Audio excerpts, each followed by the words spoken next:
Race fans, get ready. The inaugural Fuel Altered Chaos rocks historic Tucson Dragway Friday night and Saturday, November 14th and 15th. Ground-pounding Fuel Altered from across the country go into 200-mile-per-hour combat with historic names like the Mob, Rat Poison, Bradford's Fiat, and Sheepherder. Take on new school hitters like Cone Hunter, Witch Doctor, Blown Sentless, and many more. See Bodacious Backup Girl, Header Flame, and Run What You Brung. Drag racing like Tucson hasn't seen in decades. Kids 12 and under are free. Visit TucsonDragway.com for more information. November 14th and 15th. Be there! Time to go.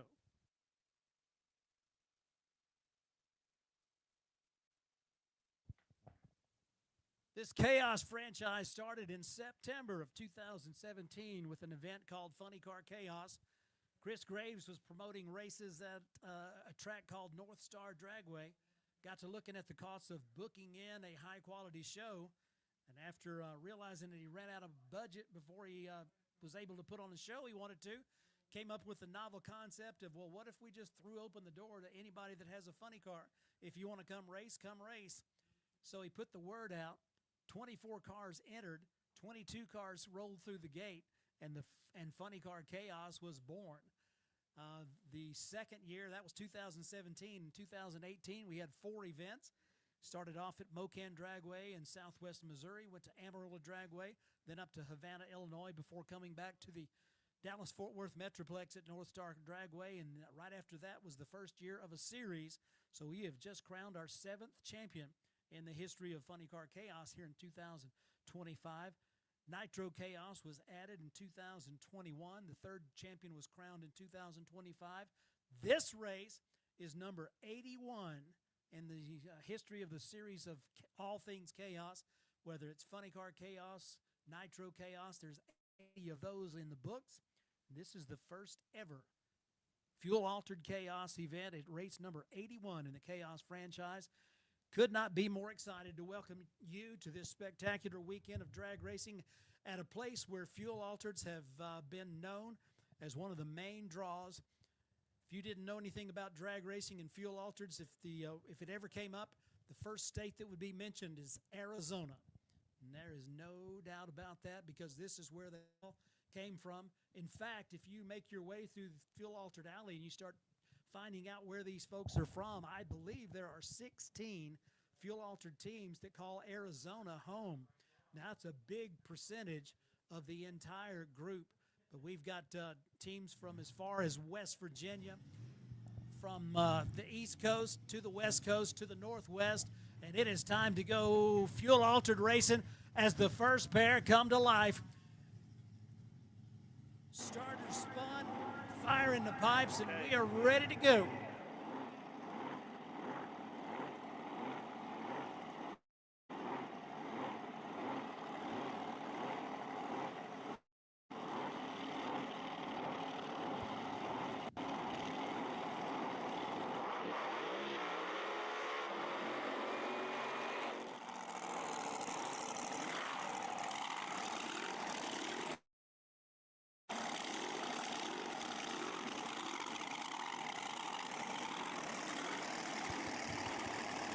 The Texas Joker from Amarillo, Texas, Smokey Blanton, doing the driving. 526 cubic inches of methanol-fueled Hemi on the tower side of the racetrack. That beautiful green applied by Custom Colors by Curry.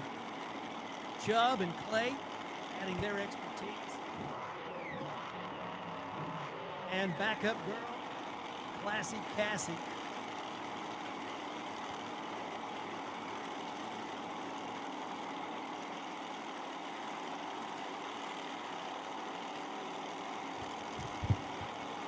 Kicking it off with a double shot of methanol-fueled supercharged machines. The Winged Warriors making their way to the starting. 0 to 660 feet in a hurry.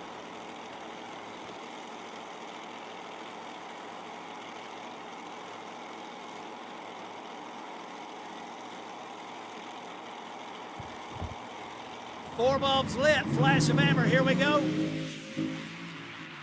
Pedaling going on at the mid-range for the Texas Joker, but on the right side of the Christmas tree, 426, 161.34 miles an hour, and a 480 at 122.4 miles an hour in the Texas Joker.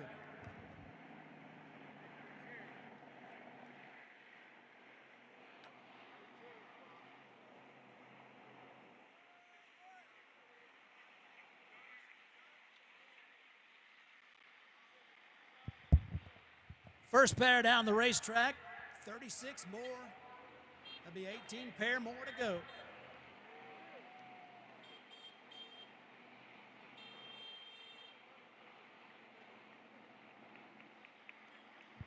Tom Padilla, Arlington, Washington, is going to be coming up next on the right side of the center stripe in the American Walk-In Coolers lane. 471 cubic inches of Brad Anderson Hemi taking that fuel altar down the racetrack. And on the tower side, our first nitro burner of the day, a team that came from Benson, North Carolina in a race last weekend, setting their personal best, finding the 3.7 second zone. Dan Pettinato from Fountain Inn, South Carolina. Rat Poison.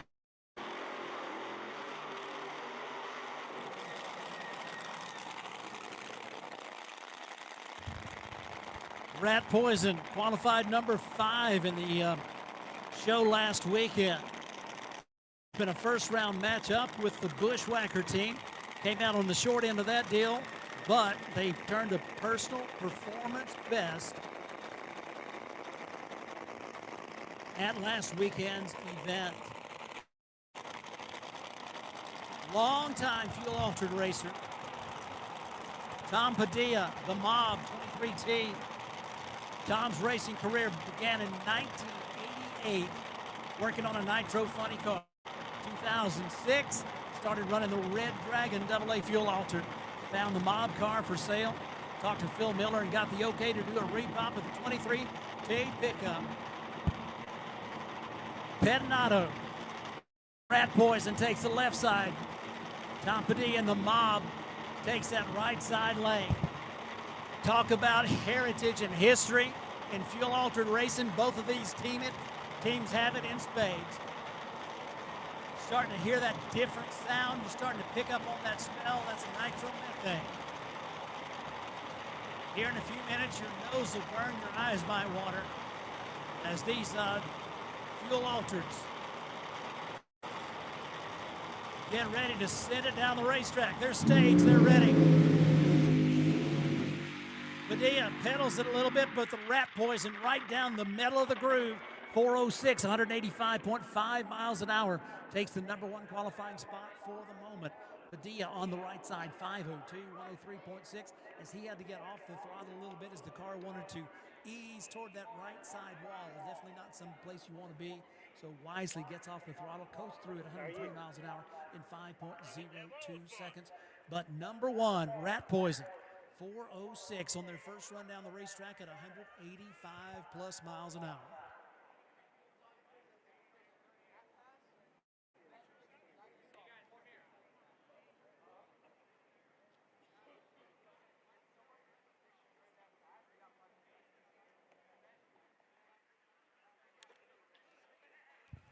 So race fans, difference in the sound from the pipes. Some of them are going to have that smooth V8 rumble. Some of them are going to be a little more staccato. That was to be your nitro car, has a little deeper growl to it. You'll sense the difference when your nose picks up on the nitro fumes as well. Not only do we have supercharged methanol cars and supercharged nitro cars, we got some 2 or 3 turbo cars racing in competition here. One of them, of course, from the state of Arizona. So we are looking forward to seeing all these cars going down the racetrack in the shutdown area, making sure we have the all clear up there before we light up another pair. Kurt Duckworth is going to be on the right side of the center stripe in the complete chaos car out of West Virginia. 38 Fiat Topolino with 471 cubic inches of methanol-fueled Brad Anderson Hemi. And the big block Chevy-powered car of the team out of Sweden. Talk about your long-distance award. Joe Lundberg from Valakla, Sweden. Big block Chevy-powered altered. They call it Raw Valley. And they're going to line up and square off for their first run at Tucson Dragway.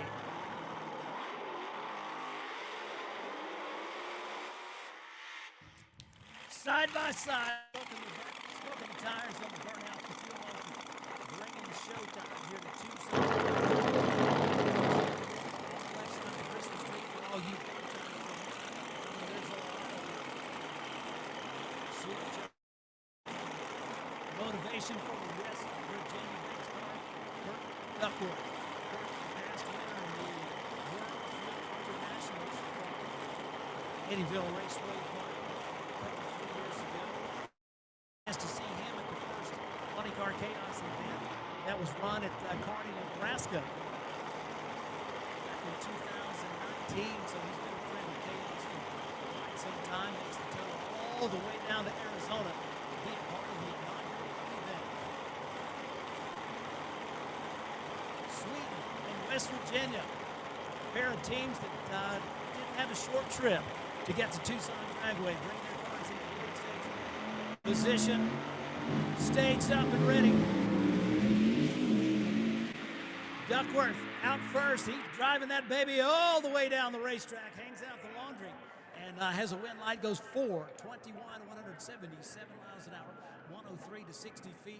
The big block Chevy, 106 to 60 feet. Stops the clocks across the 8th at 440, 162 miles an hour. Both of them keeping the shiny side up, although the car out of West Virginia was definitely using all of that right side lane. So we have the race crew going down there checking just to make sure everything is clean, dry, debris-free, and 100% good to go. Fuel-altered qualifying, the first of 3 goes on Friday afternoon. After the end of the day, we will have our fields set for our 3 rounds of eliminations coming up tomorrow. Second round qualifying at 6 o'clock here tonight. And we've got the Jet Dragster going after that second round of qualifications. But we are just getting warmed up. We're seeing the low 4-second zone being broached on with some regularity.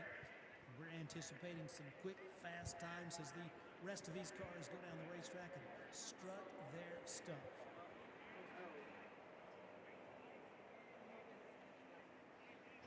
Duckworth got a big jump on the starting line, 08 green, as the Raw Valley car. A little behind there, but on with a 440, 162 miles an hour. CP Carrillo. Justin Arias carrying on the family name. Helping to bring you this inaugural Fuel Altered Chaos event. CP Carrillo manufacturing every part of the rotating assembly except the crankshaft. So from pistons, wrist pins, rods, all of that goes into making your V8 go to the racetrack. CP Carrillo, the name to know, 949-567-9000. The way you reach Justin and the team, that's CP Carrillo.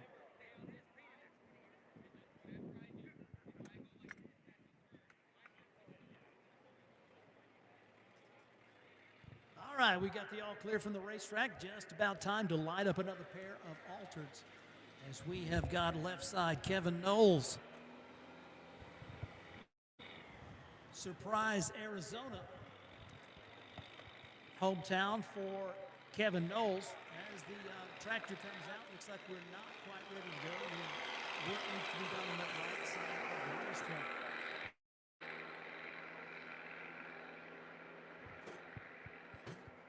Rich Nasby from Tucson. It's going to be all Arizona, the next pair coming down the racetrack.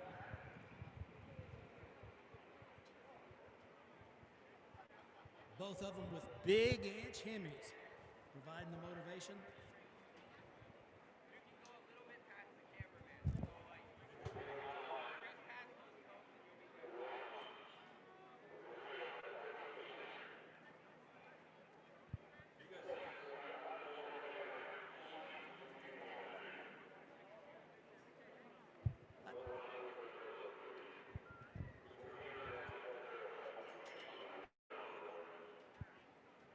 Well, as they say in the Hunger Games, the odds are in your favor because there's 16 anyway Arizona teams, so they certainly have a good chance of keeping at least one of those trophies here in the state. Oh, you mean all of them? Okay.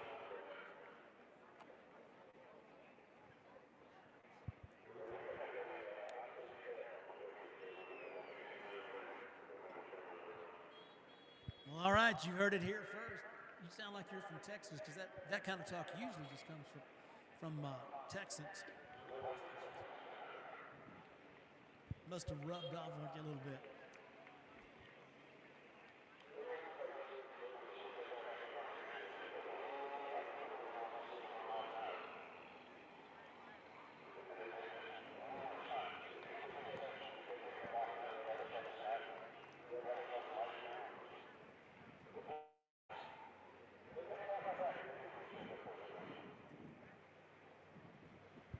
And I'm telling you, the stories that these teams have from some of them have been racing, and one of our drivers is actually the Arizona Thunder, has been racing for at least about as long as I've been around.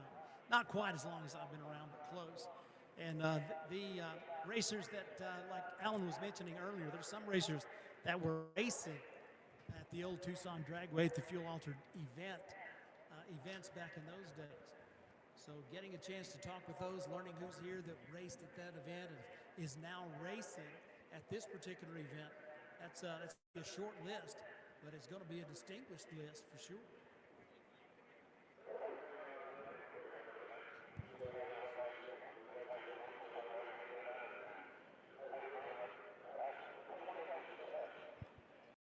Rumor has it that gathering took place last night and will probably take place again tonight. No, there was definitely a bonfire last night. It was fun.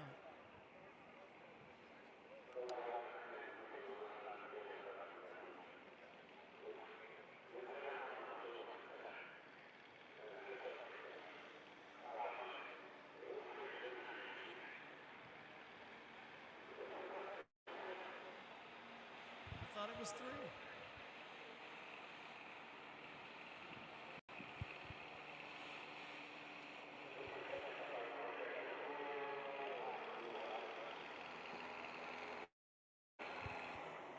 Got the camera that shows the staging lanes, and you can see on the camera there's a bunch of them over that direction. You can also see that there's plenty of cars remaining go down the racetrack. We've had a little bit of touch-up to do on the racetrack, but not a whole lot. So we're hoping to keep them all with all the fluids on the inside, and keep the pace going.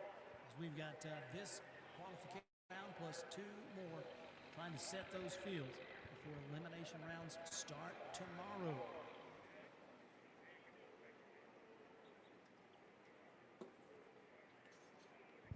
Throughout the 2025 season, we have been across the country with Funny Car Chaos and Nitro Chaos events, kicking things off with our first race of the season at the Texas Motorplex with a big double-up show with Funny Car Chaos and Nitro Chaos. And, of course, we have in the Midwest this year that we have in the past. So going from Cincinnati to Tucson, and from Great Lakes, Wisconsin, down to Texas, covered a wide part of the country here in 2025.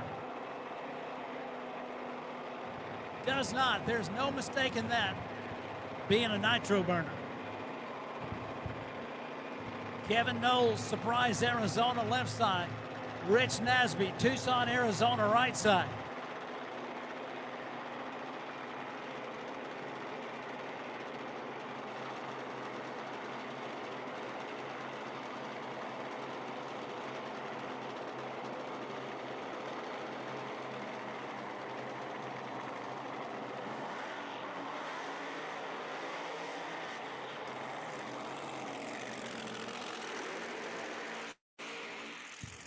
Perfect opportunity to hear the difference. Nasby over on the right side of the racetrack has got the methanol fueled supercharged altered.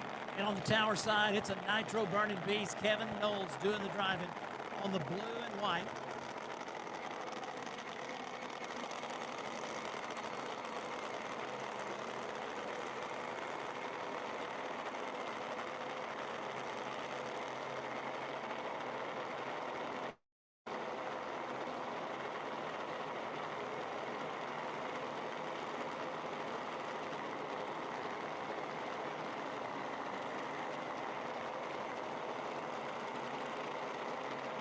No, it is definitely not. Kevin Knowles, 34 Ford. Stephen Nees and Kevin Knowles been racing as a team. They bring that nitro-burning beast up to the starting line. They are ready. They're looking on the other side of the racetrack, checking to see if Nasby is ready. Nitro left side, methanol right side, fuel altered qualifying. Go number 1. 406, the number at the top of the qualifying sheet so far. Let's see if we can shake that up a little. Down the right side lane, Nasby with a 430 at 168 miles an hour to a 457 in the nitro car on the tower side, 160.5 miles an hour for Knowles.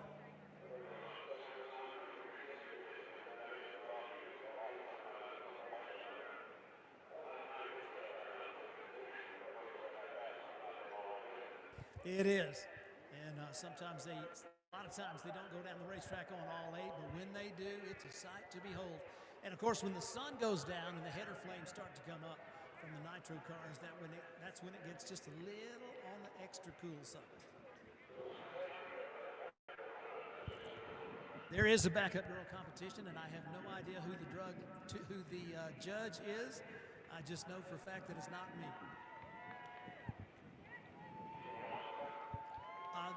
No, thank you. No, thank you. I tell you, I've seen the backup girls, and I don't know how somebody could pick a best dressed, best backup girl for either day, but it is certainly a part of the show that we love. There are frequently backup girl competitions, and there's always backup.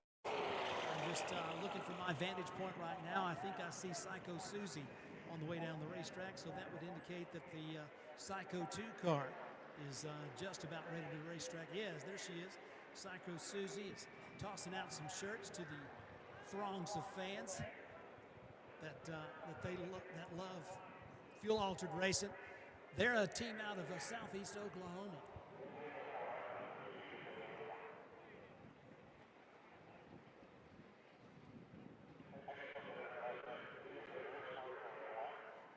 Why is that?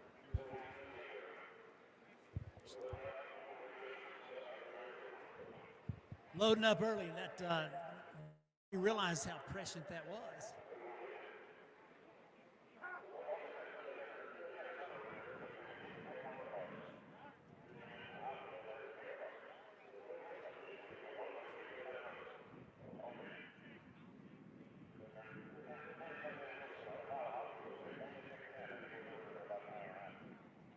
Would have been a while.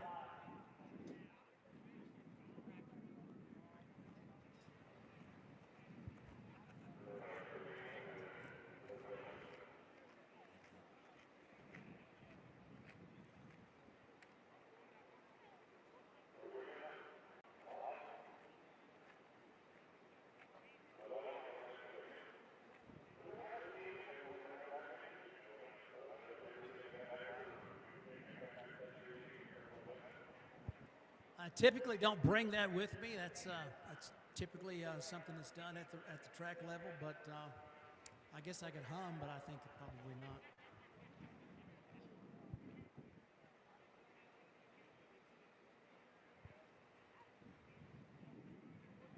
Red lights on. You can see down in the shutdown area past the scoreboards. Doing a little bit of work down there, making sure that we are good to go for the next pair. So we're still seeing the low 4s. Have yet to see our first car under 4 seconds. I do know that the quickest qualifier that runs nitro in the tank is going to get a big discount on nitromethane from Pete Dove. I can see Pete Dove down here in front of the tower. And of course, those of you that use nitromethane fuel, driven racing oil, you've probably already become familiar with Pete Dove, as he represents Driven Racing Oils and also is the owner of Dove Fuels, providing nitro to Nitro Chaos Racers and Fuel Altered Chaos Racers, our official supplier.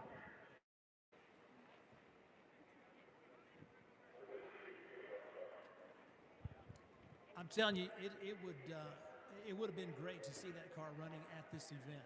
I agree. Would love to have seen that car in competition here in Arizona. Well, the date is set for next year, so Pete, bring that car next year.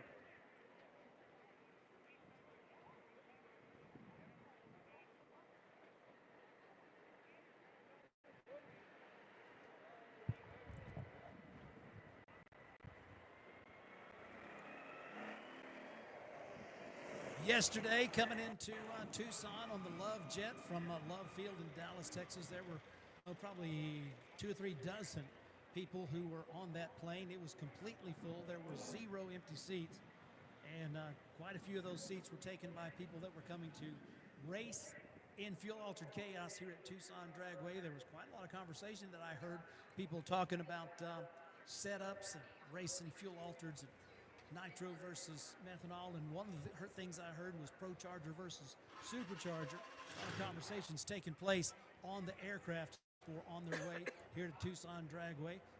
Looked out the window just about as we were making our final approach. I saw that had to be I-10 down there, and I see y'all have traffic out here too, because it was definitely at a standstill. Sounds like we have got everything ready to go now as our next pair getting ready to light. Ricky Weeks from Roswell, New Mexico, a Ford-powered fuel-altered. Brings the car up. In the Western Differential lane.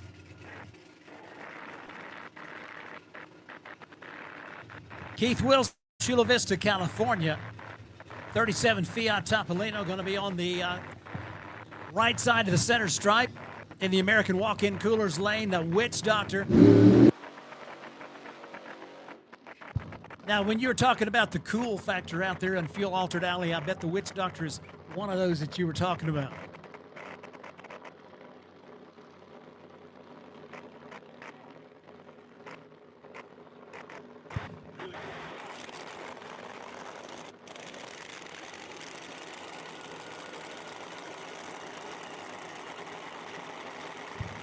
Well, it's a little bit unusual for there to be a Ford power plant in these classes like this, but not only do we have one, we got 2.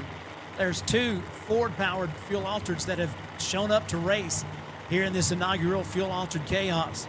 Witch Doctor takes that right side. Ricky Weeks, the Roswell car. Baddest Ford. His name for it. Brings the car up. And he is looking over to the right side. Witch Doctor bringing it up to the starting line. All right, let's see if we can get these cars down the racetrack straight and fast and in a hurry. Let's get numbers on the board. Ford, left side. Hemi, right side. The thunder down low. Doctor goes to number 1, 4 seconds flat. Knocking on the door of the 3-second zone, 4 seconds flat. Top speed of the event so far, 197 miles an hour. And a 472 in the Roswell, New Mexico, 146.5 miles an hour down the left side. Both cars getting it done right down the middle, but a new number 1 goes to Keith Wilson from Chula Vista, California. Tell me.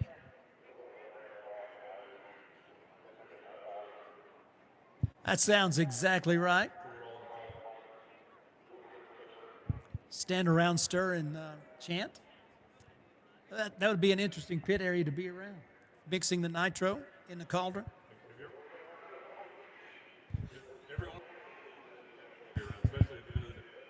Yeah, that's a fact. That's a fact. Yeah, definitely a good way to get the board with a 4 seconds flat.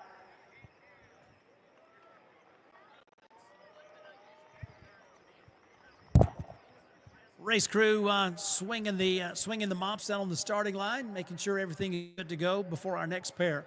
We've got our safety crew on the top end of the racetrack, getting those fuel alters off the racetrack. It's a long racetrack with a lot of shutdown area. Sometimes when you're at a drag race and you don't see parachutes come out, it's cause for concern. However, with the shutdown area being so long at this racetrack, a lot of times they may choose not to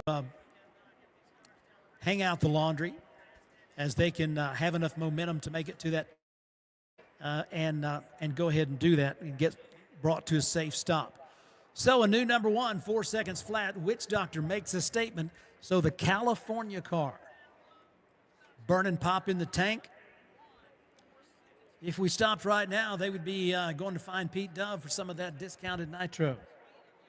Next up, we've got Mitch Bowen, another one of our Arizona racers, longtime friend of Funny Car Chaos, Bowen from Flagstaff, Arizona, up there where it's a little cooler.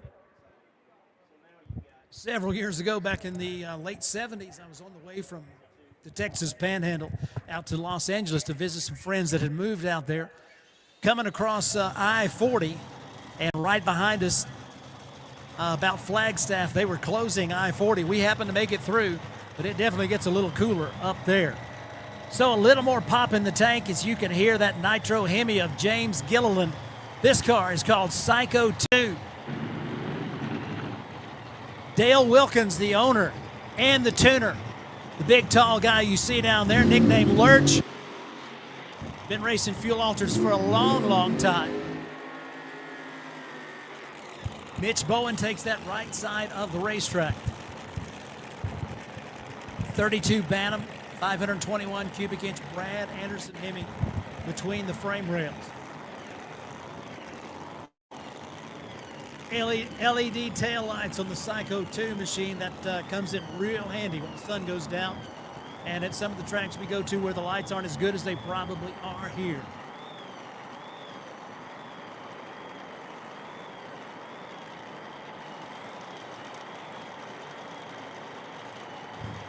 It does.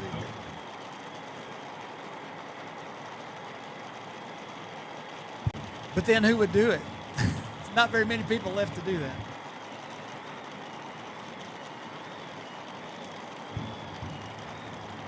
I don't know. Is there still such a thing as, what were those little boxes in the parking lots?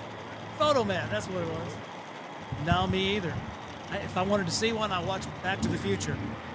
All right, nitro on the left side, methanol with the clutch car on the right side. They are cooking down the racetrack here at Tucson Dragway across the finish line, 4:06 for James Gilliland and Mitch Bowen stopping the clocks at a 4:11. They were close to the finish line, 188 miles an hour in the Psycho 2 machine and 174 miles an hour for Mitch Bowen's car.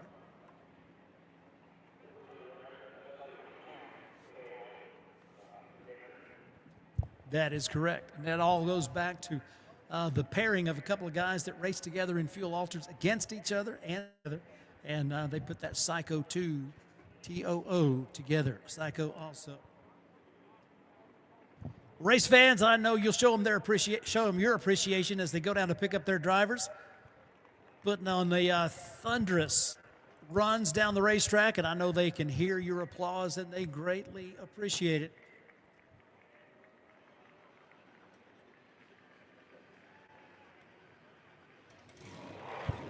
Friday afternoon, Tucson Dragway with fuel altereds and the inaugural Fuel Altered Chaos event. Great place to be. I'm glad you're here. I'm extremely glad I'm here to see all this.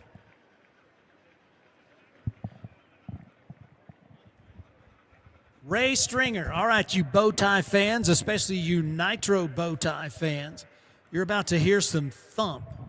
And I mean some thump. There's nothing quite like the thump of a nitro Chevy. And this team out of Alamogordo, New Mexico, they are time winners in Funny Car Chaos competition. They also run it as an altered.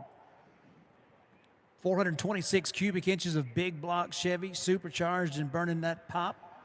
Going to be on the tower side of the racetrack and over on the right side of the center stripe. Crazy Randy from Floresville, Texas, driving another Ford-powered machine.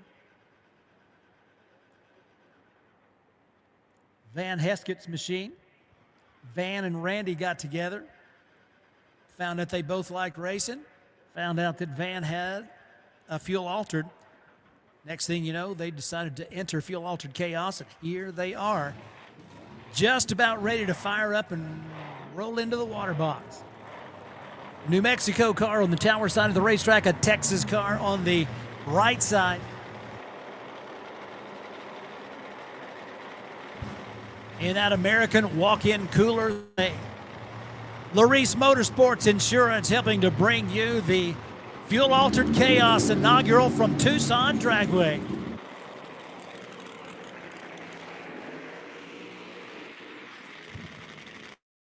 Bringing the excitement from Alamogordo, New Mexico. Now, I want to tell you something.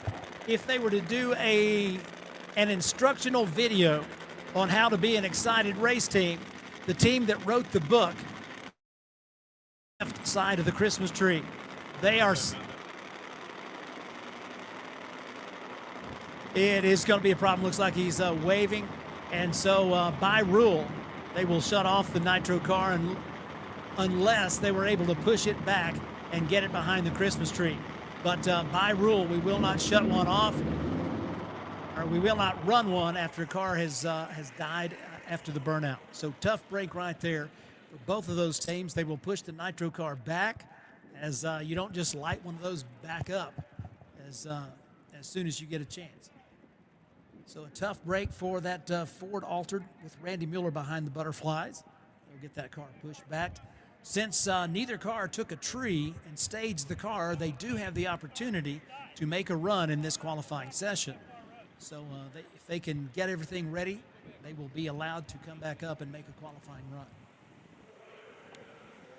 It is a chaos rule.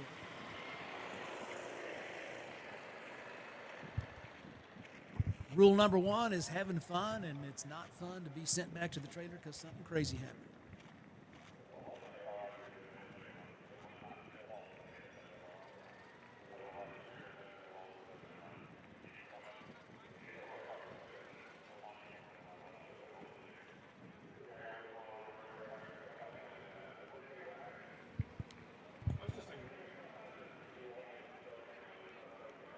I'm not sure when that might have been. It's been a day or two, but you can write down today's date, and yes, there were. Fuller's car, the Nightmare, having a little bit of a bad dream out there at the moment. Hopefully they'll get everything sorted out and be able to bring it back up for a qualifying run. Ray Stringer out of Alamogordo, New Mexico. I see the tow vehicle backing up. I'm sure that they are going to be getting that car ready to go down the racetrack just as soon as they can. Not wanting to miss an opportunity. Ray and Michelle Stringer, the owners of that Chevy-powered Thumper, the blown Sentless car, they were at the very first Funny Car Chaos race back in 2017. And, they were as excited back then as they are right now. The excitement level never drops on the blown Sentless team.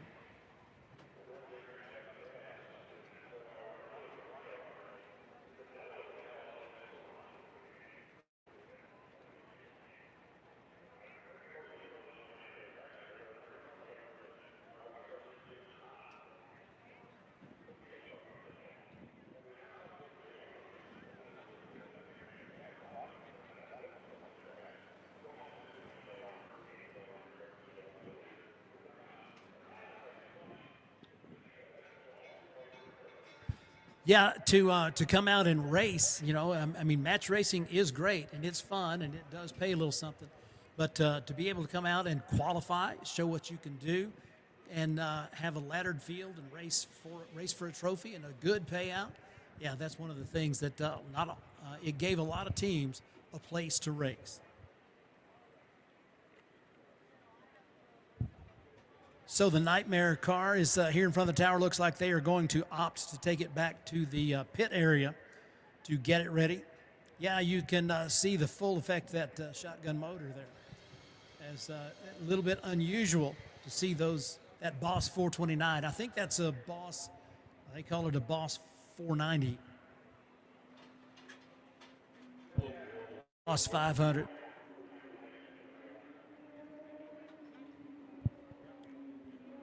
Poked and stroked, bringing those cubic inches up. Well, we'll hope to see that car back in action after they get things sorted out in the pit area.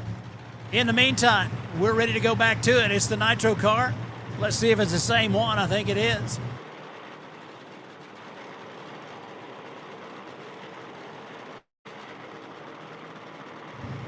Colin Thomas out of Colorado brings the Twisted Sister machine up on the tower side of the racetrack.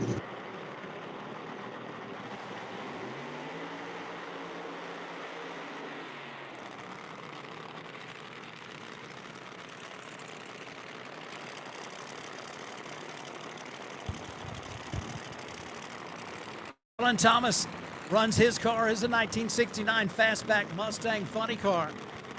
They have got support this weekend from the Nitro Club.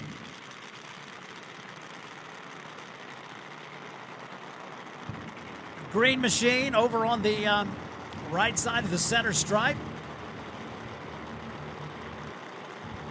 Sporting that green we were talking about. So green on both sides. Phil Flower, some kind of monster, runs his car in funny car trim as a Cadillac. Gave a lot of thought to retirement, but when this was announced, they got to work putting their car in altered trim. Here they are ready to race.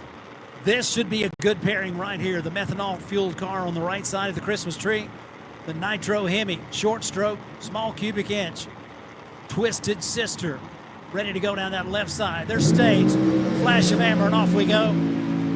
Both cars right down the middle. How about the Twisted Sister? The first car under 4 seconds. 398, 188. 9 miles an hour, 105 to 60 feet, 267 to half track, and a 398 across the 8 as the Nitro Club Twisted Sister car from Colorado. First car under 4 seconds, 3.98 at 188.5, and some kind of monster 452, 153 miles an hour down that right side of the lane. Had the best seat in the house to see the Twisted Sister car go to number 1. All right, so that was the first car to go down the racetrack. First run under 4 seconds, but I can assure you this, race fans, it won't be the last one. Show them some love, race fans, as they are coming down to pick up their drivers. What a show!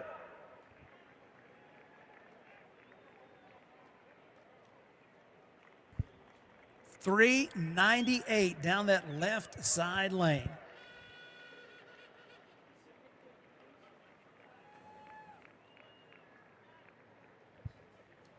All right, so at the top end of the racetrack, you can see there's a convention of people in the shutdown area, and evidently fire extinguishers went off on one of the cars, and so we do have to do a little cleanup in the shutdown area. So we will be standing down here momentarily. You see those red lights on the Porta-Tree Christmas tree flashing there. That means we will be down while they take care of that cleanup in the shutdown area. Hopefully a quick cleanup, and we'll be back because we got a lot more cars to go, but we have a brand new number 1. The Twisted Sister Nitro Hemi from Colorado goes to number 1 with a 398.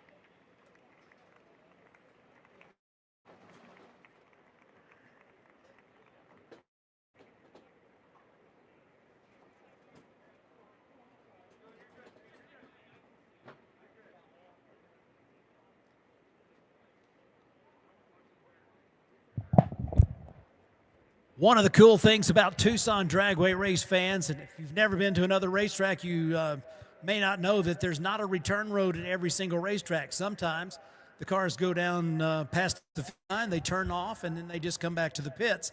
Here at Tucson Dragway, we've got the return road that goes right in front of the grandstands, so you get a chance to not only see the cars at a little bit less of a clip, but you get a chance to express your appreciation to those teams as they take them back to the pit. So one of those features of Tucson Dragway that makes it a little extra special for attending a drag race.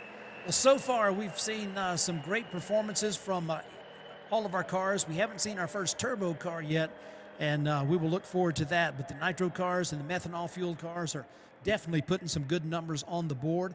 And, of course, as they take the data from these first runs down the racetrack, they will apply that to their setup, to their tune-up. And when that second qualifier comes up at 6 o'clock tonight, you can expect some quicker, faster performances, probably right down the line.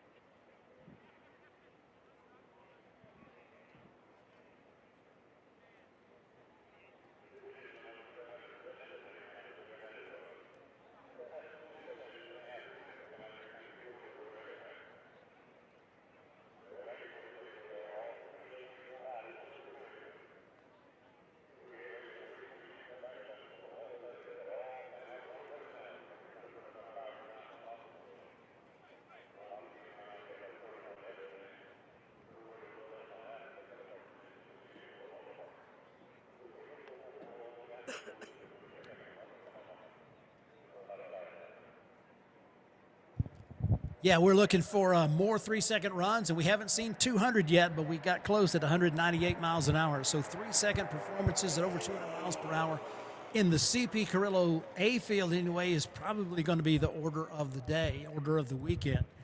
And with as many top-notch cars as there are here at Tucson Dragway this weekend, the big numbers will continue to come up on those scoreboards down there. It will be some great racing. Well, the race crew does a very good job of taking care of the cleanup. We're ready to go now with our next set of cars. It's going to be Kyle Huff in the Sheep Herder car, 23T with 500 cubic inches of supercharged nitro Hemi, taking the right side of the racetrack in the American walk-in coolers lane. And on the tower side of the racetrack, Sean Dale from Glendale, Arizona.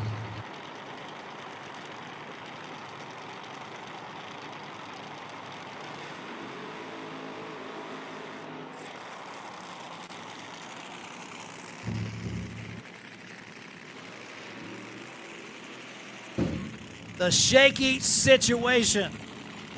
Lots of purple on that car. Always makes a great color for a race car. Shout out to Mary Reap back in Texas. As when I think of purple, got to think of Mary Reap, Larry Reap. The Sheep Herder car takes the right side lane. We just saw a 3-second performance in the left side lane. The Sheep Herder comes in here fresh off a victory at Baco. And they put up some incredible performances. The driver, Kyle Huff, was talking about his car going way into the 3-second zone at Tucson. Let's see what they've got cooked up for us here in this first qualifying effort. Shaky situation of Sean Dale on the left side of the Christmas tree. Family racing operation, the Dale family. 23T with a nitro Hemi, 426 cubic inches. Got the stock stroke on. Support from Fast Track Designs, Phoenix Screen Printing, and Wrap Details. Sheep Herder is shut off on the right side of the racetrack, so looking like it'll be a solo run down the left side lane. Sean Dale, Gary Dale, his dad and crew chief looking on. Guides him into the stage beam. Quick flash of amber.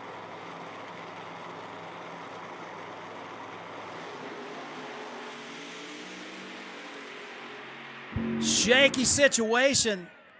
Oops, after the finish line, 422, 178 miles an hour.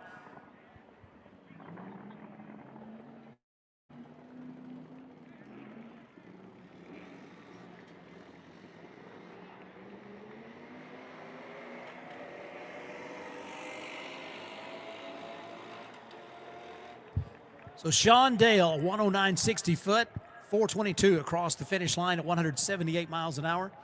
Using up a lot of racetrack there. Looked like there was a little dust up there with the wall, perhaps past the finish line. The run will count at 422.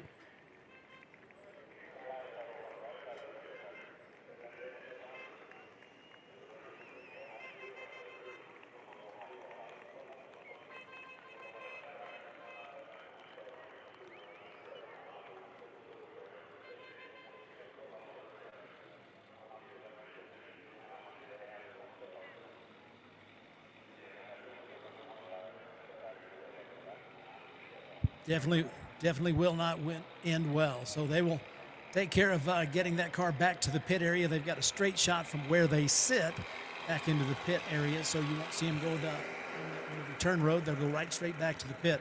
But discretion, the better part of valor there, shutting it off wisely to live to race another day.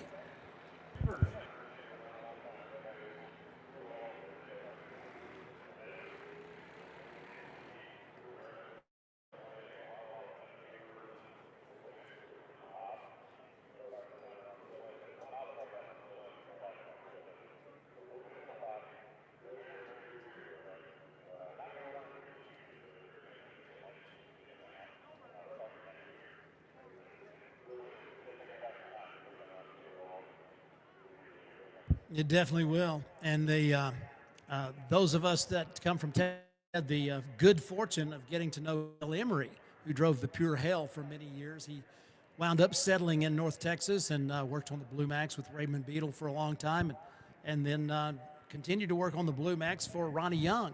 And so we got an opportunity to visit with him on more than one occasion. But yeah, those days, Willie Borsch, the Winged Express, all those names that are etched into our brains from the days of Fuel Altered and the wild brand of excitement that they bring to every racetrack they went to. You know, you think about that.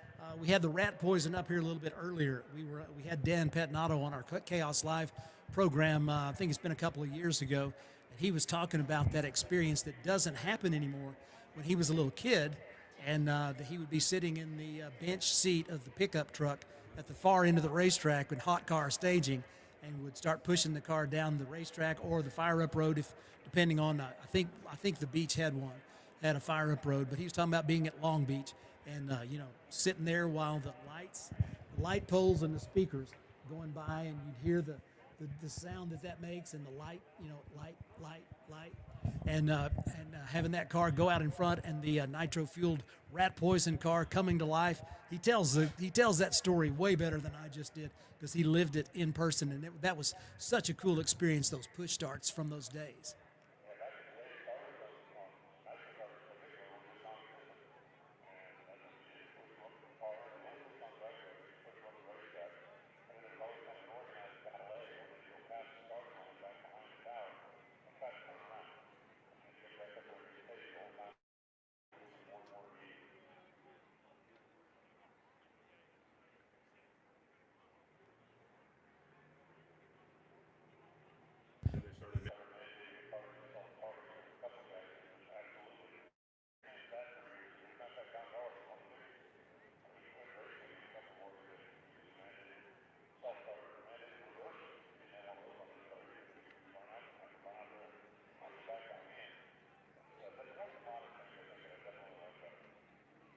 Yes, far better to have that. But having lived through it and seen my first race at Amarillo Dragway, they were starting the cars like you talked about, pushing from the finish line on the racetrack, and that dance they have to do, swinging way out wide. And then for the World Finals in 1971, they built a fire-up road. It still sits there. It doesn't get used for anything, but it's still there. And people that know what that is, it's a little bit of a added cool factor to that track.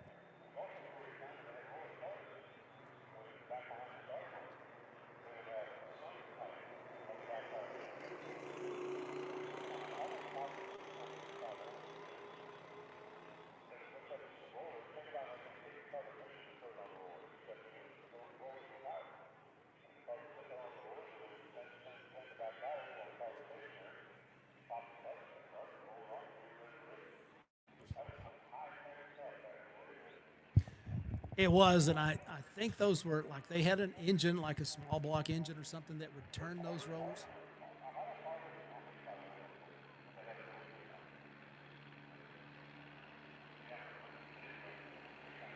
Big time technology at that time.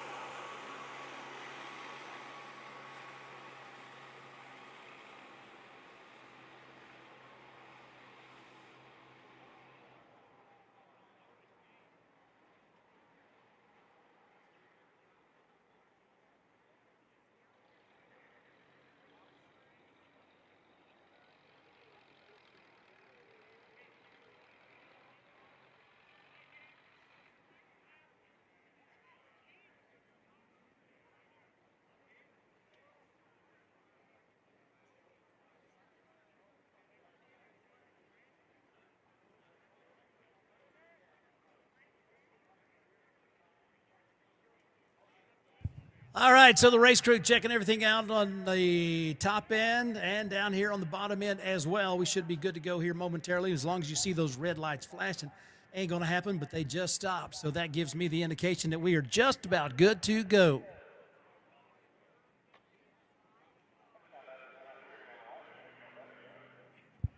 What does that mean?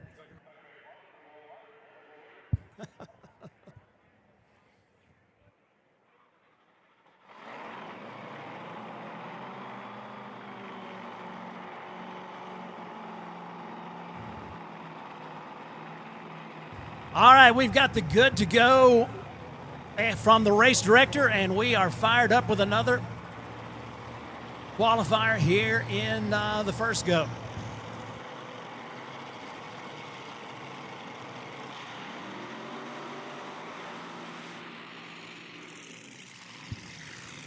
Pair under power, smoking those tires. They'll bring them to a safe stop, put the reverser in the gear. Just talking about those reversers that they didn't used to have. This would be the place where you used to would see a bunch of hangers on be running out to the racetrack and put their hands on the race car and push it back. Matthew Leonard, Salt Lake City, Utah is where he's based out of. You can see the flag here on the tow vehicle. That tells you where he's really from. About a little good day. 441 cubic inches of Hemi on nitro. Here on the tower side of the racetrack, and Pat Neal, another Arizona. I told you there were a bunch of them. Pat Neal out of Tucson, Arizona, and Dave Sharp's car. That would be the Pinball Wizard.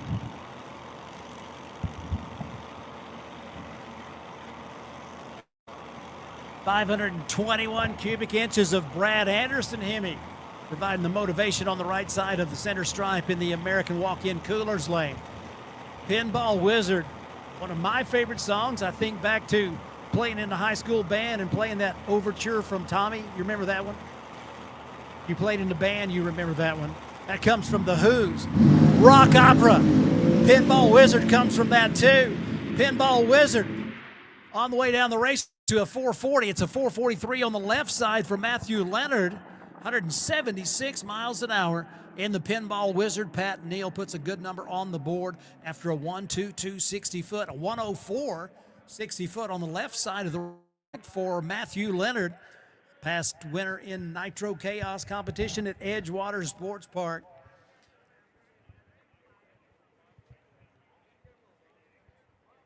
Both pairs ride down the racetrack, put numbers on the board. They will take that data that they just gathered, use it to go quicker, faster, and move their way up the qualifying list in that second go coming up at 6 p.m.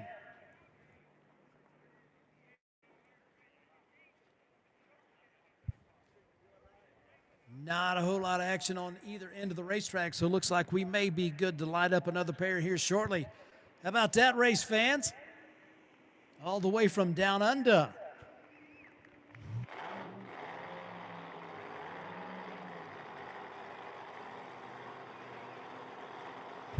A little more fuel-altered action coming your way here on Friday afternoon, the first of 3 qualifiers on this picture-perfect Arizona sunshine day. 38 fuel-altered teams made their way to the southeast side of Arizona to put on a show. Fuel-altered fans from everywhere. Talk about your cool race cars. We got another pair of awesome machines coming your way. It is Tony Doka from Vail, Arizona.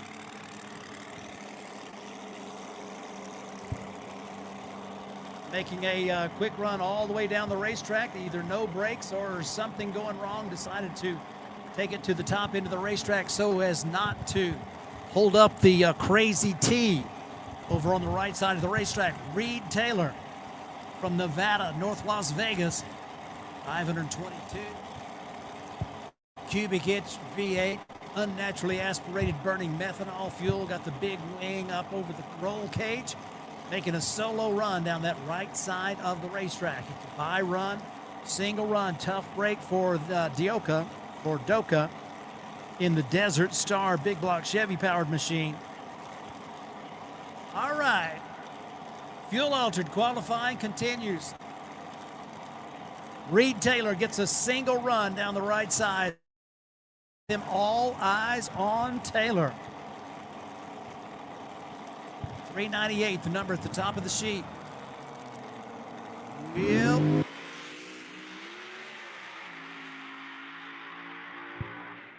Man, 175 miles an hour after that rolling leave. It took him a long time to get 60 feet, but after that, he accelerated to 175 miles an hour.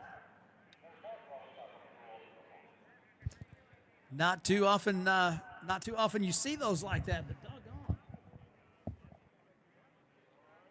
Well, they will take care of that. We've seen that happen sometimes before. One of those things that maybe in the heat of the battle you don't take care of that part. But boy, that was I know they were disappointed because that car was cooking once it got to rolling. All right, you ready for a little more pop? Time for a little more nitro fuel altered. The fuel altered chaos at Tucson Dragway, bringing you a wide variety of powertrain combinations. The Plan A machine.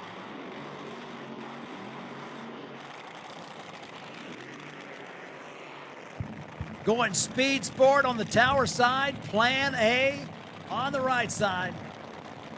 Harkening back to the old days at the old Tucson Dragway, this is what you got. Johnny West in the Plan A. Grand Marshal for this event. Lines up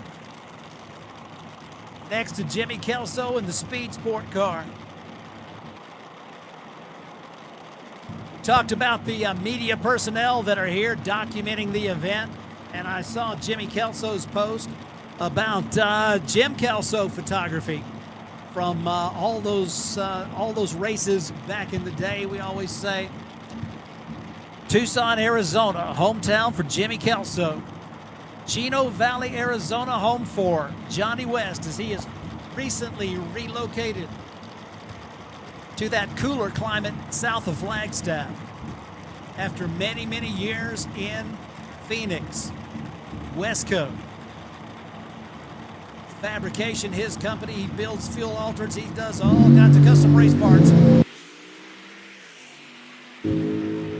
Well, Johnny West was always known for leaving quickly. He left a little too quick. That does not record a time, but how about that Speed Sport car? 4:01 goes to number 3 on the qualifying list. We got a 398, a 4 flat, and now a 4:01. Kelso, 185.5 miles an hour. Looked like the Plan A car was on a good run, just left before the tree activated. When that happens, no time is recorded, so we don't actually know what Johnny West's car ran. We know it was quick. We know it was fast. We just don't have a reading. But number 3 on the list, Jimmy Kelso, the Speed Sport car, 4:01, 185.5.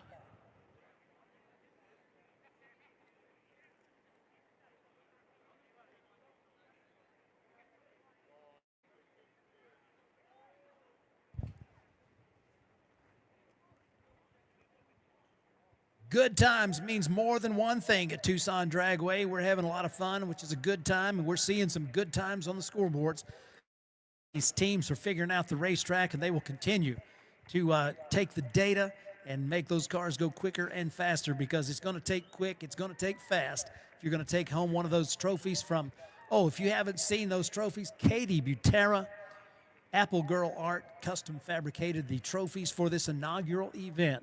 What a great-looking group of trophies that she has put together, and I know that the winners of this event are going to be extremely happy to add those trophies to their case once we decide, figure out who is the winner in the CP Carrillo A field, the Western Differential B field, the Driven Racing Oil C field, or the Oliver and Miller Racing D field shootout.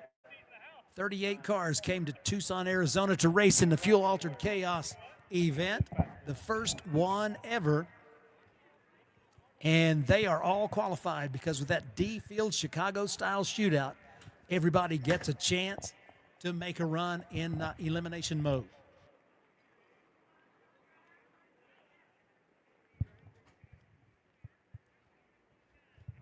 Still one car, the only one to go under 4 seconds. They won't be the last one to do it over the weekend. You can rest assured of that. But we will see what the rest of these qualifiers can put together. I hear a little more pop coming your way. George up in Wisconsin knows what I'm talking about when I say bop. Fire in the pipes, rolling through the water.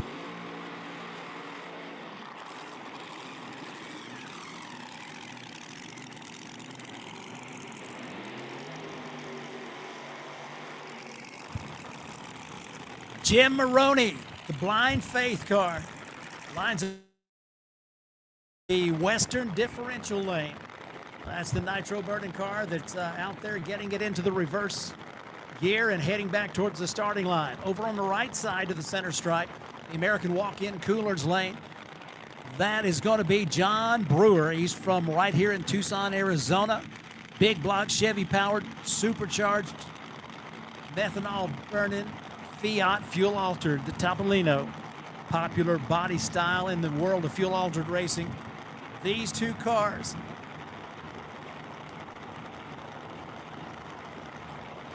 want to see if they've got the combination figured out early.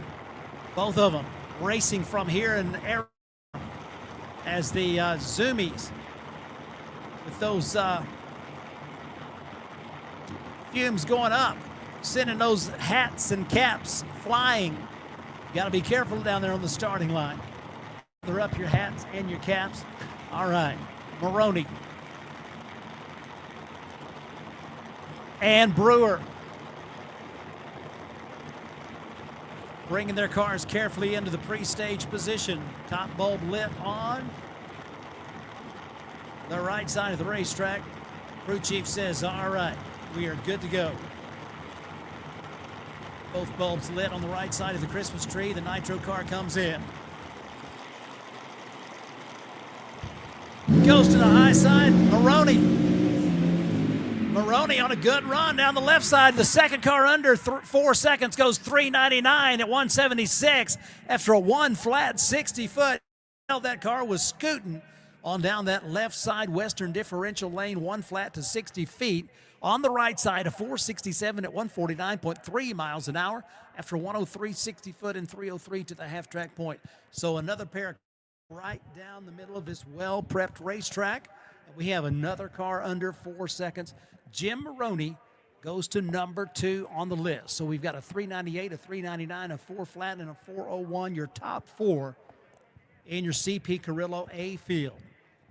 Best dressed backup girl competition, a part of the racing action here at Tucson Dragway. Today, $350 to win. Tomorrow, $350 to win.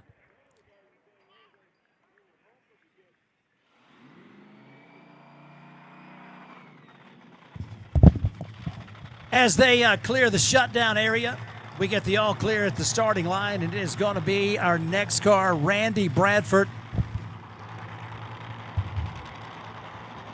All the way from Washington.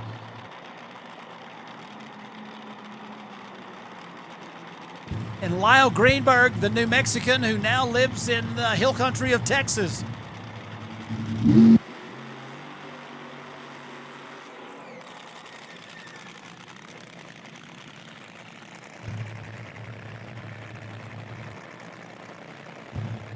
Lyle Greenberg, multiple event winner in Funny Car Chaos competition with his nitro burner, the Cone Hunter.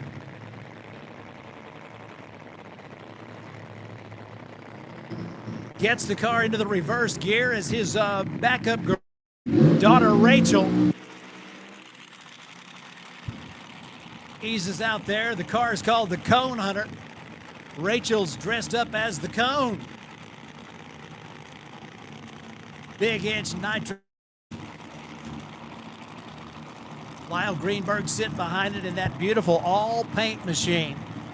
Race shop is still in Albuquerque along with his oil business.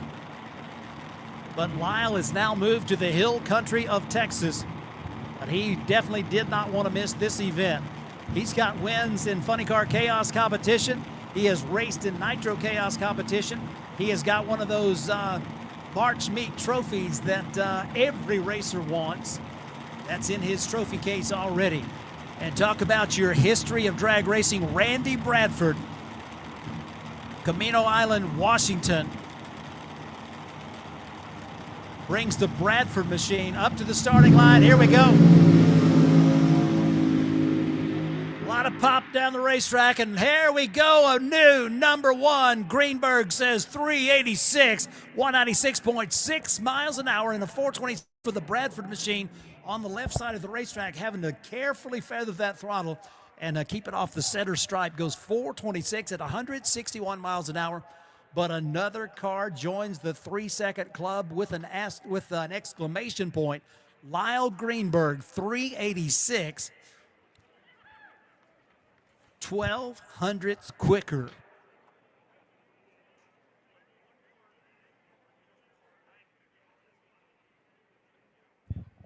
Takes that number one spot by 12 hundredths of a second. Good runs by both teams. Washington and New Mexico well represented there. I know I can see you clapping. I can see you clapping and hear you cheering. And well-deserved recognition for our teams from Washington and New Mexico.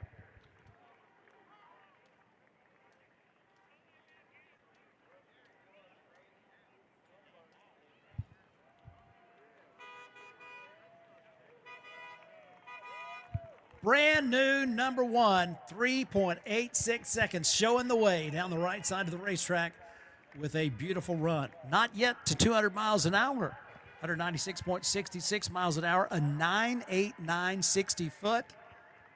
So they had that car tuned up and ready to go. They spent time under the tutelage of Jake Sanders and Snake Enterprises. They're tuning their own car this weekend. Even they have certainly learned their lessons well. 386 takes them to number one.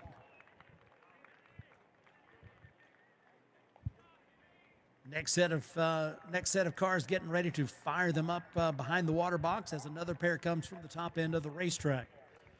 Fuel Altered Chaos, the inaugural. We've talked about it more than once. Make sure that after you watch this session of Fuel Altered qualifying, make sure you get those event shirts. Make sure they've still got your size.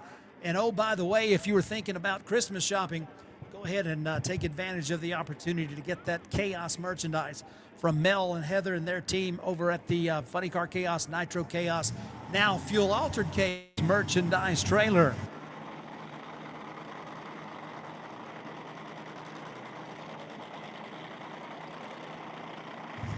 All right, race fans, we talked about these turbo cars. If you look on the right side of the center stripe, that's the Arizona Thunder car of Sheldon Lofgren from Gilbert, Arizona.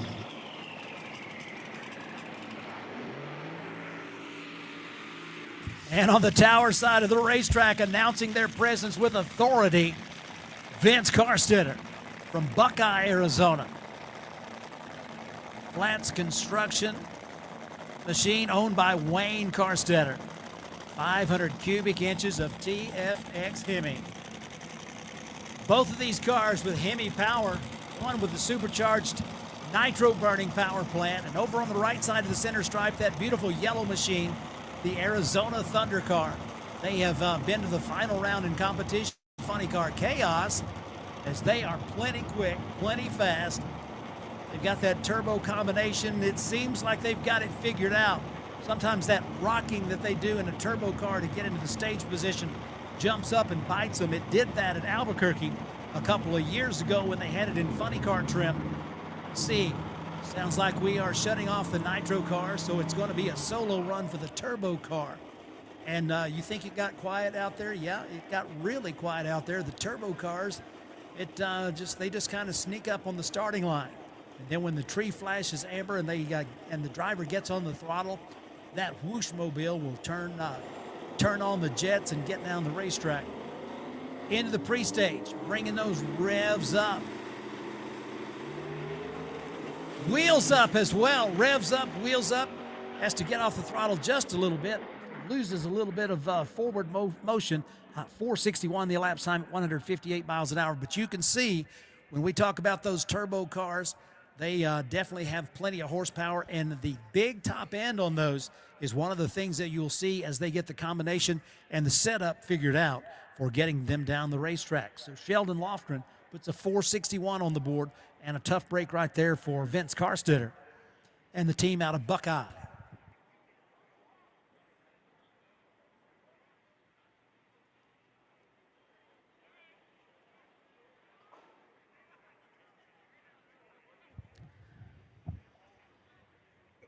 So looking like a little fuel there spilled on the starting line, but you can see that the crew is bringing the starter over. So we are anticipating that they are going to go through the little bit of turning that crank over and going ahead and firing it back up. So it would appear.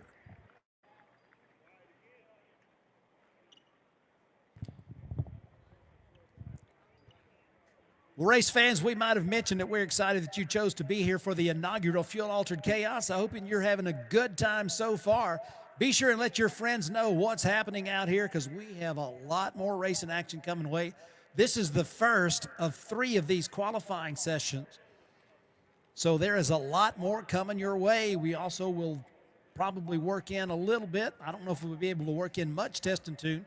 We have got the Arizona Drag Racing Association, Uncle Dan's Tri-5 Showdown, and the Outlaw Gassers of Southern California in the house.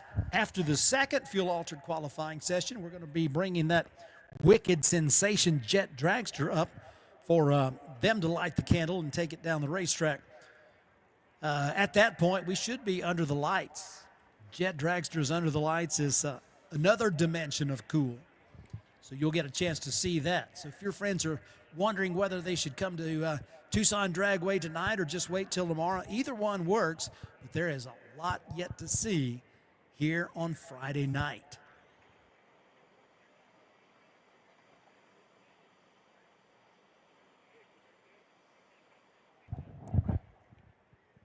So thankfully they were able to stop that car, shut it off, and make the changes that they wanted to make, the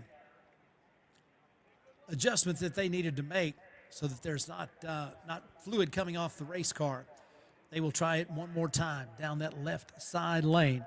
Vince Carstetter from Buckeye, Arizona. Another Nitro Hemi showing out here on Friday afternoon. 386, the number at the top of the sheet. A 398 and a 399 also on the board. A 401 and a 4. Then we go to a 406 in the qualifying.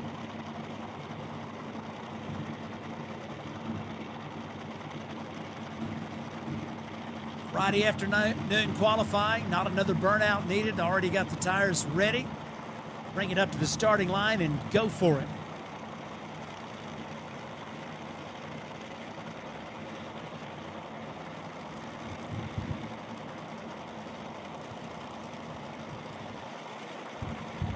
All right, race fans, you heard him come out on the burnout making an awful lot of noise. There's a ton of thump in that Nitro Hemi.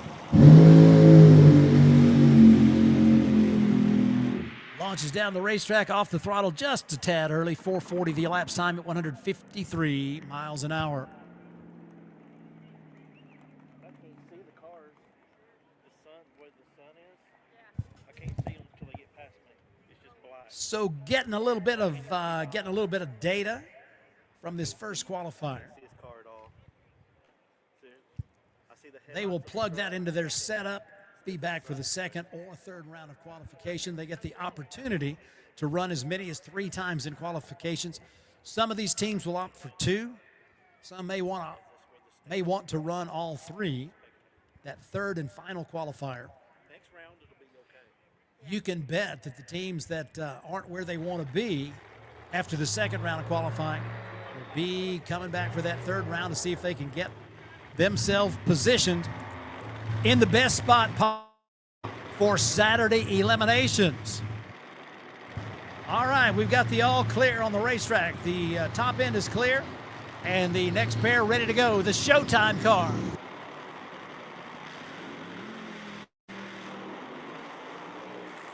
And the blown Sentless car. We've already seen blown Sentless 1. That's the nitro-fueled big box Chevy-powered team out of Alamogordo, New Mexico.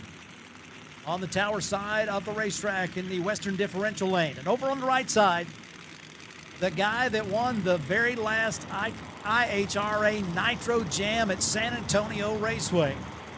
Also the 2003 Lone Star Performance Outlaw Fuel Altered Association champion. That is Donnie Massey.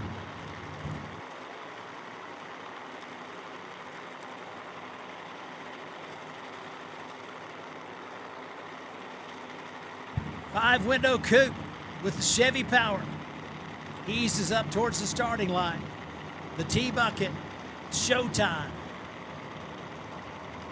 Just about ready. Got Alan Meyer of Meyer Custom Machining and Fabrication. Ran a nitro altered for quite some time. Got Joe Mondin working on that team over there. Looks like they are about ready to point him to the starting line. The nitro Chevy, they are ready. Blown Sentless for all you Chevy fans. They had a breakthrough year 2 years ago, won 3 funny car races in that season. In Funny Car Chaos competition, 3 bulbs lit, now 4.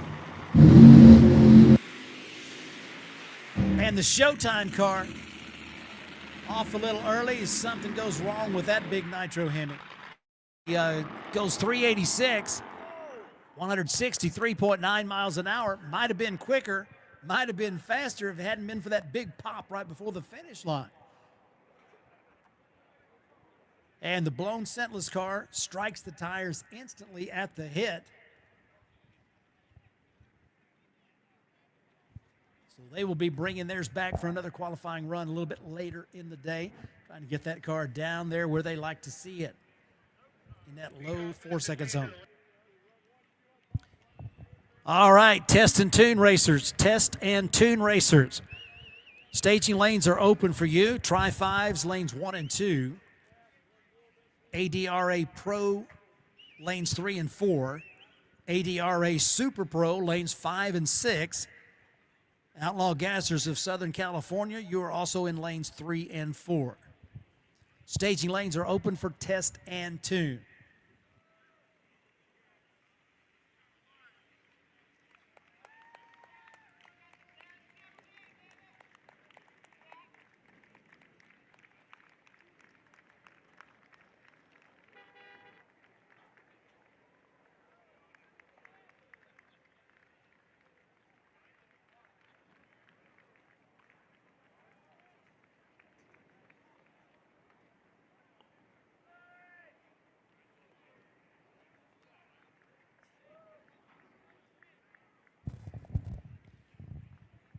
We've seen methanol-fueled cars. We've seen the nitro cars. We've seen the turbo cars going down the racetrack. We've got some big numbers all put up. There'll be a lot more of that going on. Final pair of this first qualifier coming your way as they are just about ready to bring those cars to life, bring them into the water.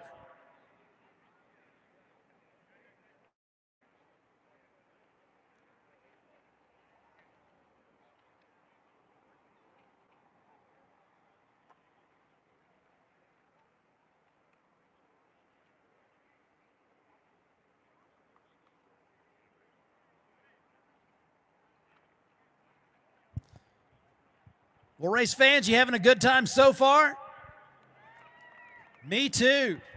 We've got a lot more coming your way. And hey, don't forget, every ticket is a pit pass. So if you want to take the opportunity to see these cars up close and personal as these crews, they've got a hard job out there.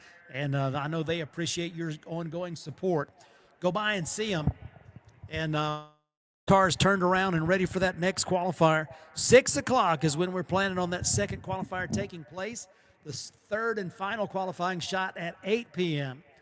All these racers get the opportunity to go down the racetrack as many as 3 times in qualifying. They don't have to go 3 times. If they're happy with where they are after the first one, they can do like they're playing cards and they can hold. But if they want to take another run, maybe see how the car is going to perform in the opposite lane, they can do that. And if they want to make all 3 runs, then they get the opportunity to do that. So you're going to get a chance to see the fuel-altered cars going down the racetrack 2 more times. We've got 1 more pair here in this first go, and we will be bringing you test and tune right after that.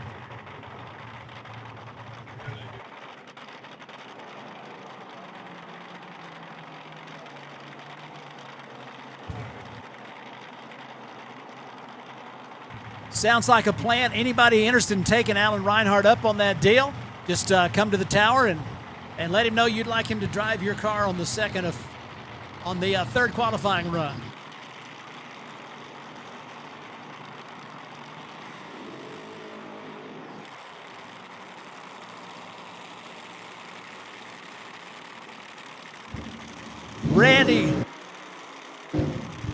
Randy Beard, Grand Junction, Colorado, the Bloodlust, altered, supercharged, fuel-injected, ethanol-fueled Hemi power. Lines up next to that Nitro Hemi, just won Bakersfield. Kyle Huff from Las Vegas, Nevada, the Sheepherder. Race fans, this ought to be another one of those good runs. Both of these teams, I know they come in locked and loaded. Amber Jackson, you may remember the name Jackson from the race team High Heaven. Keith Jackson still runs a nitro car under that name. His cousin Amber done the backup girl duties on the Bloodlust machine, tuned by Jim Eberly. That Jim Eberly out of Delta, Colorado. Randy Beard, the driver from Grand Junction, Colorado. Kyle Huff, they got a big win at Bakersfield. They bring that car over here hoping to double up, finish their 2025 race season strong, take home a trophy from the inaugural Nitro Chaos.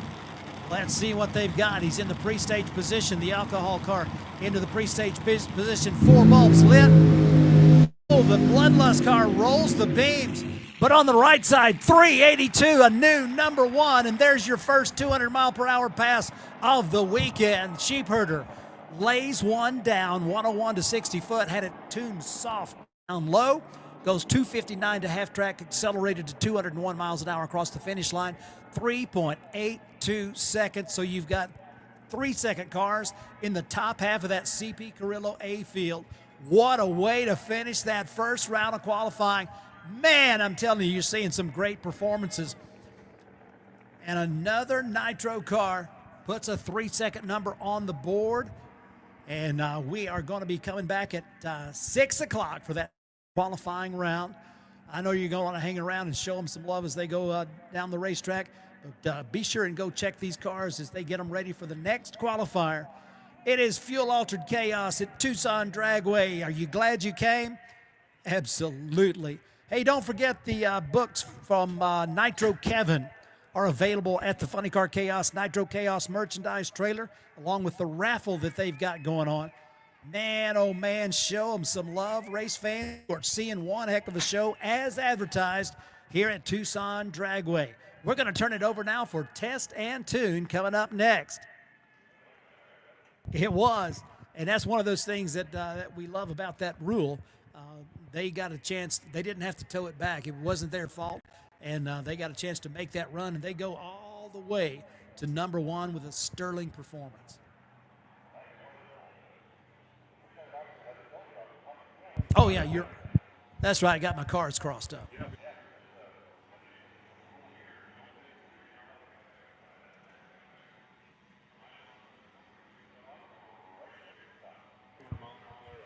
That's right. We've seen 200 miles an hour for the first time. We were hoping we would get to see plenty of those 3-second 200-mile-per-hour performances for the weekend.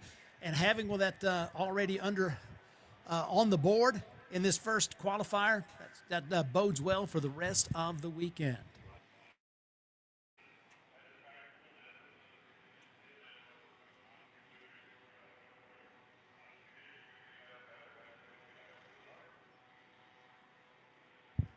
And they are definitely going to do it. Race fans, be sure to get yourself something cold to drink, something great to eat. Pick up those official event shirts over at the Nitro Chaos, Funny Car Chaos, Fuel Altered Chaos merchandise trailer. And get yourself ready for that second round of qualifying coming up at 6 o'clock. Check your watches. We'll be back at 6 o'clock with the next qualifier.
Fuel Altered.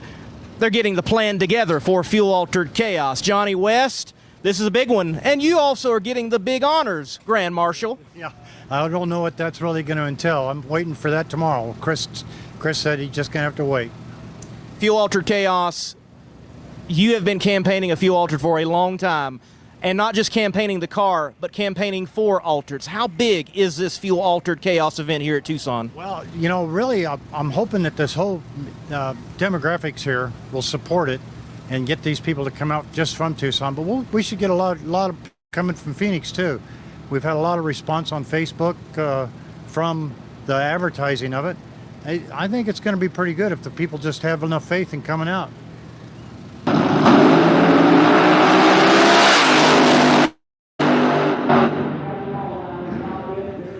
A famous Fuel Altered being the sheep herder with Kyle Huff at the wheel. Got the job done at a big one earlier this year, the March meet in 2025. Kyle, can you all bookend the season with an inaugural one that is a big one here at Tucson? Yeah, we'd love to end the year on a high note. We started the year on a kind of a low note at the March meet, hitting the wall Thursday during testing, and then we ended up winning the race. Not how we want to start the weekend this weekend. But we've struggled the last couple races, but I think we've got the car handled and got a tune-up that can handle the racetrack and can handle the cars here, and we're looking to win the inaugural Fuel Altered Chaos. Now, back in March, they're interviewing you for the win. You said if the track could hold it, there's a 340 in this hot rod. Is that possible this weekend? Yeah, it's a little warmer than we were anticipating. So you may be looking more in the middle 350, low 360 range. There's cars on the property that could probably run a 40. It's not what we're shooting for right here. We've run 370s and high 360s before. We've got a tune-up in it that'll probably run a low 60, high 50 here on the first shot if it goes down the track. Kyle and the sheep herder team, they intend to corral the competition at Fuel Altered Chaos. This is the drag race you've been waiting for. Tucson Dragway presents Fuel Altered Chaos. Join us Friday night and Saturday, November 14th and 15th for the biggest Fuel Altered show in decades. See the old school hitters like The Mob, Sheep Herder, Plan A, and Rat Poison. Take on new school warriors like Cone Hunter, Showtime, Twisted Sister, and more. Plus, see the wheel-standing gassers, the Wicked Sensation Jet Dragster, and more. They're coming from across the country to pound the ground in Tucson. Every ticket's a pit pass. Kids 12 and under get in free. Visit TucsonDragway.com for more info. This is the one you just can't miss. November 14th and 15th. Be there.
Expecting one more turn of the tractor, I think, and then we'll be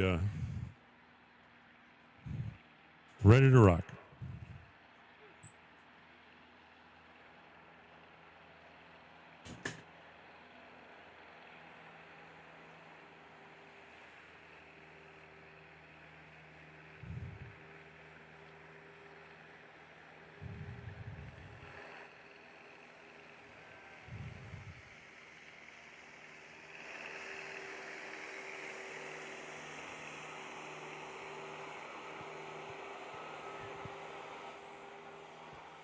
Of course, we are sneaking up on dinner time. We got some great vendors out there. Food trucks, a couple special drink trucks, ice cream, Dippin' Dots. There goes the sheep herder heading back after that awesome run. Low ET top speed so far.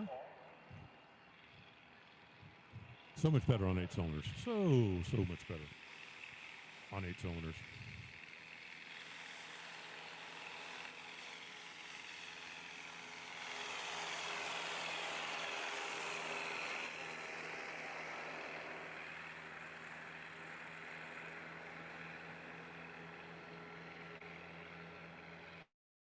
Things broomed up and ready to go. For those of you that follow NHRA, they did officially rain out for the day.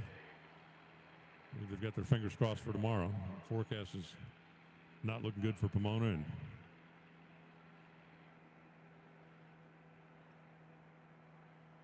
I got to tell you, I spent enough days sitting around over the years watching it rain. I wouldn't wish that on anybody. Hope they can get cars down the track tomorrow and get the event completed. But I'm certainly very grateful that Mother Nature's smiling on us here at Tucson. We'll have more activity on the track here in just a couple of minutes.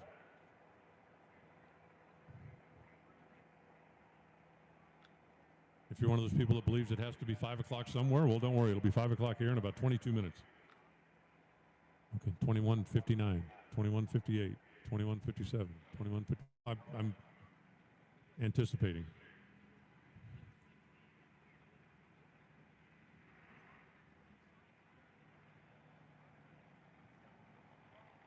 "41 days till Christmas." How did that happen? I mean, wasn't it just the 4th of July like 10 minutes ago? 41 days. That means 42 days before I start Christmas shopping, because I love after Christmas sales. Like the 2 best days of the year to buy candy. February 15th, November 1st, day after Valentine's, the day after Halloween. Candy's on sale like 10 cents a pound.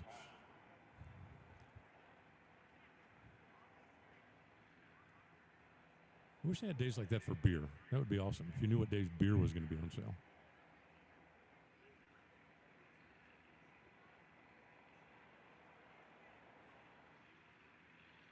Really cool what Chris and his team have put together. My first actual hands-on experience was one of the Chaos events, and I got to tell you, so far so good. They did have a little driver's meeting this morning, and Chris reminded everybody the number one rule here is have fun. With the number of people I've chit-chatted with, either back in the pits or that flagged me down, it looks like everybody's having a good time. I hope this is the last lap of the tractor, because I want to see more race cars. If you're part of the testing too, come on down. You should know your lane assignments by now.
All right, the car's rumbling life back behind the tower, rolling up into the burnout box. We're going to start with the Wolf.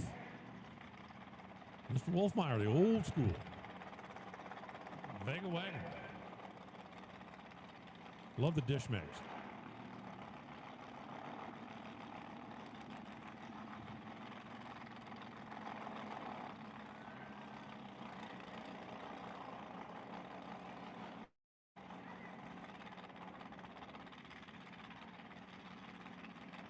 Hey, racers, quick reminder, we've had a couple of cars that when you come up to the water box, look where the tower is and make sure that we can read your number. It needs to be clearly visible on the left side of the car when you pull up into the water box, please. And thank you. Don't have any information on a little altered over on the right side. Team Wolfpack rolling in.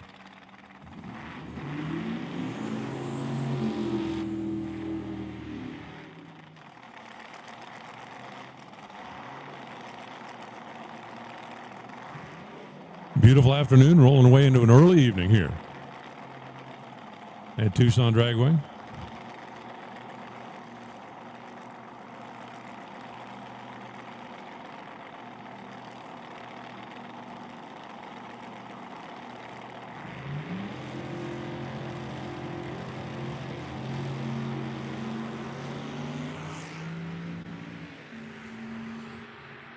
That ended up being a little closer than you thought it was going to be, didn't it?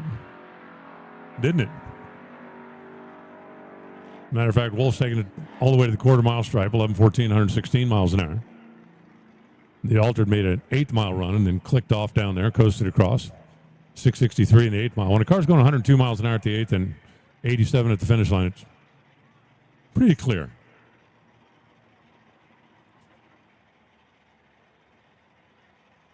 That'll bring up the Mammoth towing machine.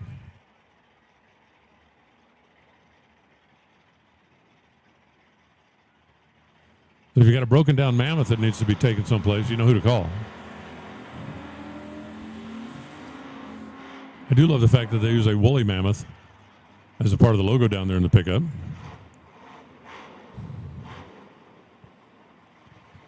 Over on the right side, Claude Evering. How many guys you know would see a four-door, what's that, 77, 78 Ford Fairmont?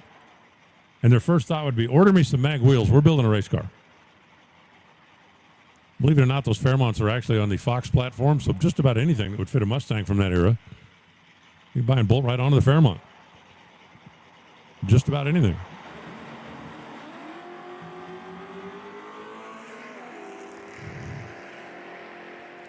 We don't hold a red light against you in test and tune mode. Just make sure you get all those out of your system before we go into race mode. 1082. That's a wicked fast Fairmont, which is something nobody's ever said since Bob Glidden parked his. 1082, 122 miles an hour. Truck goes 1347 at 104.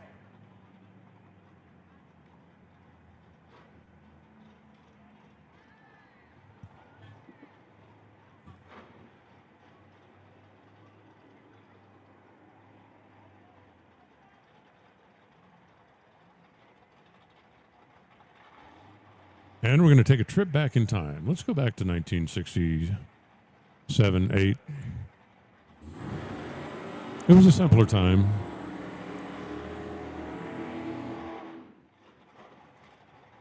And those are a couple of pretty cool hot rods.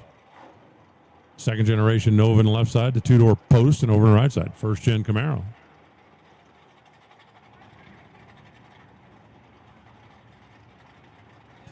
Mike Heath driving the Camaro, the big tire car. Nova still got a license plate on it. I think I might have seen that thing on the street at one point. Or maybe I'm hallucinating. Oh, look at the buttons.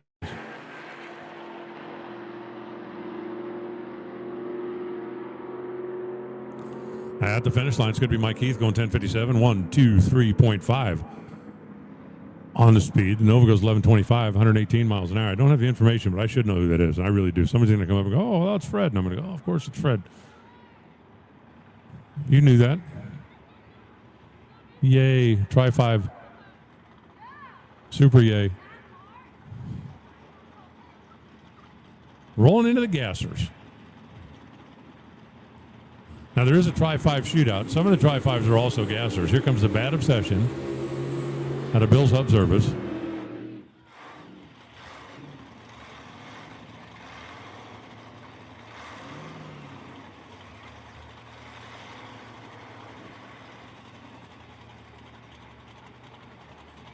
The blown teal and white.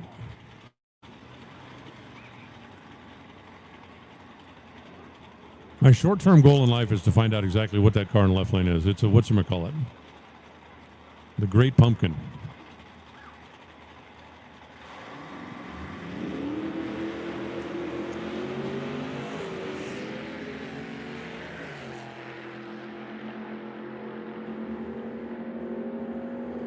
All the way to the scoreboards. A 972 at 137 miles an hour. When it pulled off the assembly line, it probably had 83 horsepower. No, I'm sorry. It probably had 43 horsepower. The classic Chevy goes 1063. 128 miles an hour across the stripe, and that'll bring up Mr. Twister.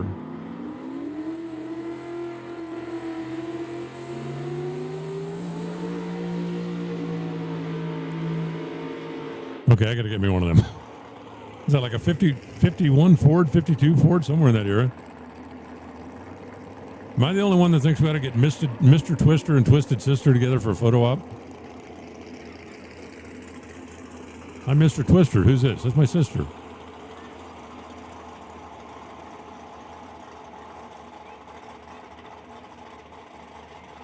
Next thing's cool. If we were given points for big burnouts, I'd vote for him. I might vote for him anyway. Awesome. That's even better.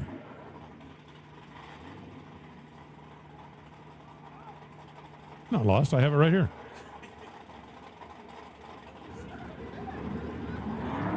Better turn that around. It'll work better. Wait, everybody. Okay, ready? Cheese.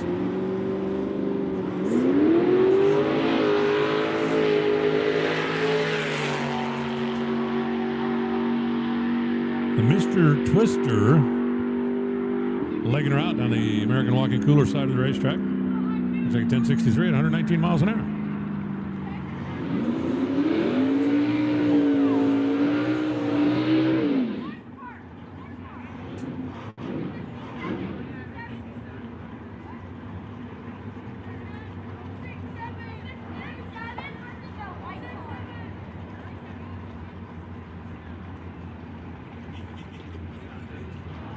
Next pair will in. Didn't we have the Corvette family feud going on earlier?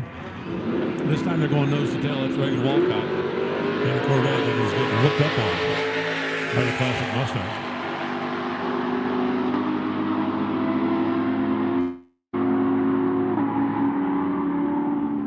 Both drivers leave a little on the early side. The Mustang goes 10-100. That was better than a 10-200. If you saw Smokey and the Bandit, you just laughed. 130 miles an hour.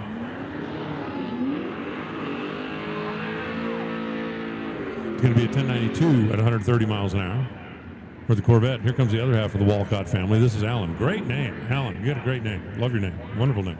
Mark Pelkey on the left side in the Monte Carlo. Hey, everybody grab your phone. Grab your phone. Okay, if you're the person who just went, oh crap, where's my phone? Come see me. Because I have an extra one and I don't need an extra one. But everybody grab your phone. Monte Carlo off and running. Corvette trying to track him down as the two blue Chevrolets close in on the finish line. 1093. That's why the Corvette's match race, because they run about the same. Mark Pelkey goes 1106. So see, you should be match racing the Mustang. It's all coming together for me now. Make perfect sense. Right lane solo coming up. That's going to be Jeff Edwards. In his Chevy, that's not quite teal. Not well, maybe it is. Turquoise? Yeah, I think it's more turquoise than teal. Well, in Arizona, teal's not really a thing, but turquoise is. 1030. Oh, geez, it's past my bedtime. 129 miles an hour for Jeff Edwards.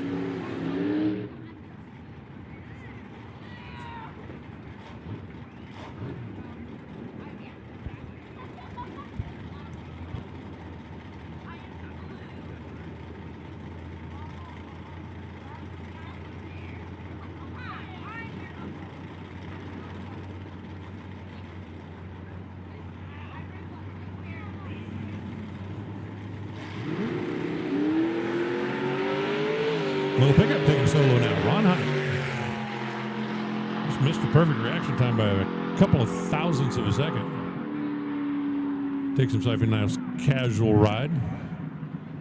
Making the 8th-mile run, 7:19 at 94 miles an hour. And once again, we go back to the 60s. Actually, is that Falcon from the 60s? It might be in early 70s.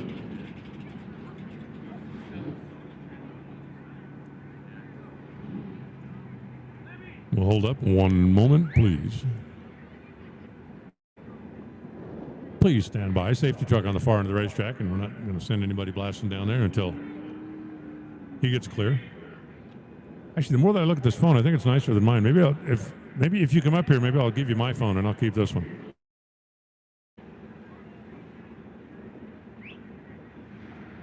Maybe.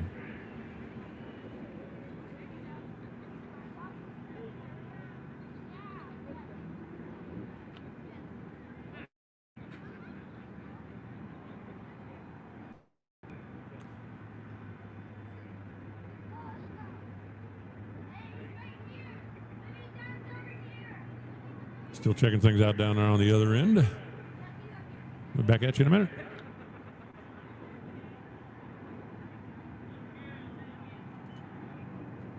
Remember, tomorrow. Bright and early, 9 a.m., you can get in. Oop. Hello.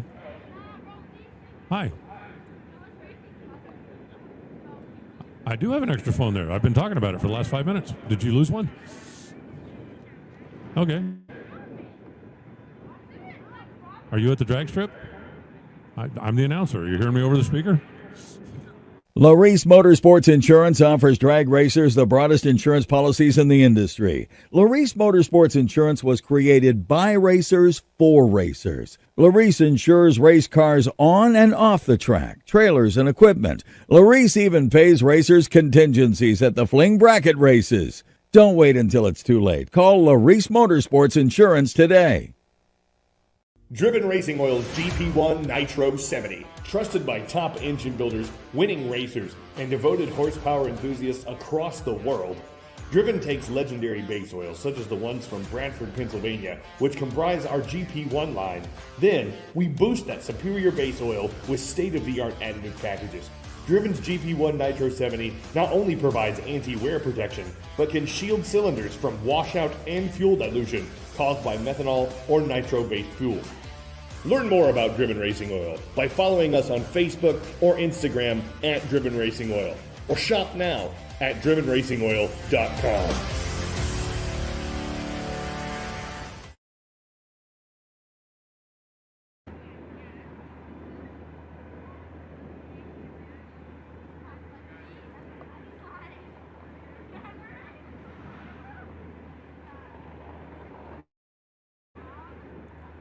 As soon as we see those red lights and green lights quit flashing on the racetrack, we'll get back after it.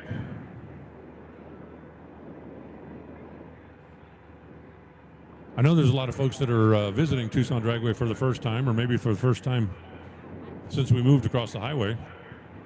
What do you think of the place, huh? Tell all your friends. This place operates pretty much year-round, except for that window in the summer when it's 100 million degrees. We take a little time off then, but if you're trying to figure out what you can do with, because it's a long holiday weekend for both Christmas and New Year's, coming out to the hangovers. It's going to be big time. Big time.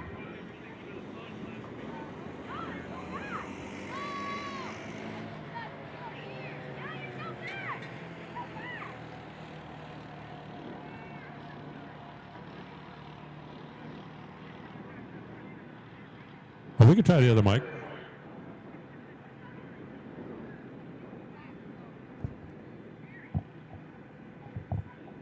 I guess we could try the other mic. Is this one better?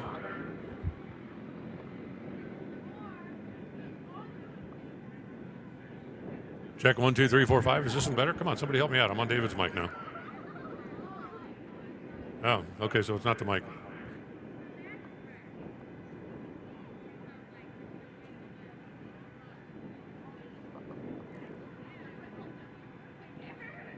Is it my bionic limbs that are creating electrical interference? I can pretend to be just normal. As a general rule, that doesn't last very long.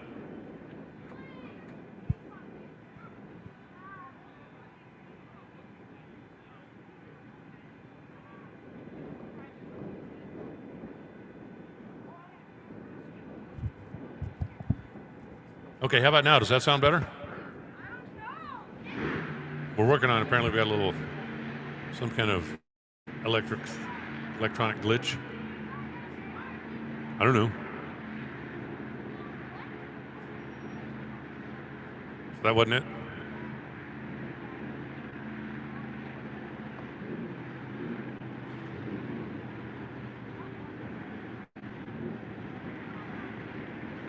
You guys find it before they say, okay, Reinhardt, you got to leave town. And if that fixes it, then I don't know what I'm going to do. Should this one not be showing on there or no? It definitely shown over here, but what do I know?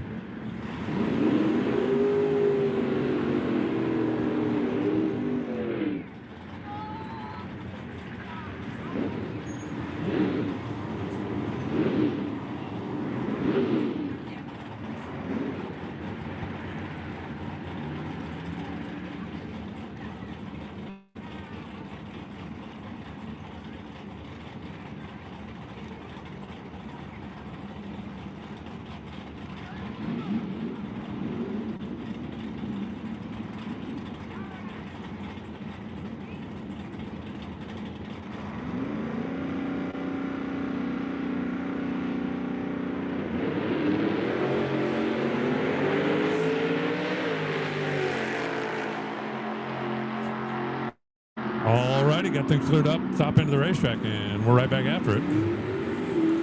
Mike Gardner blasting on down there. 694 at 97 miles an hour. It's going to be a 616 113 for the Chevy. I gave away my extra phone, so Danielle won the phone lotto. It's interesting, though. Her dad called, and I said, yeah, I got the phone. She said, okay. He said, okay, well, I'll send her up. And then she was afraid to come up without her dad.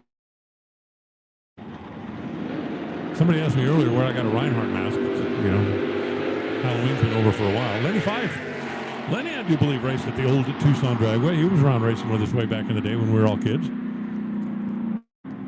And he was racing, as a matter of fact, that same car, 665 in a Camaro. 630 for the big red Chevrolet over on the right side.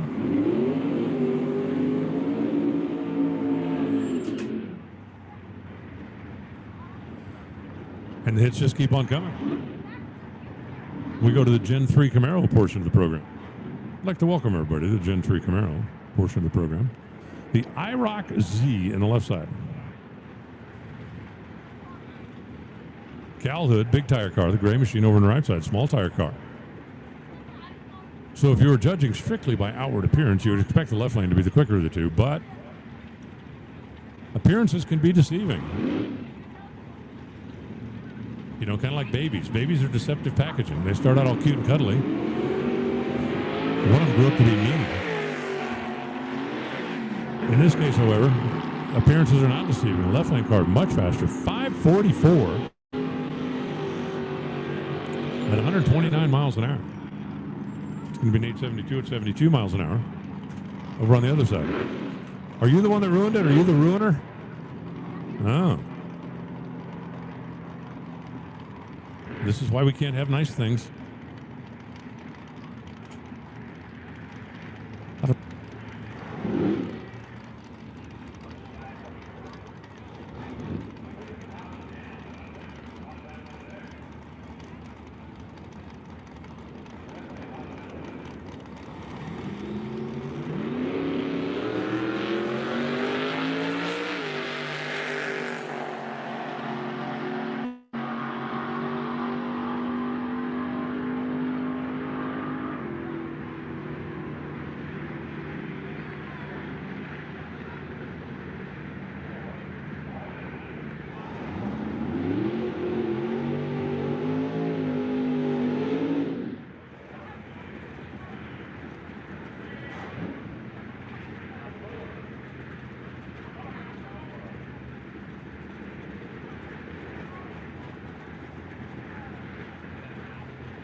Looks like he saved it.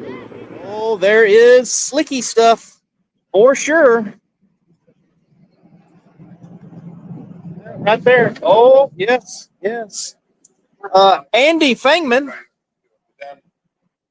how did you not touch a single thing, dude? Gosh, I did everything I could to keep this thing under control. And luckily, I think I had some luck.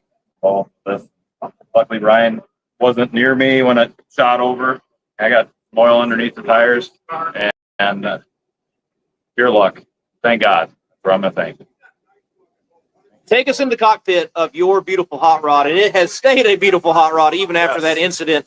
Were you like slow-mo counting, like, oh, that's the right wall, this is the left wall, oh, that's Brian? Well, we've been fighting tire shake with it all day today, and I knew that was coming, and it came. The tire shake came, and I went to stab it in the high gear and just go out and try to get it to go A to B, get it to go down, and it just shot out unpredictably before I could do anything with it. And I just hung on. I'm like, gather this thing up, keep it off the walls, keep it between, the mustard and the mayonnaise. It's always here, and that's what I did. And then finally, I got it where I was doing the zigzag stuff, kept doing that because it was just, I don't know, the oil under the tires yet, and I got the chute out, and I feel so bad about the oil on the track. I'm going to go out there here and get that, help clean that stuff up because that's not fair to those guys out there. They've been working hard all weekend trying to keep this racetrack safe and keep things moving along here for Chris and Tara Graves, you, and just everybody works so hard at this stuff, and then the oil gets out. It just makes it tough. But, well, Andy, we're certainly glad you're okay, and thank you for providing a highlight on the live stream. We appreciate it. Chaotic highlight again. Chaotic highlight. We're making it again. All right.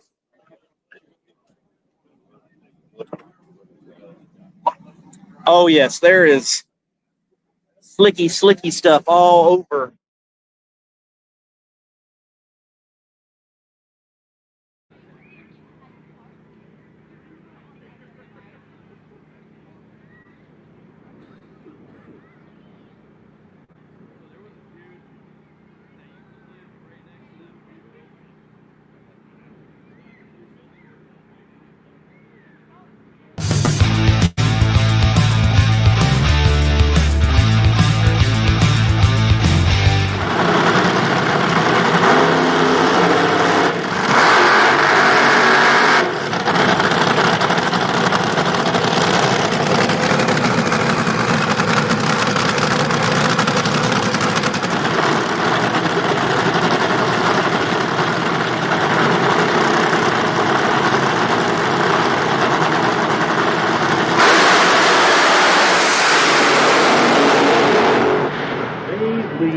Behind John Umlauf with the win, 365 knots. John Umlauf, you are no stranger to winning, but a championship at a high level in Nitro Chaos and getting it done early with Cody Austin losing in the semis, you winning. Congratulations. Awesome. Hey, all the glory and praise goes to God.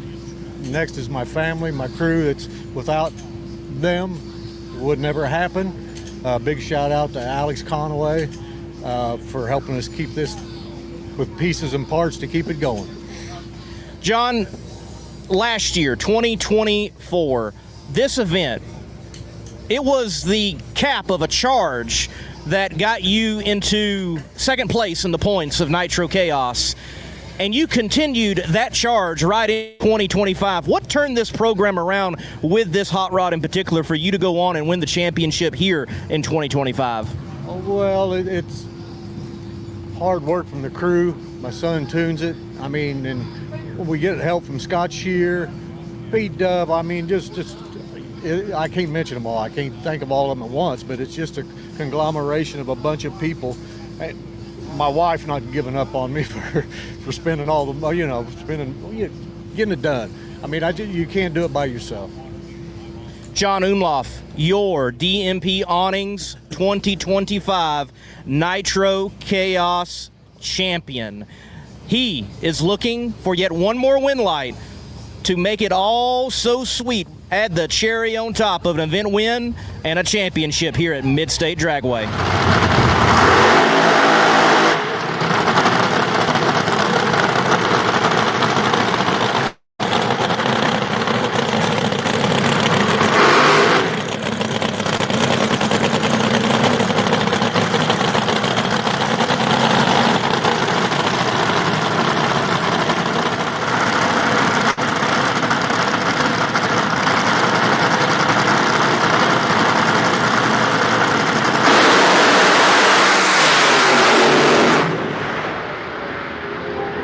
John Umlauf going to pick up the win. Winner's Lane here at Mid-State Dragway.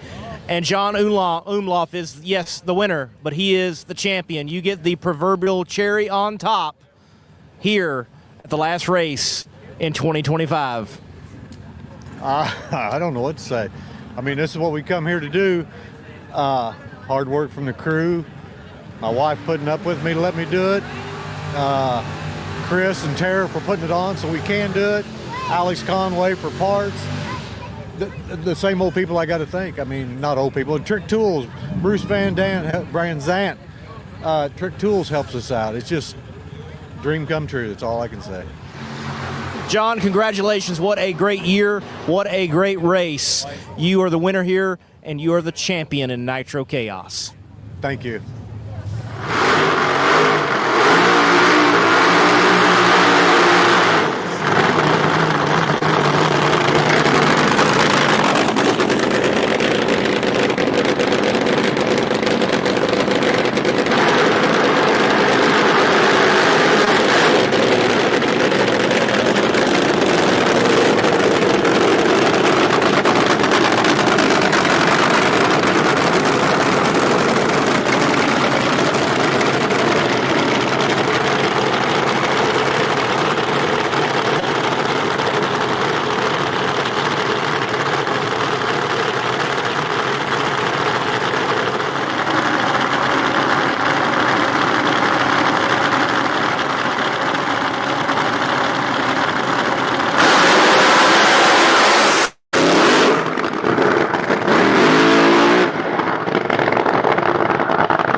Brian Coleman needs to add Nitro Chaos two-time winner on that t-shirt.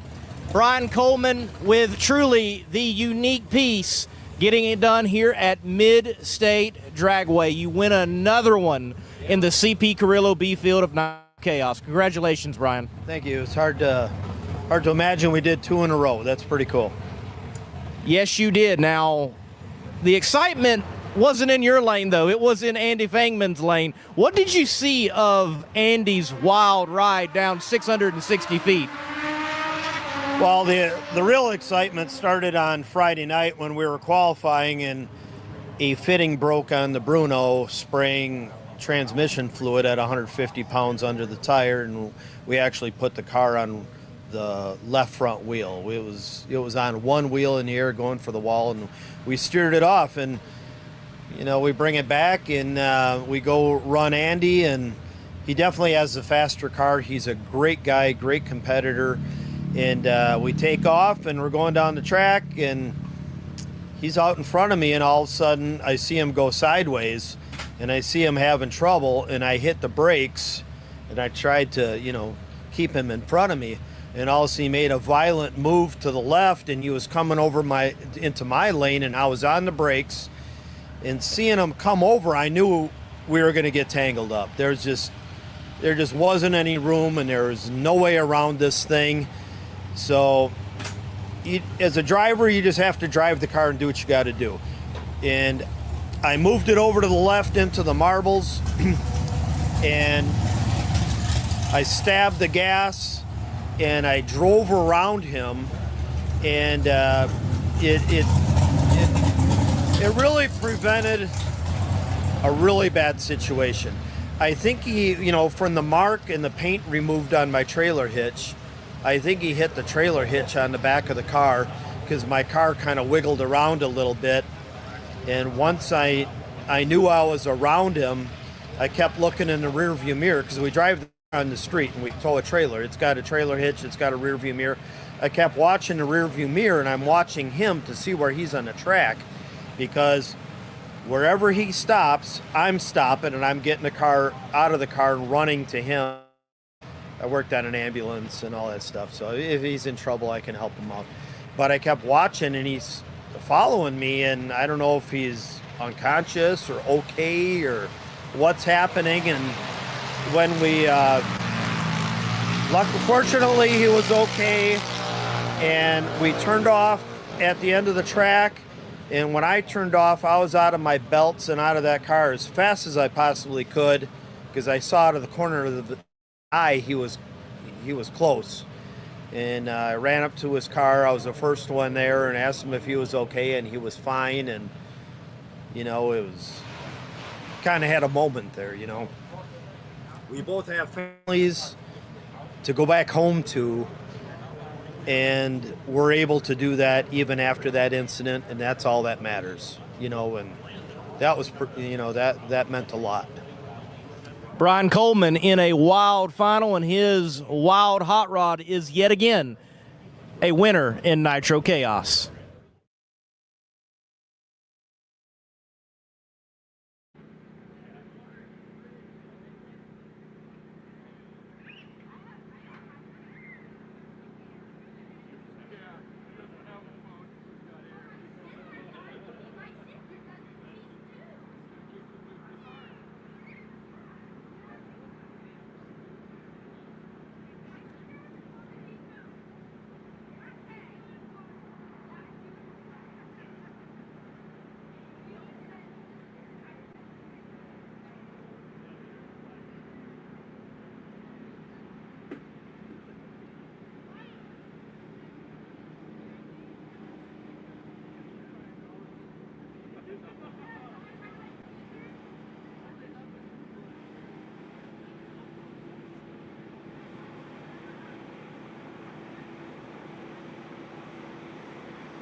Driven Racing Oil's GP1 Nitro 70. Trusted by top engine builders, winning racers, and devoted horsepower enthusiasts across the world. Driven takes legendary base oils such as the ones from Brantford, Pennsylvania, which comprise our GP1 line. Then, we boost that superior base oil with state-of-the-art additive packages. Driven's GP1 Nitro 70 not only provides anti-wear protection, but can shield cylinders from washout and fuel dilution caused by methanol or nitro-based fuel. Learn more about Driven Racing Oil by following us on Facebook or Instagram at Driven Racing Oil, or shop now at drivenracingoil.com.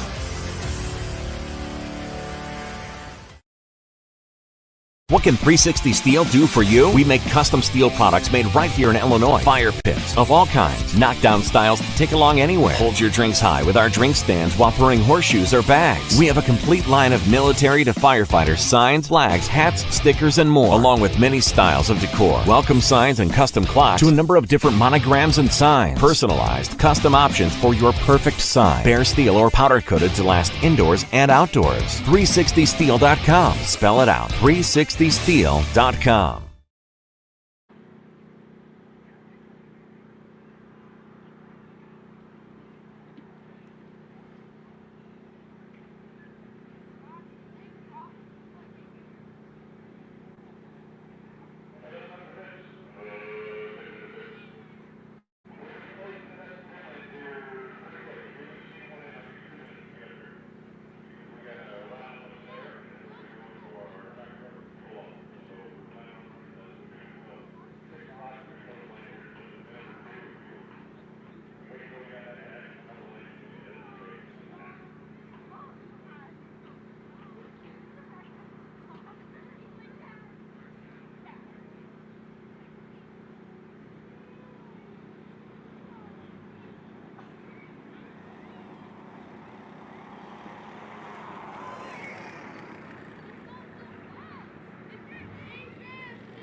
Tucson Dragway, fuel altereds.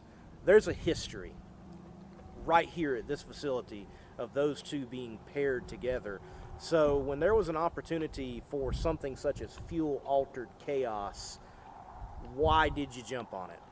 Well, number one, I've watched Chris and his wife at a few different events, and I've seen their banquet they put on, and I was very impressed at how professional that they are putting everything together like they do.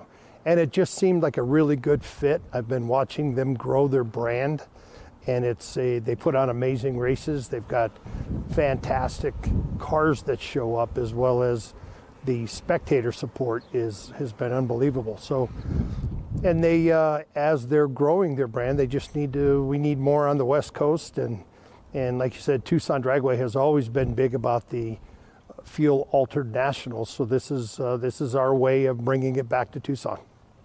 What do you envision? It comes around November and people are rolling into this place along with fuel altereds. What do you hope to see, Mr. Hughes? I think what we're going to see for the inaugural race, we're going to see a lot of enthusiasm. We've got already over 30 pre-entered fuel altered cars, which is crazy. They're coming from all over the country. And I think this is going to turn into a destination race. You can pretty much rely on what the weather is going to be like. The weather's going to be good, a little chilly at night in November, which you're going to see a lot of flames out of with the nitro cars. And I think that the vibe, what we do here is we put on a party, and usually a drag race breaks out. So I think when people show up, they're going to be amazed at what we've done to the facility itself, and the racers will really enjoy the track and the atmosphere. You mentioned Tucson's kind of this hidden gem in Arizona overall, and I would say you've got a hidden gem of a racing facility from what I have seen here in Tucson Dragway. So do you hope something like fuel altered chaos will become something that can, well, elevate Tucson Dragway, put it on the map, and make it not just a place for fuel altered racers, but all racers to experience racing right here in Tucson? I believe we will. I believe once the fuel altered chaos comes to town, it's really going to it's going to bring a lot of attention to the track, and it's going to bring a lot of racers that haven't been here before, and they're going to look at the track, like you said, as a gem itself, let alone how much there is to do in Tucson. So you bring your family, you plan your trip, and you plan it, and that's usually what makes a great event, is when mom and the kids, everybody's got something to do. But the biggest thing, when they come to the track and they're treated with respect, and they're treated the way I've always been wanted to be treated in my 48 years of racing, you know what a racer expects when they come through the gate. And we try to give them that hospitality, and we try to give them the respect, because we know they're spending a lot of money, and when they come here, we want this to feel like home to them. Race fans, get ready. The inaugural Fuel Altered Chaos rocks historic Tucson Dragway Friday night and Saturday, November 14th and 15th. Round-pounding fuel altereds from across the country go into 200-mile-per-hour combat with historic names like the Mob, Rat Poison, Bradford's Fiat, and Sheepherder. Take on new school hitters like Cone Hunter, Witch Doctor, Blown Sentless, and many more. See Bonicia's backup girl, Header Flame, and run what you brung drag racing like Tucson hasn't seen in decades. Kids 12 and under are free. Visit TucsonDragway.com for more information. November 14th and 15th. Be there. 5, 6, 7, and 8 open for fuel altered second round qualifying. We are seeing great performances already. Now that the sun has gone a little better, more favorable conditions, we should see, very likely will see even better performances as our teams have taken the data from their first run down the racetrack, plugged it into their tune-up, and they will be applying that horsepower to the racetrack just to see how quick and fast they can get down the racetrack. Right now, Kyle Huff, number one in the Sheepherder, with a beautiful 382, 201 miles an hour. It's in that number one qualifying position in the CP Carrillo A field. It goes from 382 to 406 in the A field, goes from 406 with a 7 to a 440 in the Western Differential B field. The Driven Racing Oils C field right now, number 1 is a 440, number 8 is a 472. And 480, low qualifier in the D field at the moment. Smokey Blanton and that Texas Joker ran a 480. Staging lanes open, our race teams. You heard that melodious roar of the unnaturally aspirated American engineering out there from the pit area. Probably caught a whiff of nitromethane, as that was one of the nitro cars warming it up, getting ready to drop it down off the jacks, hook up that tow strap, and pull it to the staging lanes for the second of 3 opportunities to go down the racetrack in qualifying mode here at the inaugural fuel-altered Chaos. First car down the racetrack to go under 4 seconds. That was Colin Thomas in the Twisted Sister machine. And, of course, that Murph McKinney chassis machine, always a strong performer, and they showed the way to the 3-second performances. So, race fans, we want to welcome drag racing legend Murph McKinney. He is here for the race this weekend. And, of course, as you dig into it, you will find out that a lot of these cars were fabricated by the official fabricator of the Fuel Altered Chaos series, Murph McKinney and his company. Always been turning out championship race cars, and Murph McKinney in the house to witness this inaugural event. Welcome, Murph.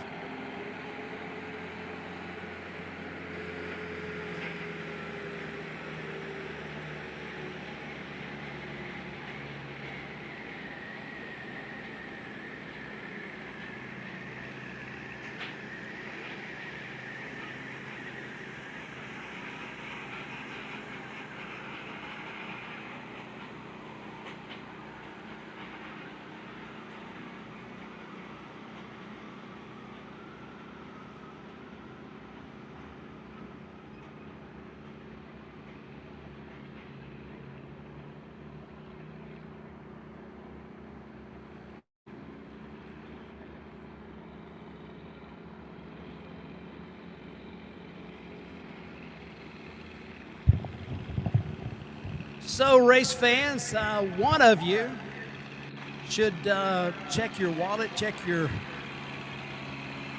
pack for your driver's license. If you have lost your driver's license, I've had a good Samaritan turn in a driver's license which was turned in the fuel-altered pit area. Somehow it managed to escape your pocket or your hands and was left on the ground. So if you lost your driver's license, it's an Arizona driver's license, I'll give you that clue. Then you might come to the tower, to the door that says announcer. We'd be happy to take a look at the picture on this driver's license and compare it to the person standing in front of us. And if that's you, we'll return your driver's license to you. Hate to give a driver's license to somebody that it's not. If you've lost your Arizona driver's license, turned in, it is in the tower. You can pick it up here.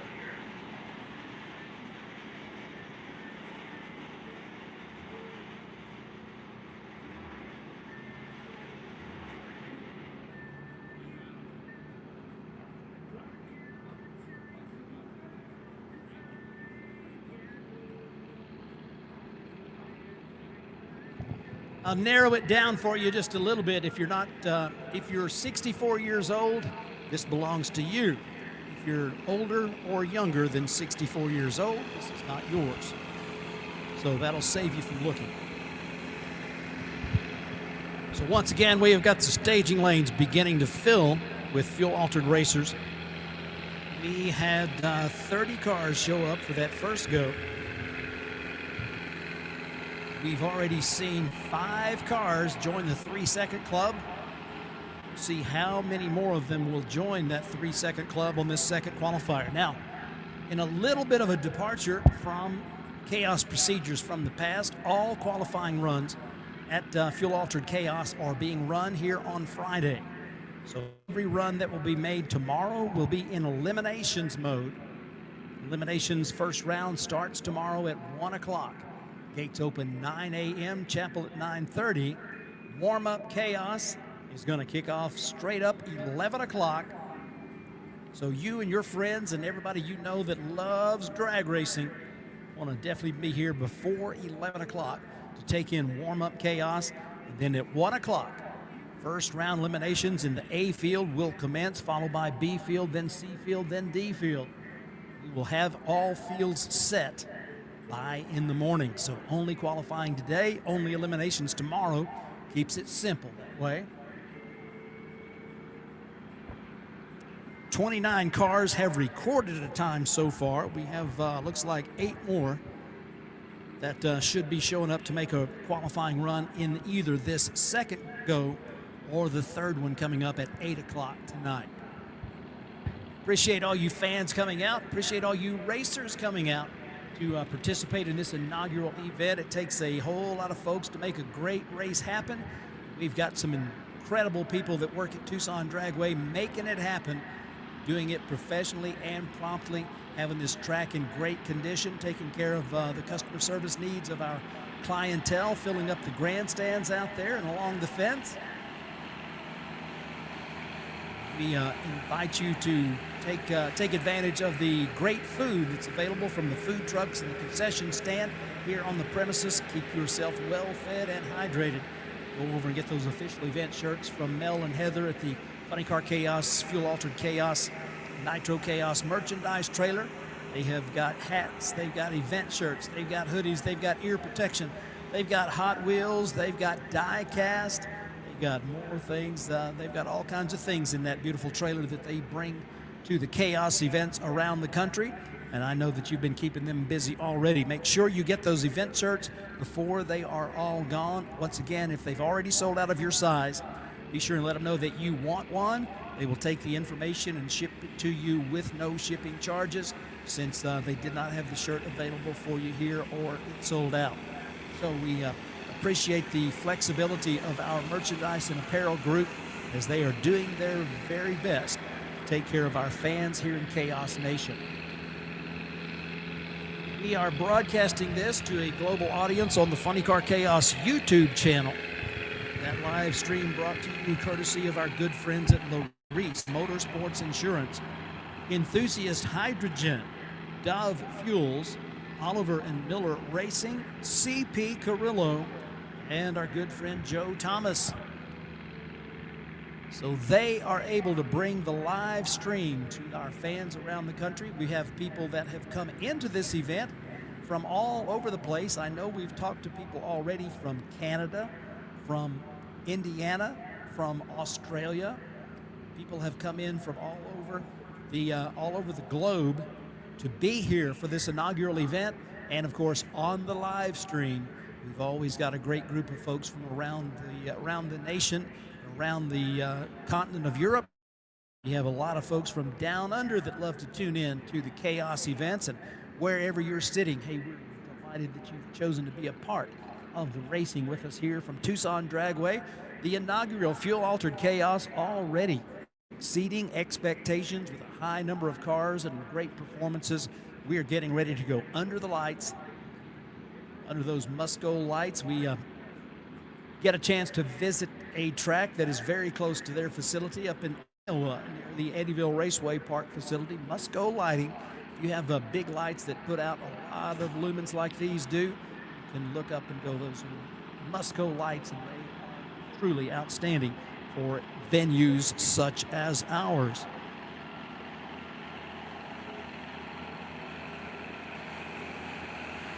For those of you in the motor coach or in an automobile, perhaps you have retired to one of those in for a break in the action, you can tune your FM radio to KTCD FM. It's 103.1 on your FM dial. We're broadcasting from high atop the Tower of Power.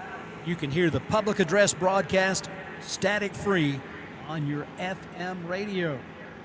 Great food, great beverages, leaded and unleaded, available out there on the pit side and the concession stands from the food trucks. We want you to make sure to have a great time, because anytime you come to a Funny Car Chaos event, a Nitro Chaos event, or now new to 2025, Fuel Altered Chaos, Rule number one is to have fun. And if you haven't already met somebody that's sitting close to you in the grandstands or along the fence, I tell you, there's only two kinds of people in this world. That's people that love fuel-altered chaos and people that have never been to one. So we're adding you to the people that love chaos tonight.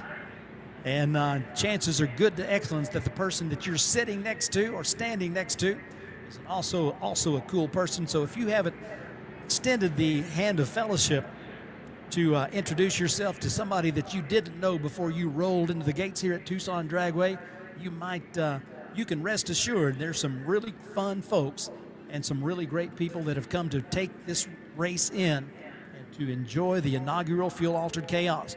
For those that haven't already heard the date for next year, sometimes when there's an inaugural event, you wonder, will there be another one? And it's already been determined that the response from the Tucson community and from the racing community has been so overwhelming that the second annual Fuel Altered Chaos has already been put on the calendar. It's in Sharpie. It's not going anywhere. It is November 6th and 7th, 2026.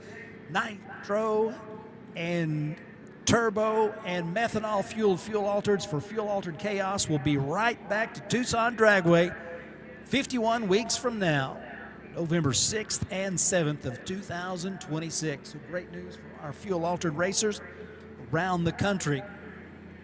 We can hardly wait to get this second round of qualifying going and the third round and then eliminations tomorrow. Once it's done, those incredible trophies from Katie Butera's Apple Girl art are presented, along with the prize money and the fact that there's only one first-time winner in an event, and the four winners that leave this track as the class champions in the CP Carrillo A field, the Western Differential B field, the Driven Racing Oil C field, or the Oliver and Miller Racing D field, they will be the only ones that can ever claim they won the first one.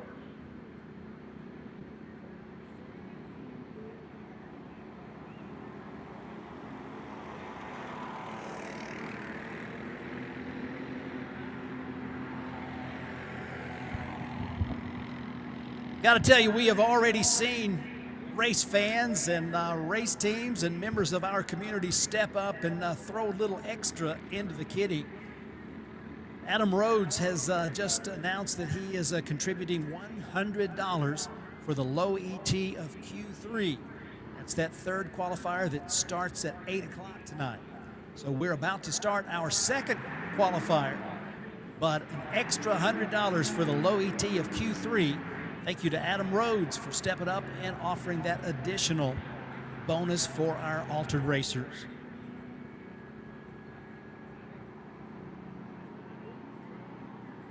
Gates open tomorrow for the second day of Fuel Altered Chaos. Chapel service at 9:30 on the pit side grandstand with our chaplains from the Racers for Christ. 11 o'clock, sportsman time trials and warm-up chaos will start right there in the Fuel Altered Alley. We will start up every single car in succession. There will be a lot of great sound, a lot of smells, a lot of sensation that is incredibly exciting. You're going to love that. It's at 11 o'clock tomorrow. Warm-up chaos, part of the Elimination Day action here at Tucson Dragway tomorrow. Make sure you're here early. You don't want to miss anything. Round one elimination starts at 1 p.m.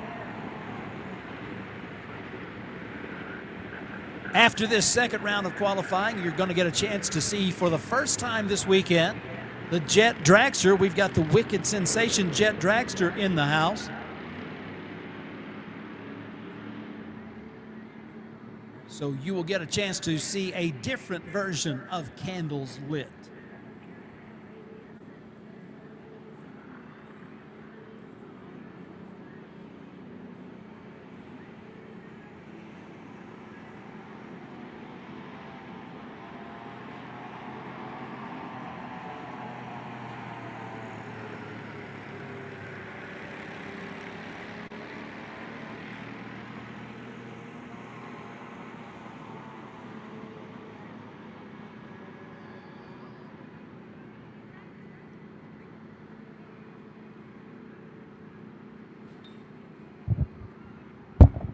And once again, I do have an Arizona driver's license that was found on the ground out in the fuel-altered pit area. Resident of Tucson, born in 1961. So if that's you, your driver's license has been found by a Good Samaritan and turned in. We have it for you in the tower if you want to come and pick that up.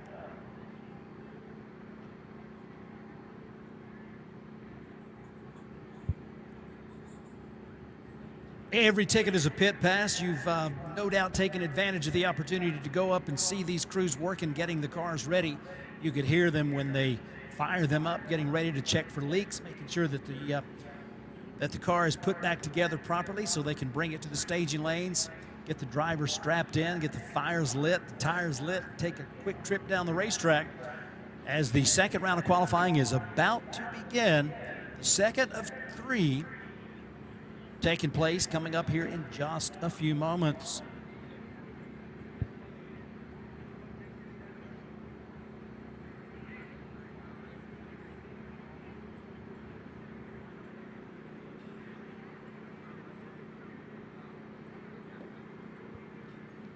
Looks like 31 cars answered the call in the first qualifier. 30 of them recorded at a time. You may recall that the Plan A machine functioned at the starting line and left before the tree activated, therefore no time was recorded.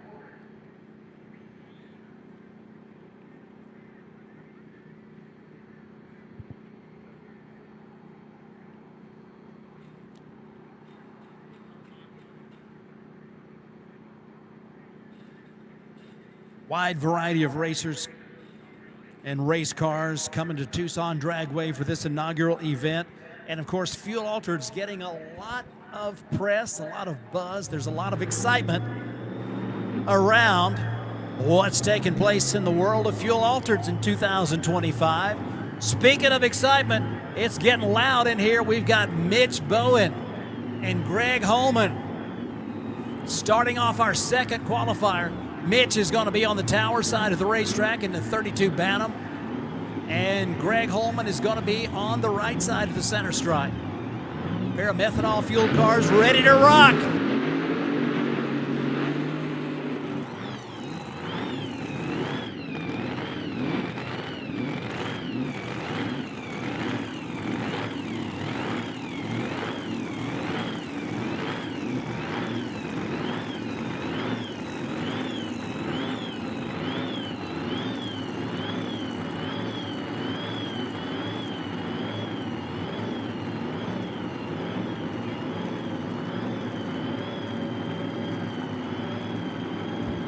Mitch Bowen put up a strong 4:11 on his first run at the racetrack. He was on the right side of the Christmas tree on that run, swaps over to the left side to run the Western Differential lane this time.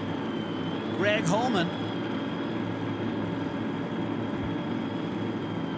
had a 4:26 elapsed time on their earlier pass at 161 miles an hour.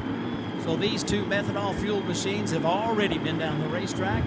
See if they can go a little bit quicker, a little bit faster than they went down the first time. Bowen on the left, Holman on the right.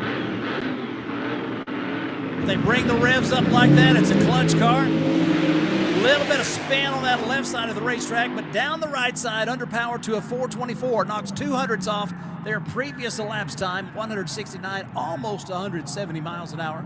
A 1:04.60 foot for Greg Holman, and that 4:24 is going to move him up 2 spots to number 13.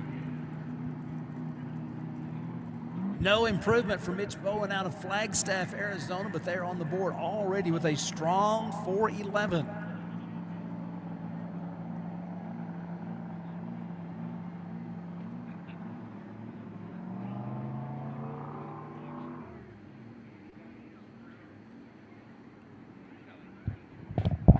So the car on the tower side of the racetrack, right after the hit, the car spun a little bit, and Mitch Bowen was pedaling that car, pedaled it a couple of times, maybe 3, wound up under power going across the finish line, but 5 seconds flat was not an improvement over that stellar 4:11 that he put down on the first go down the racetrack. All right, another guy who's looking for a time, Johnny West, is going to be taking the tower side of the racetrack. Johnny came up. His car had a malfunction at the starting line. Before the tree flashed amber, the car left. So it did not record a time. So that's the reason Johnny West is not on the qualifying list right now, other than to have zeros by the name. The Plan A car is going to be the nitro burner on the tower side of the racetrack. Ricky Weeks with his Ford-powered altered out of Roswell, New Mexico, is going to be over there on the right side of the racetrack, taking a quick trip down that American walk-in Coolers lane.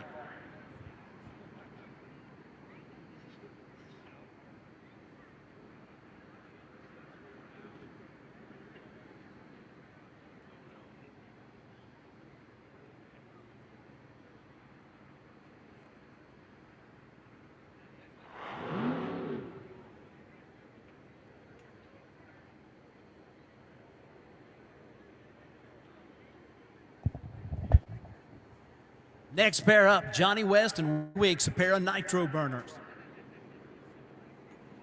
Ford power on the right side, Chrysler Hemi power on the left side of the racetrack. Johnny West, all those years ago, known for running that big block Chevy power, but he's been on the dark side for quite some time now.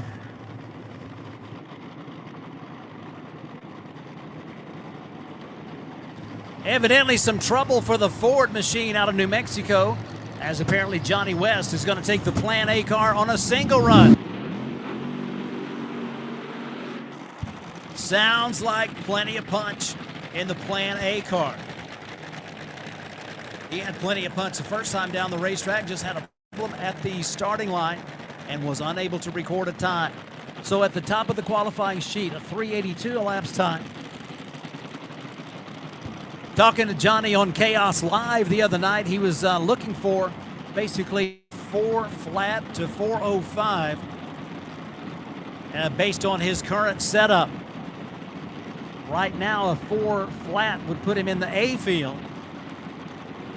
However, there are several cars that are looking to step up their performance from the first time down the racetrack that would likely bump him back into that B field, presented by Western Differential. Decades of fuel-altered racing under his belt. Comes into this race. He'll be honored tomorrow as the Grand Marshal of this inaugural fuel-altered chaos event. He's got his eyes on the starting line. 2 bulbs lit. Flash of amber. He's going to get a time this time. Candles lit down the racetrack. Stops the clocks at 393, 194.06 miles an hour. So going into the 3-second club with a 393 at 194 miles an hour. That will move him up the list to all the way up to number 4. So into the 3-second zone at 194 miles an hour. He either went quicker or faster than he was planning, but I think he probably has it figured out that he may wind up back in the B field by the time some of these other cars run. He was basing that on having the tune-up in the car from Bakersfield. And, boy, it's definitely good conditions here tonight.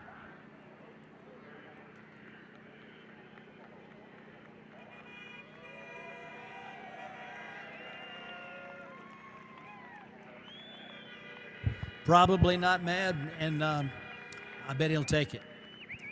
Plan A goes up to the middle of the CP Carrillo A field, and no trouble on that run. He makes the exit, and he's going to allow us to bring the next car up. Keith Wilson.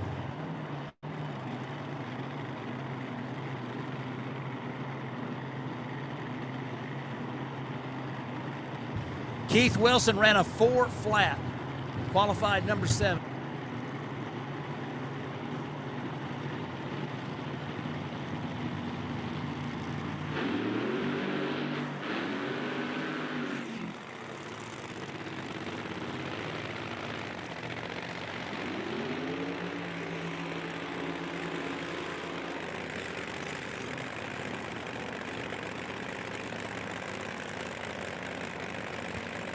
Keith Wilson on the tower side of the racetrack. Keith Lifsey from Green Valley, Arizona, over on the right side of that center stripe.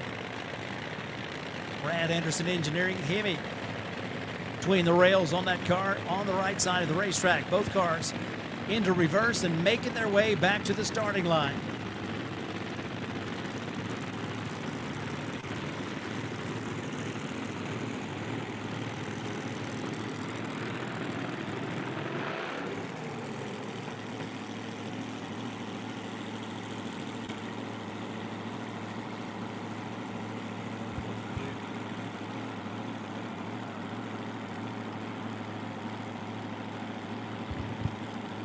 It was, so a 4 flat the first time down the racetrack is going to be the one they live with, at least for now. So we'll go to one car down the racetrack, Keith Livesey.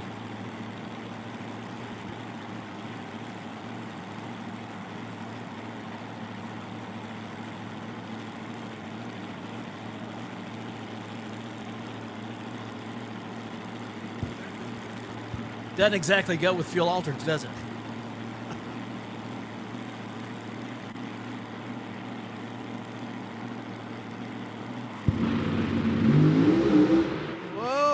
To spin for Livesey down that right side. He will put a time on the board. It won't be the time he was looking for with a 7:30, but there is another opportunity coming up in a couple of hours for them to get the car down the racetrack and find themselves in a better position.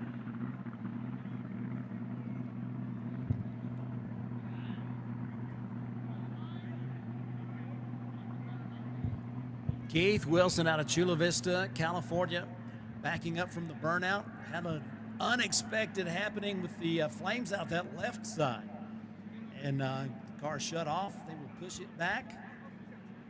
Hopefully everything's good for another run coming up sometime tonight and certainly tomorrow, as they went down the racetrack in 4 seconds flat. Right now, that's got them number 7 in the A field. We'll see how it shakes out at the end of the night. The Witch Doctor, bad to the bone.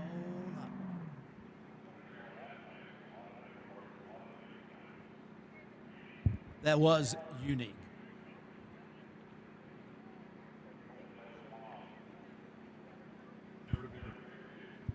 Amen to that. All right, we're under the lights. You're getting a chance to see already some of that candles lit feature from these nitro burning cars.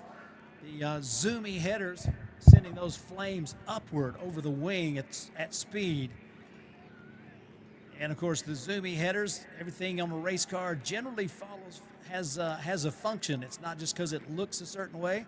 The diameter of the pipes, the direction that they're pointing, with the zoomy headers providing a little downforce and a little push, designed that way intentionally, because when it comes to getting 1,000th or even 100th of a second, doesn't take much. The razor thin margin of victory. Everything about these race cars engineered to go quicker and faster, more consistently down the racetrack. And of course, the byproduct of the zoomies, they'll blow your hat off if you happen to be standing close. Blow your hat off if you happen to be standing on when it's under power.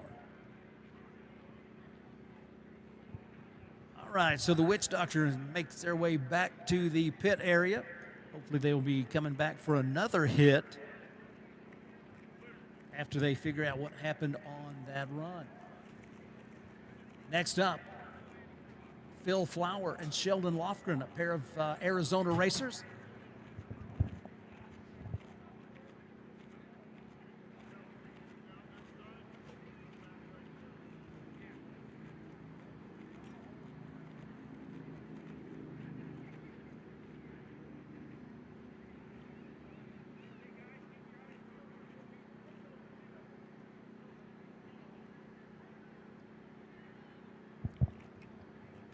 So number 1 in the B field is now 406. There's 2 cars at 406 on top of the B field. 382 still on top of the CP Carrillo A field. Race crew working on that left side, making sure that we are good to go. There's obviously some fluid on the left side of the racetrack. They will make short work of getting that taken care of so we can bring another pair of fuel altereds up and send them down the racetrack here in our second qualifier. Great to see everybody out here tonight. I hope you've had plenty of opportunities to make a new friend, meet some of these crews and drivers of the teams. that have come to Tucson from all across the country.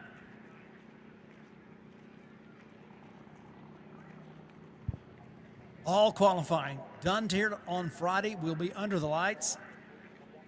Second round of qualifying will finish up with the jet car. Then not too long after that second round comes to a conclusion, we will be bringing the fuel altereds back for their last chance to shuffle the deck and get themselves into the position they hope to be in going into eliminations. Eliminations start at 1 o'clock tomorrow afternoon. Warm-up chaos at 11 a.m. Going to be a full day of some great drag racing, and we are hoping that you will come back tomorrow. Hope you've already got your 2-day pass purchased. And bring your friends. Have them come on out for an extraordinary weekend here at Tucson Dragway with the inaugural fuel-altered chaos. Hey, it's already been such a hit that the second one is on the calendar for 2026, the first weekend of November.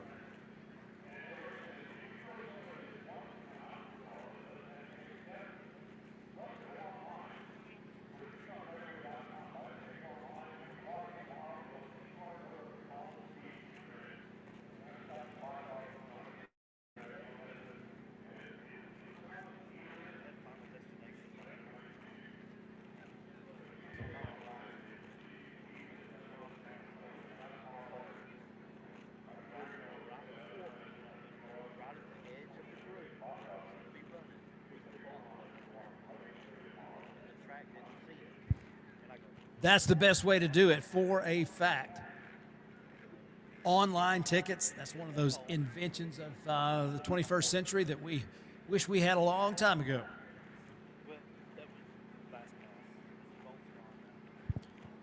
In addition to the action that you see on the racetrack through the weekend, there's all kinds of things happening on the property. The official event shirts available at the Chaos trailer. We've got a static display over here close to the tower. Some of the classic hot rods from the world of fuel-altered racing and more. At Speed Sport Roaster, we've got the Mob fuel-altered down there, the Climax fuel-altered. There is plenty to see here at Tucson Dragway, and of course there's a full schedule of events on the docket here at Tucson Dragway. You can check us out on our website or on our social media pages. And we've got something going on all the time. We'll be delighted to have you join us at Tucson Dragway as we are actually in the thick of the winter racing season. And the weather here allows us to race most of the year. We choose not to race in July and August because it's too miserably hot. But boy, have we got some great winter racing here, and it kicks off this weekend with the inaugural fuel-altered chaos. We're seeing the great performances already. So the track staff, we talked about it. It takes a lot of folks to make a race come off smoothly, and these track staff people taking care of that left side lane so we can get back to racing here very shortly.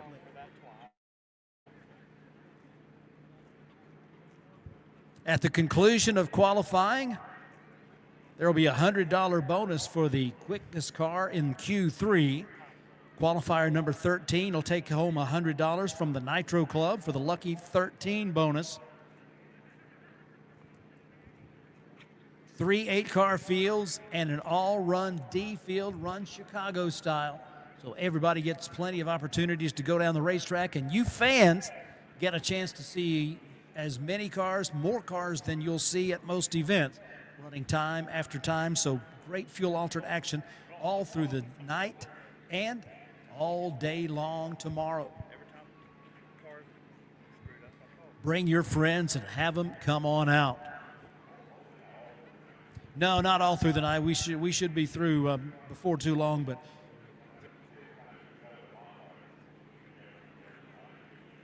yeah, we got to have some of that. Got to have some of that going, and it's not a grudge race, so it will not be all night long.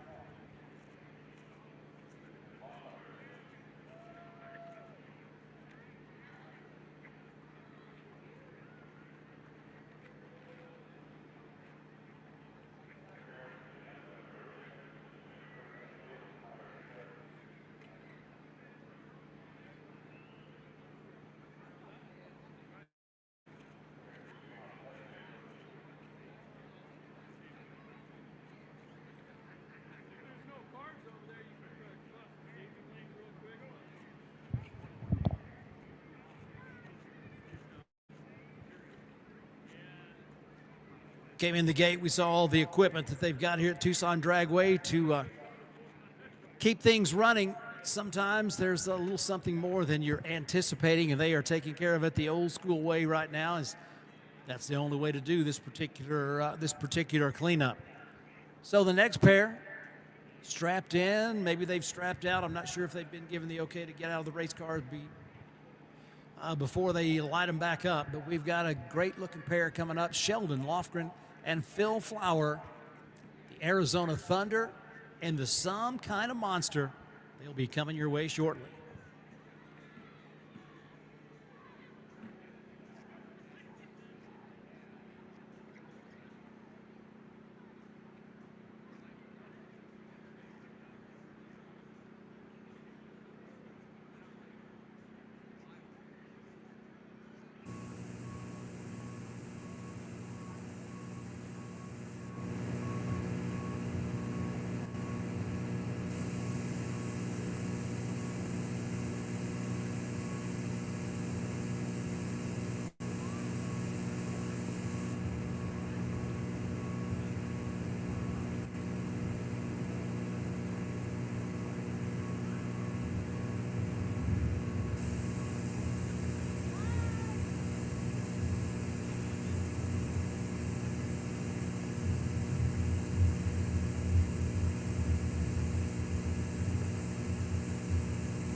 Sheldon Lofgren went down the racetrack in 4.61 seconds.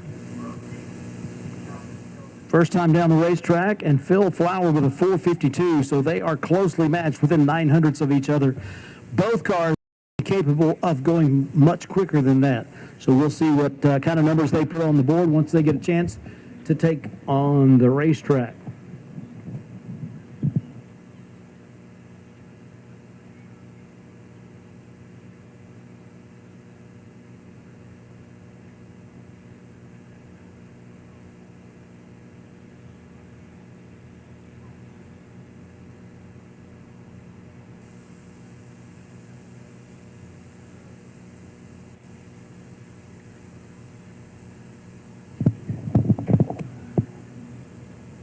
Part of the program this weekend, we've got a Best Dressed Backup Girl competition taking place tonight and tomorrow night. $350 to the winner tonight, $350 to the winner tomorrow.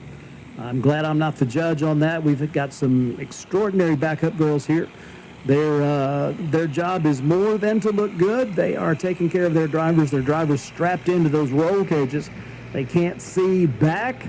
And so having someone in front of the car to make sure they're going in the right spot, definitely something that is an important function of that job. I got a question for you. Lay it on me. Well, if they can put LED lights on a fuel altered, why can't they put a backup camera on it? I suppose they could. I don't think, I'm not sure. You'll have to ask one of those fuel altered racers, but that might be just a little overkill. I mean, I'm not trying to put the backup girls out of business. I love backup girls. Can the same person win both days, or does it have to be a different person? Or can the same person change costumes? No, there'll be one winner today and a different winner tomorrow. That's what if I put on a disguise? Good luck. Okay. You won't have to worry about that anyway. I can always use an extra $350. No, I'm just saying, if I was the one that won it tonight, then tomorrow I'm like getting a different outfit. I'm thinking maybe they won't recognize me. I can win it again. Yeah, I get it, but it's a different winner each day. There will not be somebody double dipping. It's entirely normal for the backup girls to change not only runs from day to day, wardrobes day to day, but run to run. So it's like a Taylor Swift show. Kind of like it. Kind of like it. All right, the big equipment has come out, so we are getting closer to being able to send the cars down the racetrack as this second round of qualifying will continue. Shaking up the ladders, shaking up the list. All qualifying done here today.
thought traction farming would be a thing. I'm telling you, I've seen some races. I haven't been to them, but I've heard about some races where you would think that track farming was a thing, and as what spectators came to see, of course, they are very important to make the traction right for these high horsepower cars, but just in the right amounts. Hey, we want to welcome our live stream audience. This event is being broadcast on the Funny Car Chaos YouTube channel. We've got our great friends from Louisiana, Laris Motorsports Insurance, and our friends from here in Enthusiast Hydrogen, our friends from California, CP Carrillo, our friends from Illinois, Dove Fuels, Oliver and Miller Racing, and Joe Thomas adding their support so that we could bring this race to Chaos Nation on the live stream, and we're happy to have all of you joining us wherever you may be tuning in from.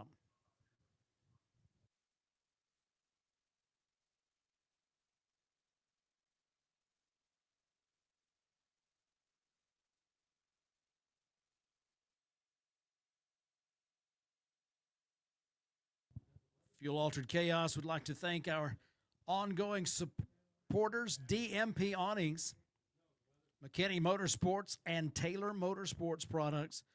McKinney Motorsports, the official fabrication source of the Chaos brand, official safety equipment provider, Taylor Motorsports Products from up in Oregon, and the official awning of the Chaos brand, Dean Dubbin and his crew and from DMP Awnings. If you want to know what kind of work they do, just take a walk down Fuel Altered Alley and look up at the canopies that come off of these trailers. You'll see most of them on the corner says DMP Awning. There's a reason for that, as these folks spend a lot of time at the racetrack, need a little protection from whatever elements may present themselves at the track. They know they can count on DMP Awnings to provide them with the best coverage in their pit area.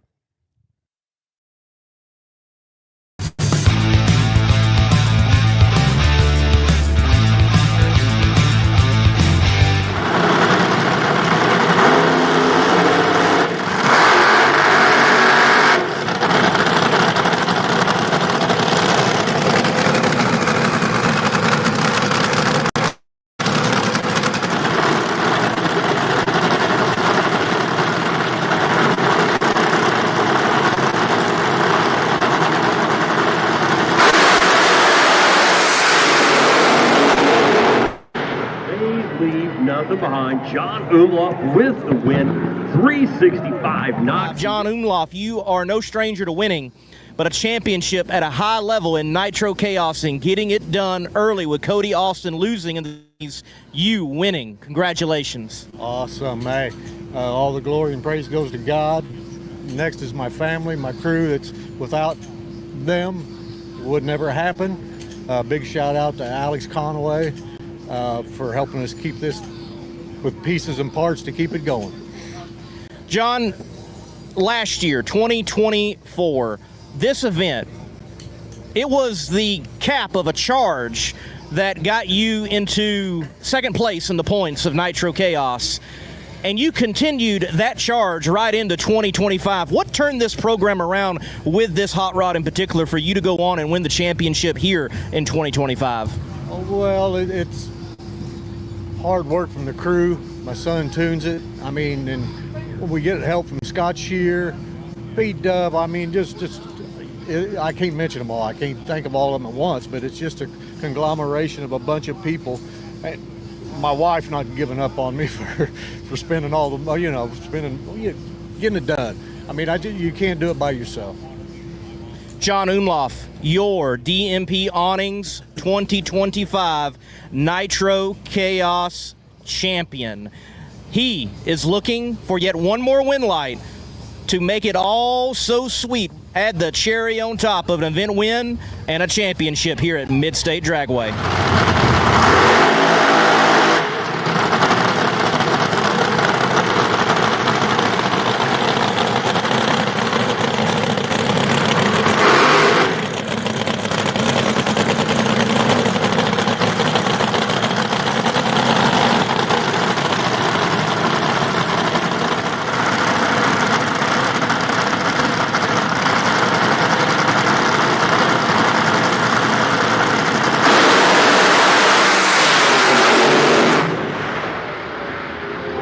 John Rudolph going to pick up the win. Winner's Lane here at Mid-State Dragway.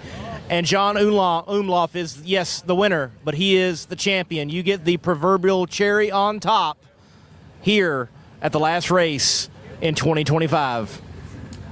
I don't know what to say. I mean, this is what we come here to do. Hard work from the crew. My wife putting up with me to let me do it. Chris and Tara for putting it on so we can do it. Alex Conway for parts. The same old people I got to thank. I mean, not old people. Trick Tools, Bruce Van Dam, Brian Zant.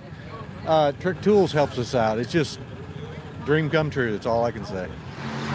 John, congratulations. What a great year. What a great race. You are the winner here, and you are the champion in Nitro Chaos. Thank you.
Good shots out there.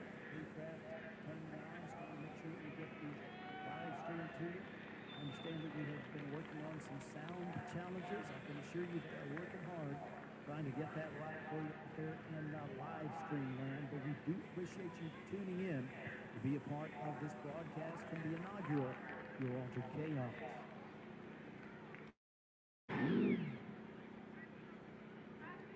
All right, as the Alters in the shutdown area behind the exit, we got the all clear. It's time to go with Reed Taylor and John Brewer.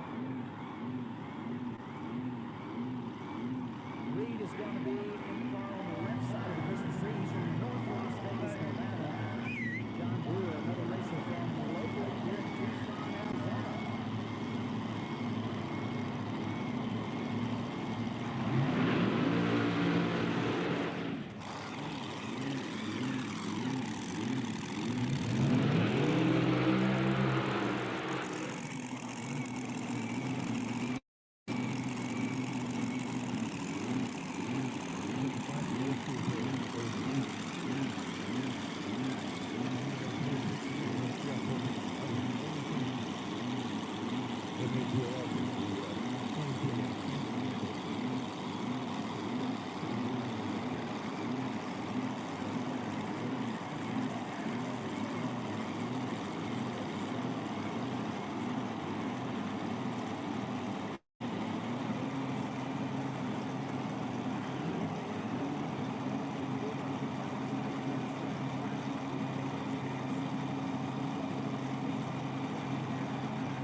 Tucson Brewer.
Miles an hour. I'm going to say that was probably an improvement over there. No improvement on the tower side from Padilla.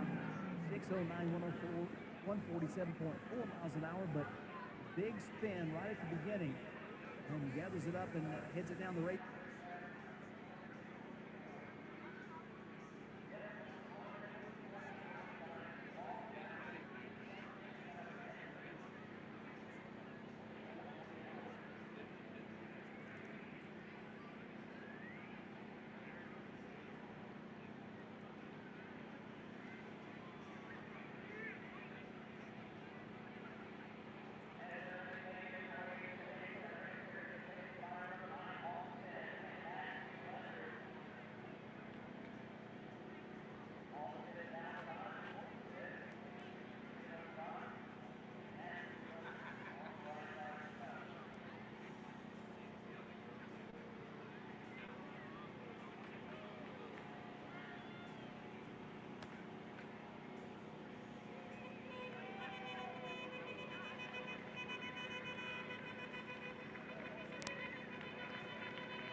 seconds in fuel-altered qualifying.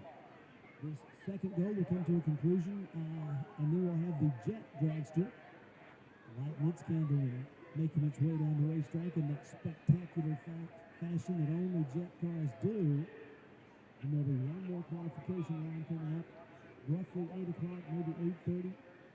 We will get that third qualifying round in the books, and once that's done, we will set the fields and find out who's going to be available for competition tomorrow. So if any applicants need to be inserted, we can do that.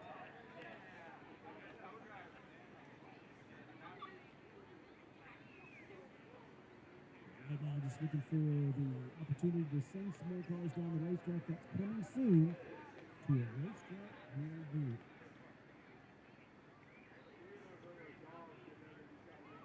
Four seconds flat. The bump spot in the CP Carrillo A field right now. Will it be an all 3-second field? I don't know. We're going to find out.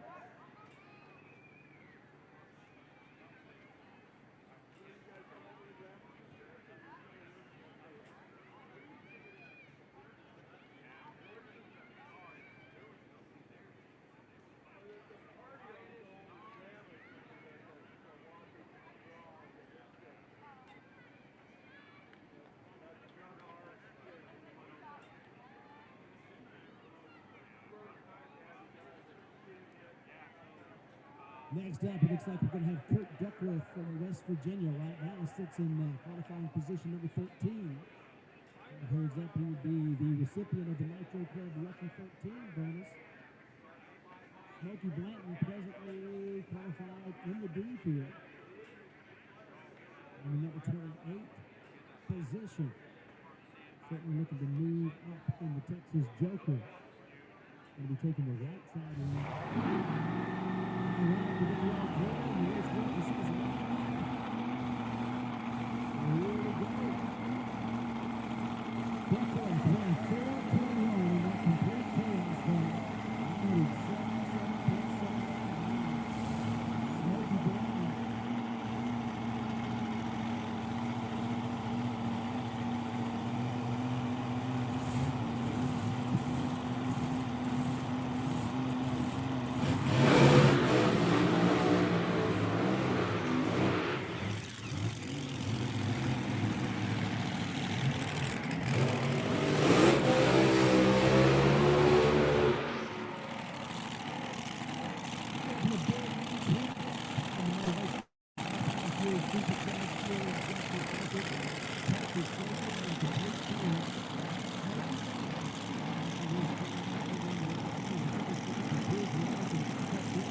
I'll try to remember. It's my first time bugging, so I'm like. I didn't write the rules.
be some kind of fun to see the Wicked Sensation take on the racetrack here on Friday night at Tucson Dragway.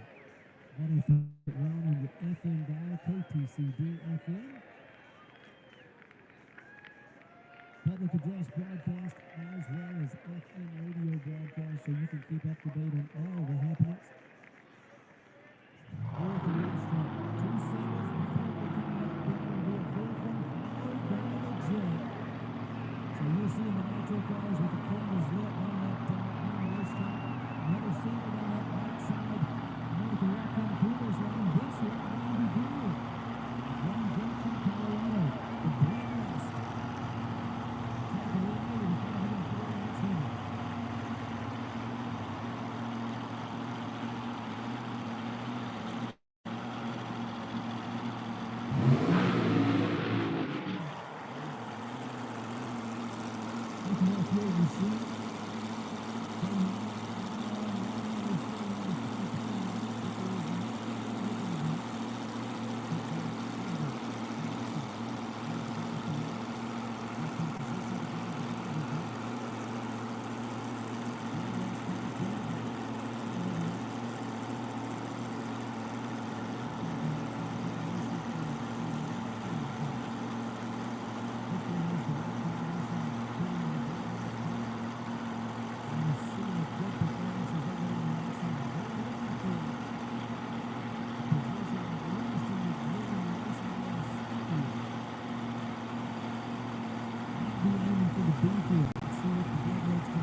Can't wait to see how the qualifying list looks after this second qualifier comes to a conclusion.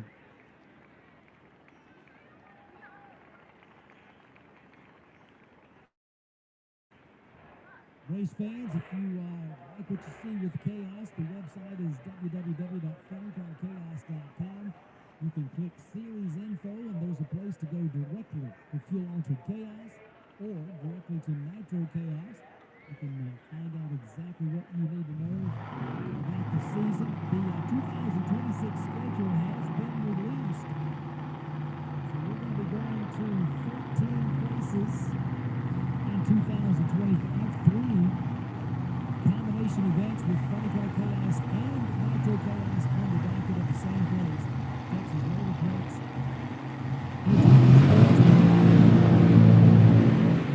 The driveway for the championship cars for both Funny Car Chaos and Nitro Chaos. A really different schedule for 2025, but what a great schedule it is, and we can't wait to see you at those events. And of course, the second annual Fuel Altered Chaos, November 6th and the 7th, back here at Tucson Dragway in 2026. Season 2026, year 10 of the Chaos Drive, already promising to be outstanding. Over on the right side of the Christmas tree, that is Pat Neal, presently in the number 22 qualifying position, put a 440 on the board in the first qualifying.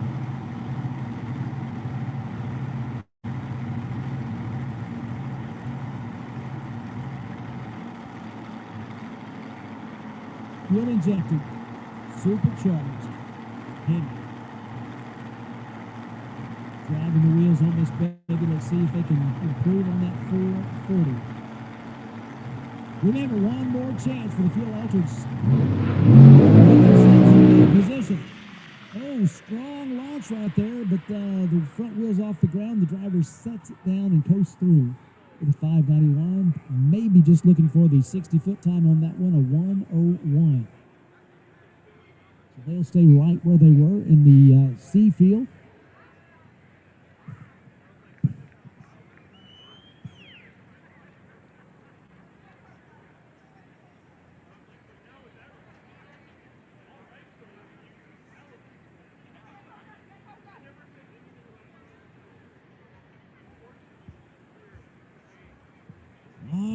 Race fans, it's time for the Jet Dragster. Now you can look to your left, look to your right. You'll see some people that are already smiling. Those are the people that have seen Jet Dragsters before. Let me ask you a question. If you have never seen a Jet Dragster, all right, some of you are going to be having that first time experience seeing the Jet Dragster. I'll tell you, this is going to be fun. Give you a little heads up on what's coming your way. We are not too far from the airport. You'll hear the sound a little bit if you're at the airport. As the jet engine spins over and comes to life, you'll hear that whistle as the jet engine begins to pick up a little RPM, and the pilot will be checking, making everything is good. The crew will be checking, making sure there's no runs, no drips, no errors. And then the chase vehicle will head down to the top end of the racetrack to wait for their driver to proverbially land this Jet Dragster.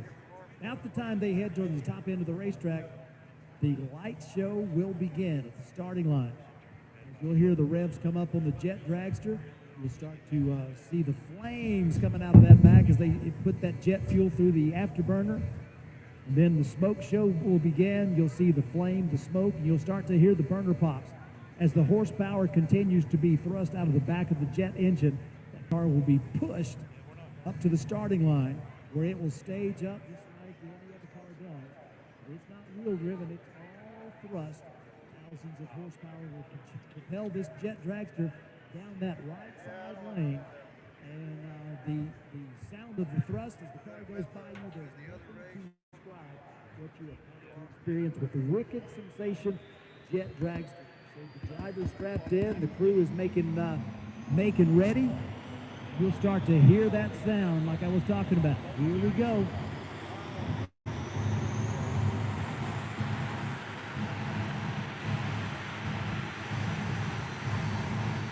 Scott Arriaga, Mesa, Arizona. The wicked sensation, Jet Dragster, no stranger to Tucson Dragway.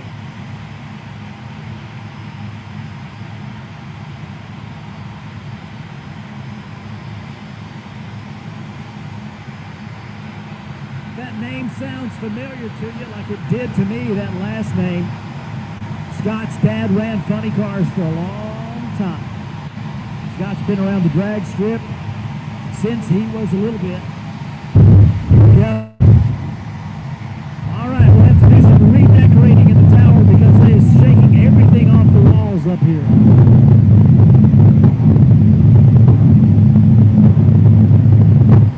Jet fuel into the afterburner sends that flame out the back. Revs come up. You'll see the smoke. You'll hear the burner pop. They are rearranging everything on the flight. Scott Arriaga, talk about your wicked sensation. He's bringing that car up to the starting line for a date with speed.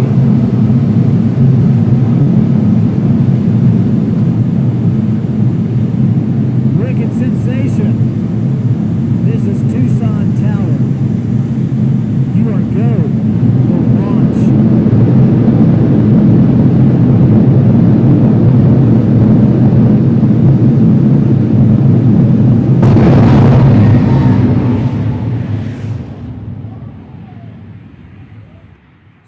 breaking into the night with the candle lit.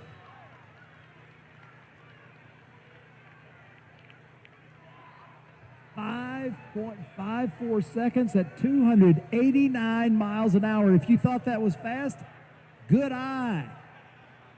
289.33 miles an hour down the racetrack. What a lap. 5.54 seconds to the finish line. A quarter mile away and 289.33 miles an hour. How about that? I bet he can hear you up the top end of the racetrack. Did you like that? Me too. All right, so the jet car has concluded our second qualifier. We will have our third qualifier coming up in a little while. Test and tune racers, staging lanes are open, same lanes you were coming to.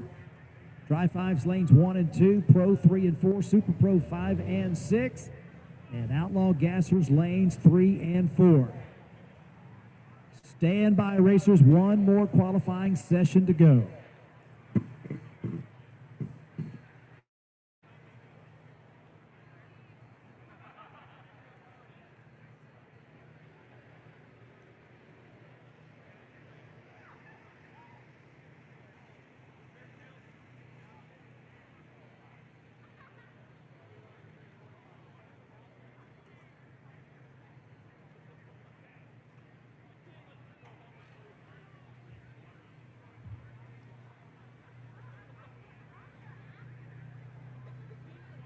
Hey, once again, test and tune cars, come on down. You want to take another crack or two at the track this evening when it's a little bit cooler out there?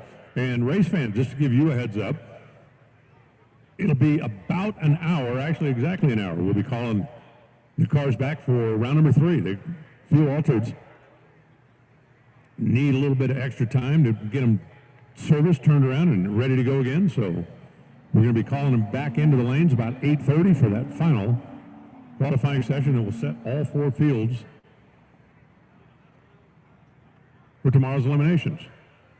And don't forget, if you want to come out early tomorrow, we are going to have an RFC chapel service. It'll take place in the grandstands before we have any on-track activity. It's a very nice spiritually enhancing way to start your Saturday race day here at Tucson Dragway. We're the first ever fuel-altered chaos, and so far I believe it's lived up to his name. At least it certainly has from where I'm sitting. Test and tune machines, test and tune. If you want another crack at the racetrack, now is your time. Come on down.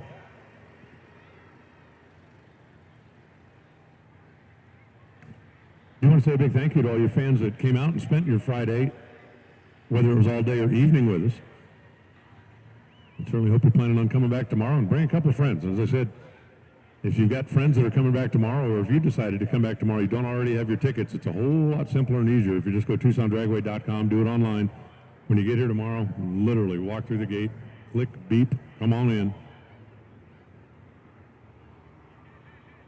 Why wait in line at the box office?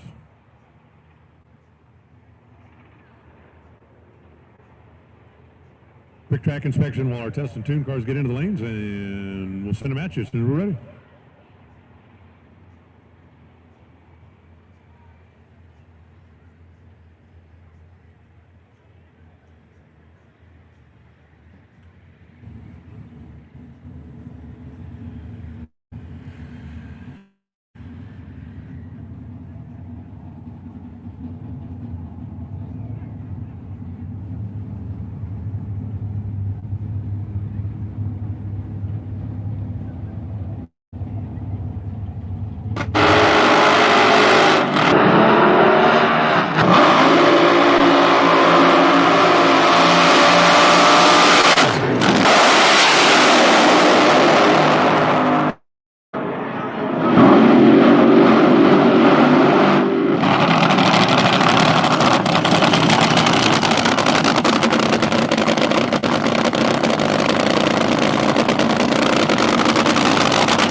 Fuel altered.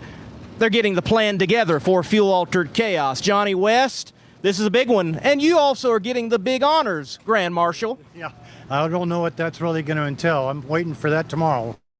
Chris said he's just going to have to wait. Fuel altered chaos. You have been campaigning a fuel altered for a long time. and not just campaigning the car, but campaigning for Altereds. How big is this Fuel Altered Chaos event here at Tucson? Well, you know, really, I'm hoping that this whole demographics here will support it and get these people to come out just from Tucson. But we should get a lot of people coming from Phoenix too. We've had a lot of response on Facebook from the advertising of it. I think it's going to be pretty good if the people just have enough faith in coming out.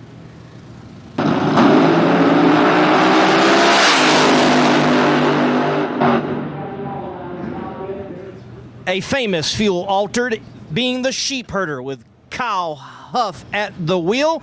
Got the job done at a big one earlier this year, the March meet in 2025. Kyle, can you all bookend the season with an inaugural one that is a big one here at Tucson?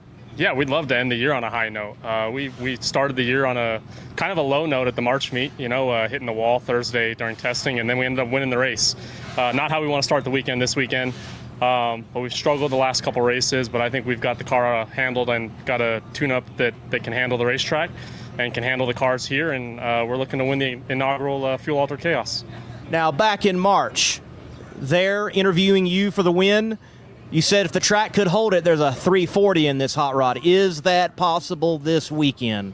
Yeah, it's a little warmer than we were anticipating. So you may be looking more in the middle 350, low 360 range. There's cars on the property that could probably run a 40.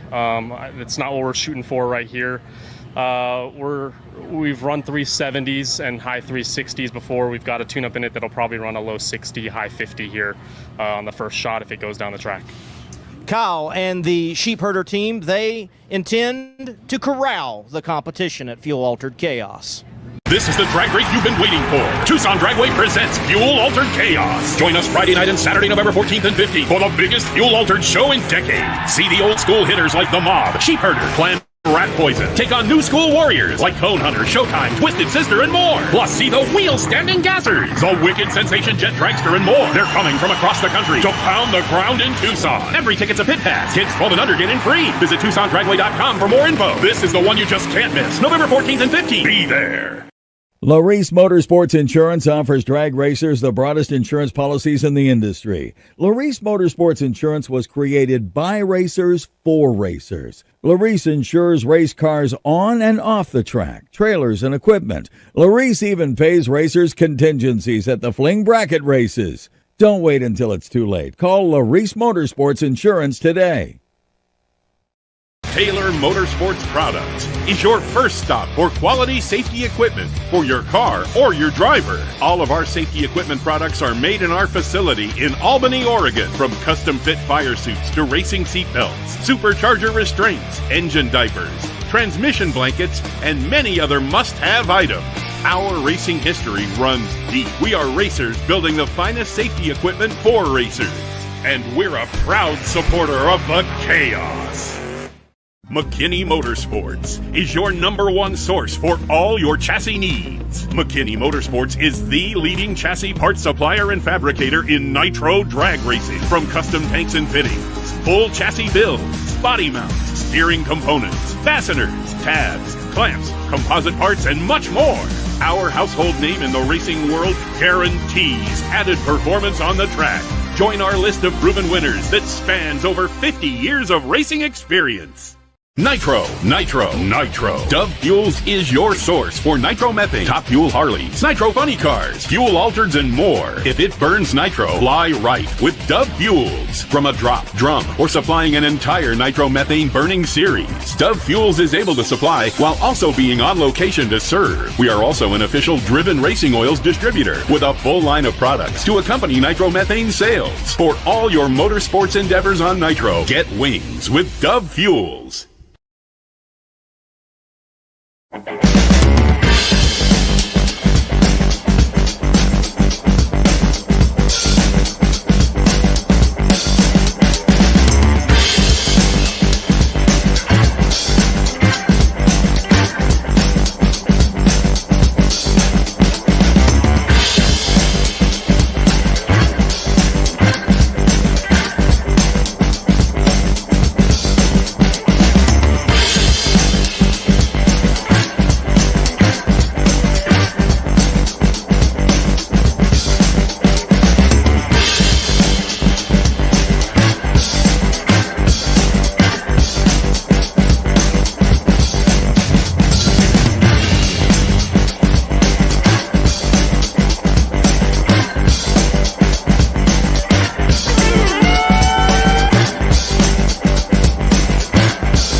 we dive into our test and tuners with Jeff Edwards on the left side.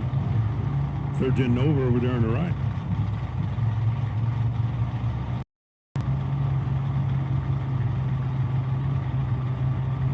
Coming out here to take a run in the nice cool evening air.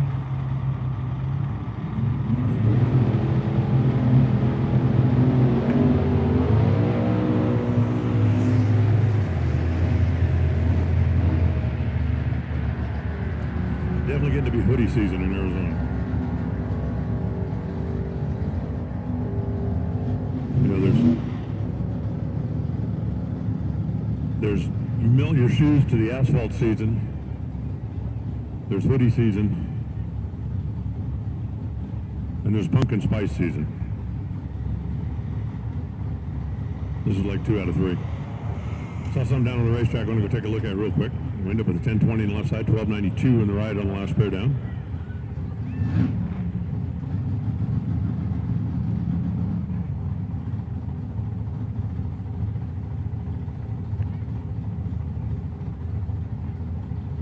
See what our official race weather is here tonight. Uh-oh, network communication here. Oh wait, that was last week.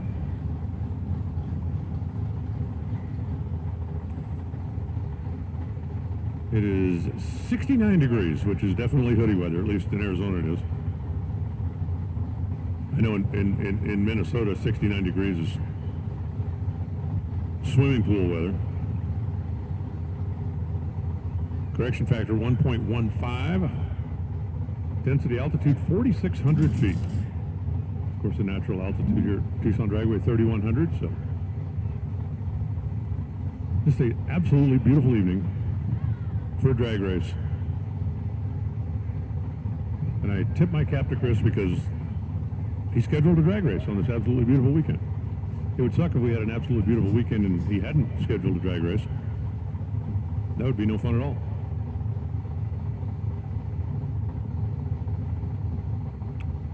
I think I'm watching the guys down there, and I think what happened is somebody lost a contact lens, so as soon as they get that thing spotted and picked up, we should be getting back after it.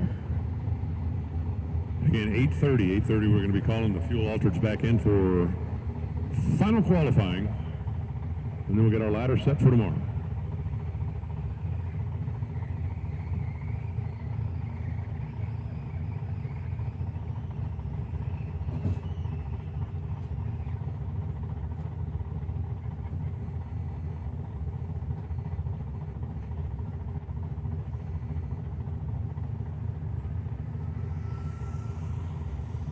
Is the bonfire still going? I know as a general rule, Jim doesn't run out of pallets. Oh yeah, the bonfire's still going.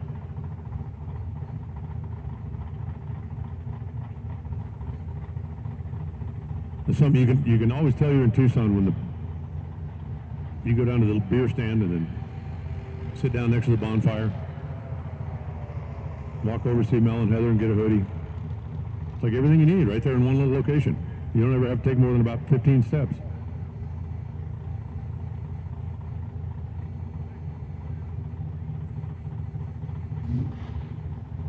Yeah, it doesn't help you get your steps in, but it's convenient. That one? All righty. All clear out there on the racetrack, and let's see if we can't get back after it here.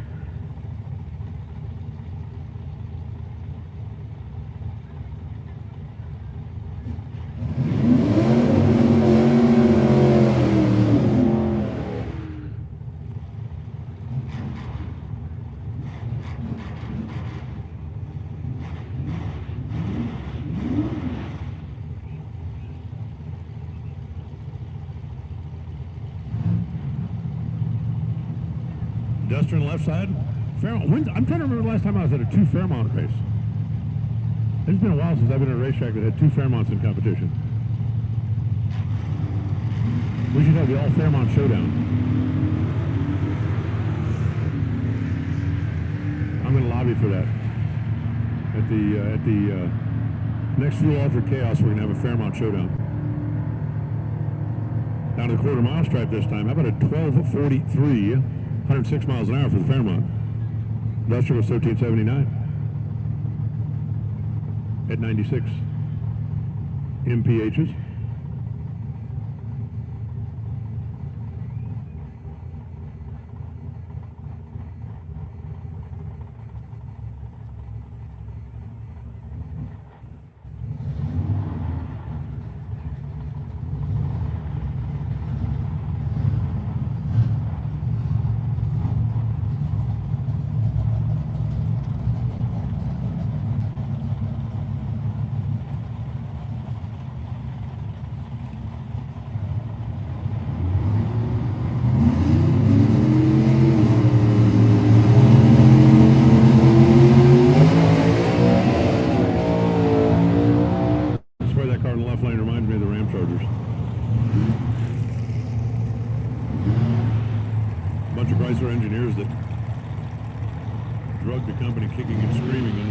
Industry.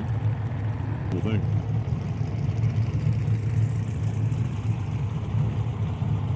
Team Twister over in the right side doing another one of those big, massive, smoky burnouts.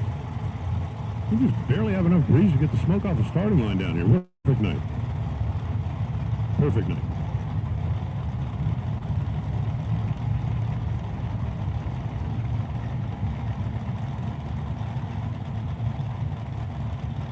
Monty Valenzuela. The Dodge on the left side. The old classic Ford on the right.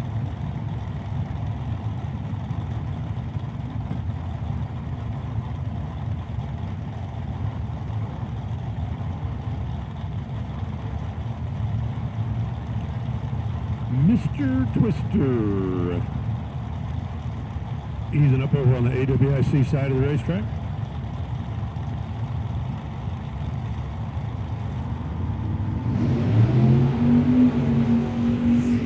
Dodge, just like in that left front wheel, pushing over towards the right. A fun little side-by-side run, 10:46, 126 miles an hour, comes up on the right side. 10:97 to the left.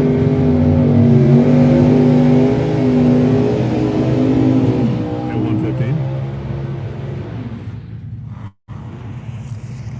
Now that's a burnout.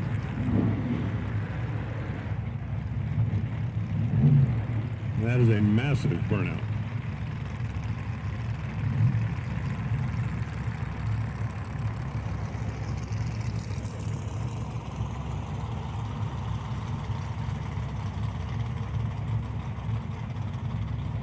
I do love the Leo's Auto Supply car. It was a sad day when Leo's shut their doors, because that was the place you could go where, you know, I got a 38 Buick and I need a turn signal relay,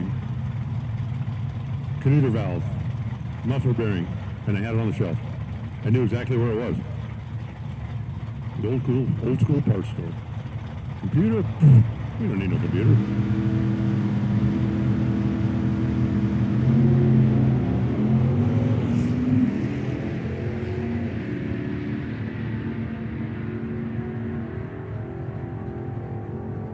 Dashing down into the night, 10:11. 103 miles an hour for the little orange rocket, which was off the gas down there about the 8th mile. 10:22, 131.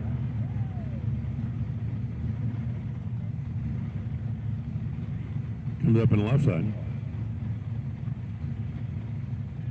And it looks like a little mop and glow again over here on the left side of the racetrack.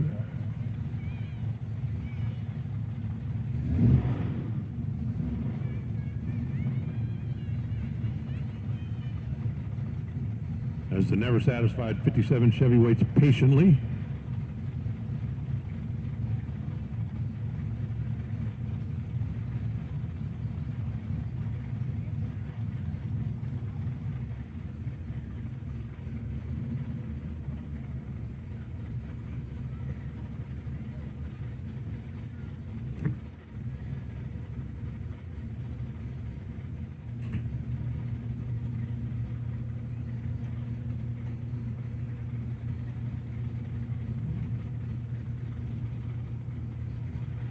Oh, the man himself, Donnie Toya, out there on the starting line.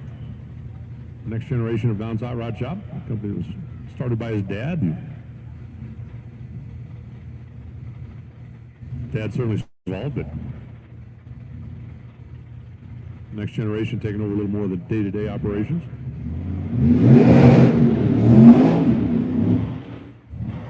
Team Burris. Team 57.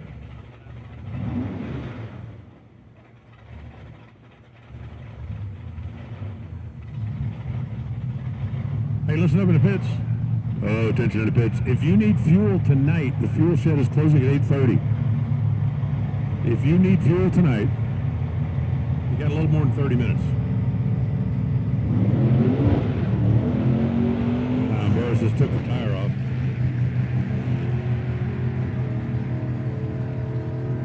Big supercharged monster just making a little too much, a little too soon. 1164, 121 miles an hour as he pedaled his way on down to the stripe.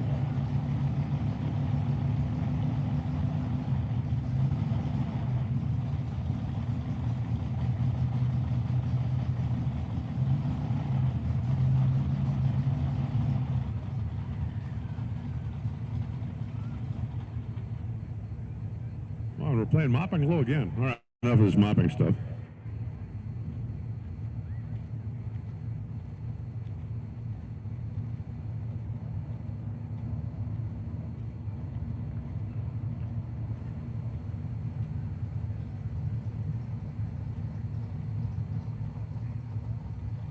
I do love watching the starting line guys down there with the brooms and the mops and the rags and all the stuff that they do to make that starting line pristine. You know, those guys, not a one of them has swept their garage in 6 months. Like, no, too much broom time at work.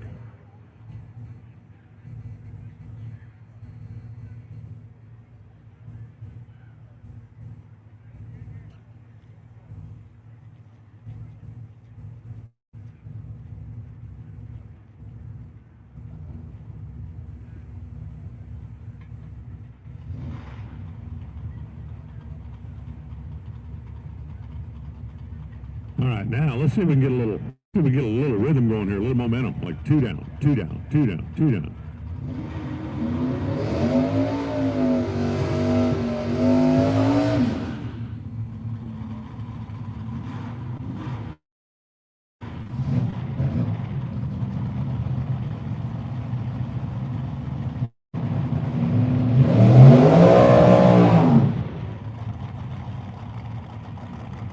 Little Altered has been picking up some performance pretty much every time it comes up. We'll see if they can continue on. What was the last time? Like 10:40 something? Is that right? Or am I making that up?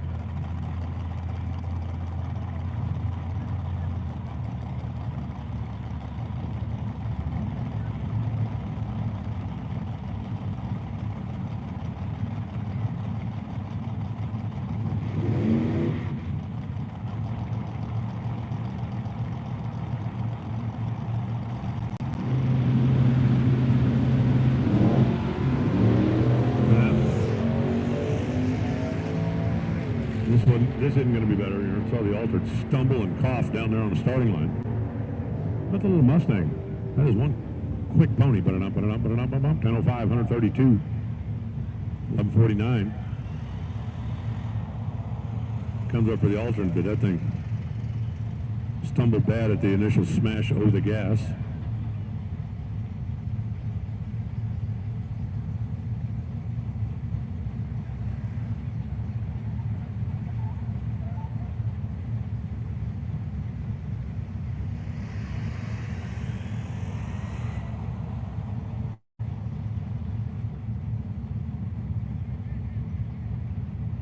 Okay, now let's see if we can get a little rhythm going.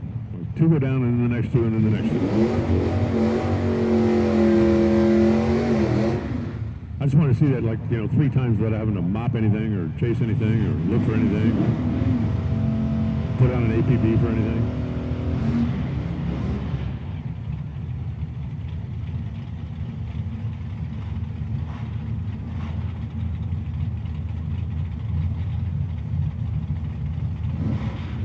The Mammoth Towing Pickup, Cody Robinson. It says, Team Rough Year. I feel for you. Mine didn't exactly end up where I thought it was going to when it started either. Although I have to admit, it's been quite an adventure.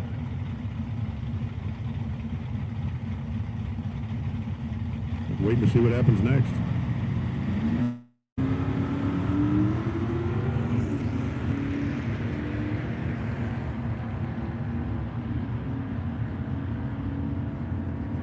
You know, that little Ranger's probably not going to win best appearing. But you got to admit, when you saw that thing, you weren't thinking to yourself, I bet it runs mid-13s, were you? 1348, 105. Scooting its way on down there, 1380. Comes up with the Duster at 95 miles an hour.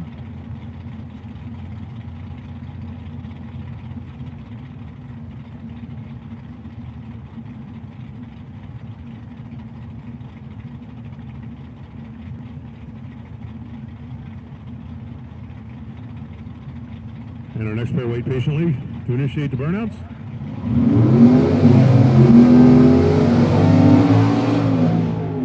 My bad, apparently they were waiting for me.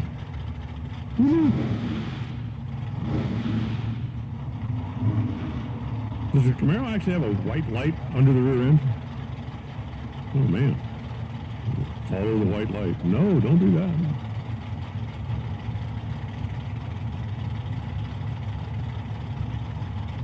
67 Chevelle over on the right side, the bright red Chevrolet.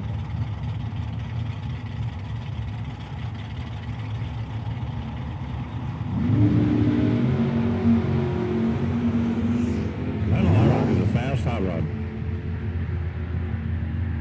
You're getting way over by the wall down there. Down to the 8-mile stripe, 539, 130 miles an hour in the left lane, 625, 110. For the BRC, the big red Chevy.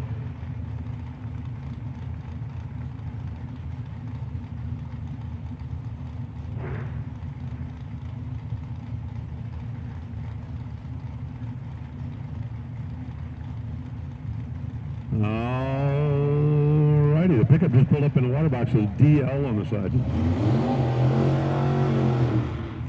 And so being on a driver's license pass, going to have to go on a solo, so we will send the Pumpkin Spice Camaro down by itself, and then we'll send the pickup down. Please stand by. One moment, please.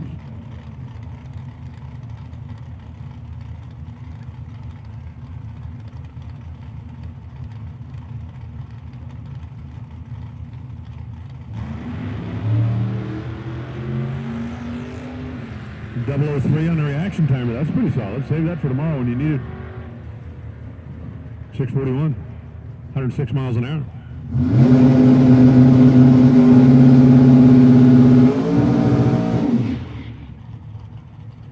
And here comes the truck. Because there's something about a truck. Somebody should write a song about that. There's something about a truck. On a drag strip.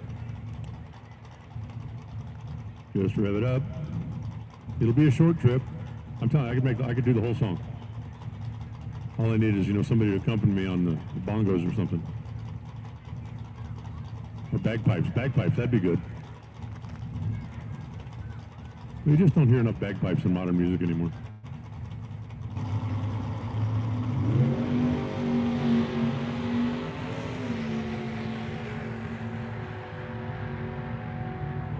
Well, I am not a designated license signer, but if I was, I'd sign off on that. Looking pretty good. Straight, true. Right to stripe, 592 at 114 miles an hour. Looking good. Hey, fuel altereds. Attention in the pits. Hey, fuel altereds.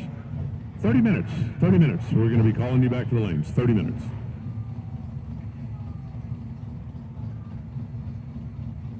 Mike Gardner rolling up one more time.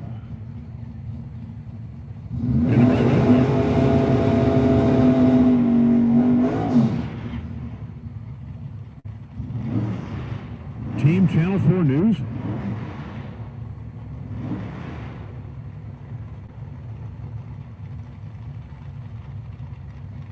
Right on. We need more friends in the media.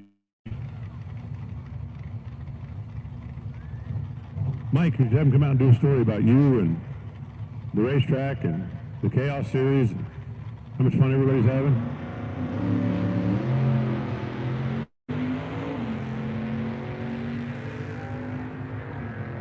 I think that'd be perfect because Channel 4 around here is Eyewitness News. 695, 98 miles an hour for Mike.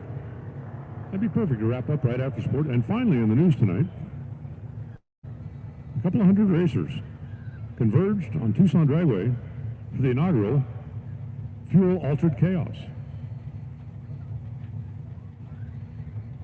Qualifying day was a huge hit. Race day is going to be even better. If you want, I can even do the voiceover for you. This just in.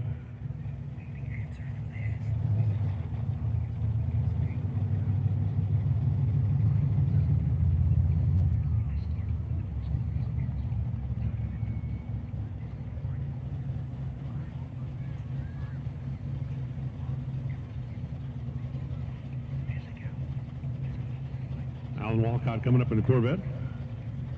I thought it was more fun when you guys raced each other.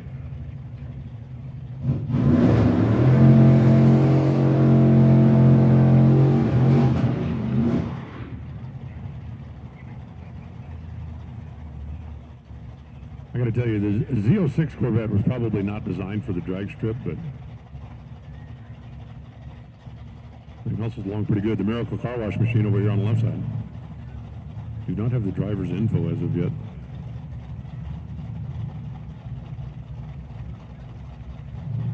I'll try to steal his identity later.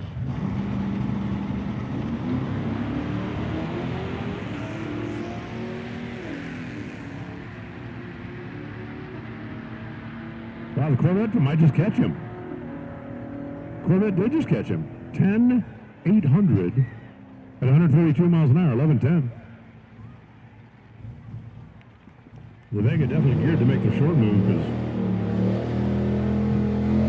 the first 300 feet of the racetrack didn't look like the Corvette was going to have a chance, and then it ran him down. But come back here. 132 miles an hour. That is hustling right along. Here comes the other Corvette. This is Reagan Walcott. Team Bottom Bulb Babes. That sounds like a good team. BBB, otherwise known as Boo Boo Boo Boo Boo Boo.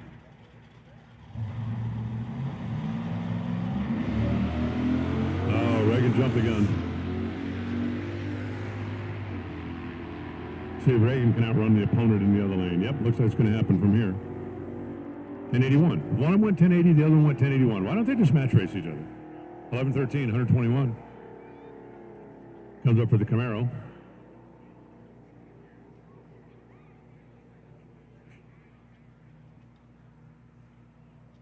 And it looks like we got wide open staging lanes.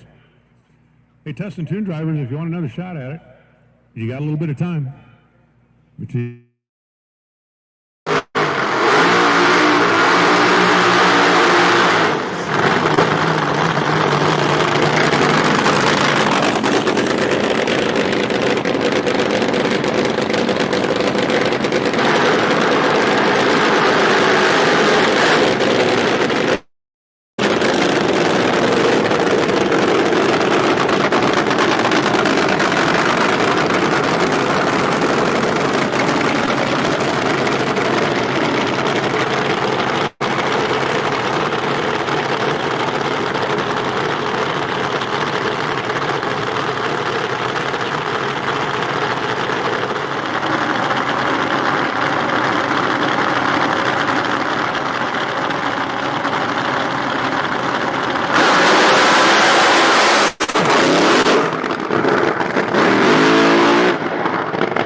Brian Coleman needs to add Nitro Chaos two-time winner on that t-shirt. Brian Coleman with truly the unique piece, getting it done here at Mid-State Dragway. You win another one in the CP Carrillo B field of Nitro Chaos. Congratulations, Brian. Thank you. It's hard to imagine we did two in a row. That's pretty cool. Yes, you did. Now, the excitement wasn't in your lane, though. It was in Andy Fangman's lane. What did you see of Andy's wild ride down 660 feet? Well, the real excitement started on Friday night when we were qualifying and a fitting broke on the Bruno, spraying transmission fluid at 150 pounds under the tire, and we actually put the car on the left front wheel. It was on one wheel in the air going for the wall, and we steered it off. And we bring it back, and we go run Andy, and he definitely has the faster car. He's a great guy, great competitor. And we take off, and we're going down the track, and he's out in front of me, and all of a sudden I see him go sideways, and I see him having trouble, and I hit the brakes, and I tried to, keep him in front of me. And all of a sudden he made a violent move to the left, and he was coming over into my lane, and I was on the brakes. And seeing him come over, I knew we were going to get tangled up. There just wasn't any room, and there was no way around this thing. So as a driver, you just have to drive the car and do what you got to do. And I moved it over to the left into the marbles, and I stabbed the gas, and I drove around him, and it really prevented a really bad situation. I think he, from the mark and the paint removed on my trailer hitch, I think he hit the trailer hitch on the back of the car, because my car kind of wiggled around a little bit. And once I knew I was around him, I kept looking in the rear view mirror, because we drive this car on the street and we tow a trailer. It's got a trailer hitch, it's got a rear view mirror. I kept watching the rear view mirror, and I'm watching him to see where he's on the track, because wherever he stops, I'm stopping, and I'm getting the car out of the car and running to him. I worked on an ambulance and all that stuff, so if he's in trouble, I can help him out. But I kept watching, and he's following me, and I don't know if he's unconscious or okay or what's happening. And when we, fortunately, he was okay, and we turned off at the end of the track. And when I turned off, I was out of my belts and out of that car as fast as I possibly could, because I saw out of the corner of my eye he was close. And I ran up to his car. I was the first one there, and asked him if he was okay, and he was fine. And it was kind of had a moment there. We both have families to go back home to, and we're able to do that even after that incident, and that's all that matters. And that was that meant a lot. Brian Coleman in a wild final, and his wild hot rod is yet again a winner in Nitro Chaos.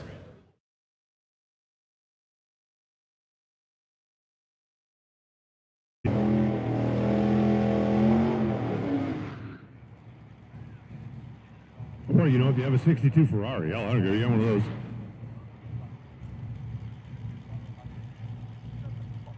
Brings up the two-door Fairmont again. I want the two Fairmonts to face off against each other. Just because I do. Because you don't have many opportunities to get a shot of side-by-side Fairmonts on the drag strip. And I am ever looking for fresh new opportunities.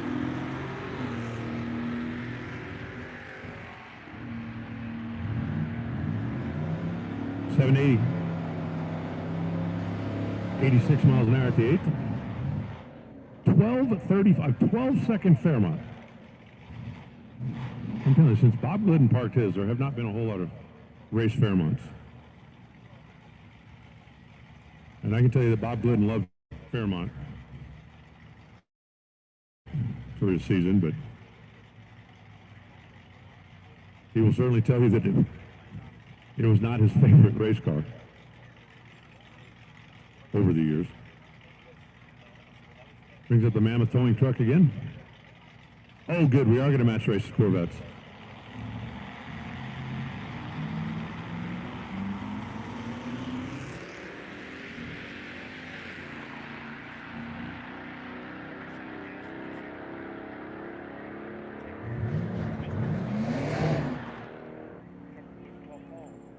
He what? The best pastries in the world?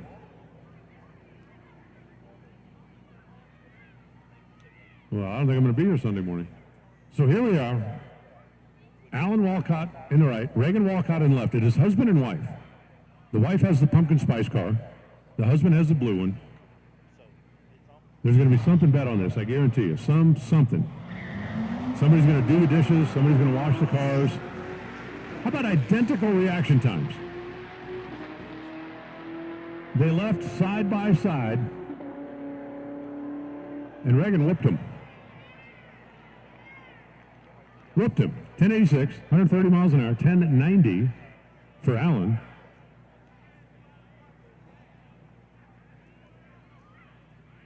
Allen, that was a wise move from what my married friends tell me. Happy wife, happy life.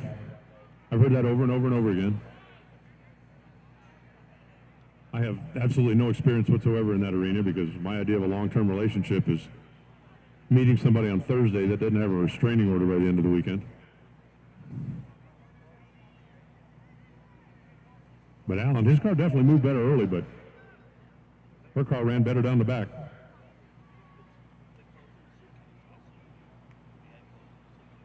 And it looks like it's traction farming time.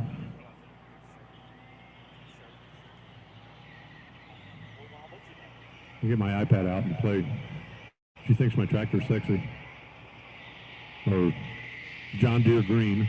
I know that's not a John Deere, but I'm just singing tractor songs.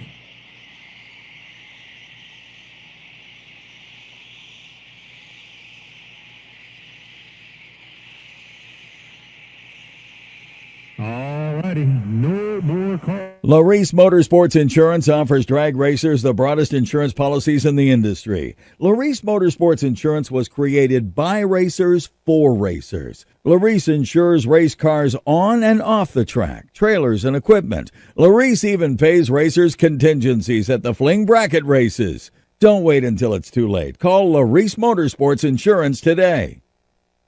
Nitro.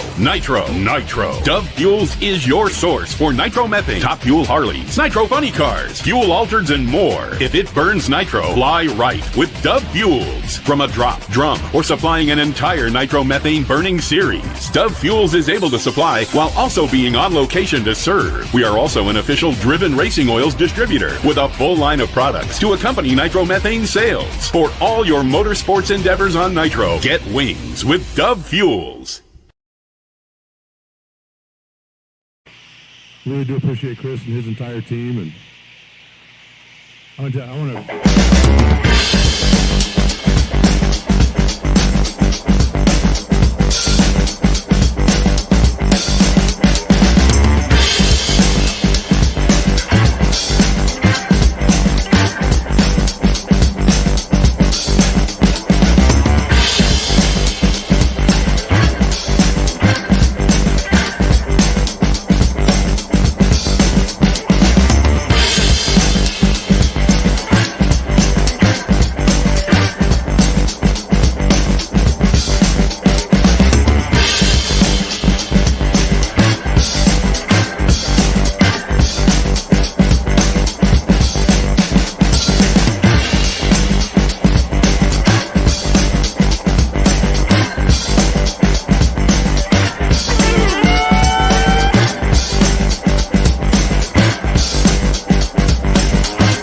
McKinney Motorsports is your #1 source for all your chassis needs. McKinney Motorsports is the leading chassis parts supplier and fabricator in nitro drag racing. From custom tanks and fittings, full chassis builds, body mounts, steering components, fasteners, tabs, clamps, composite parts, and much more.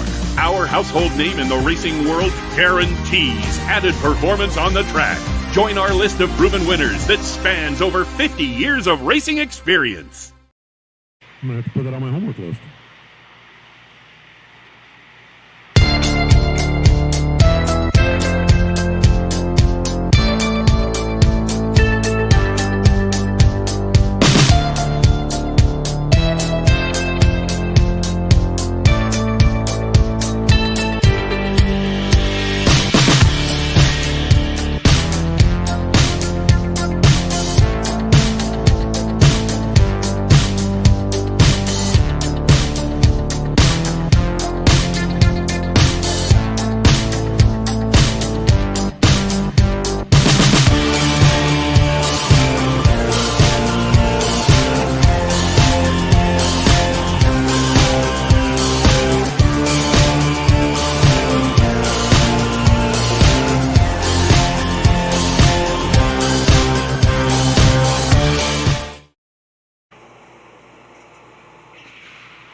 I think it's pretty cool that Mark and Western Diff is getting so heavily involved. CP Carrillo, of course, has been for a long time. Dove Fuels. You know, it's not often you get a discount on nitro. And for those of you that don't know, nitro is expensive.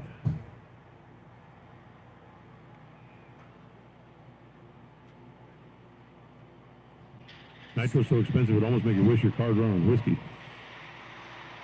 No, not the junk, the good stuff. You look like you have breaking news. Well, I was just thinking about that discounted drum of nitro. Kyle Huff looking good for that. Lyle Greenberg right behind him. Donnie Massey right behind him. And Johnny West and Jimmy Kelso right behind that. So looks like we have got all nitro, 8 nitro cars in the A field. Under 4 seconds.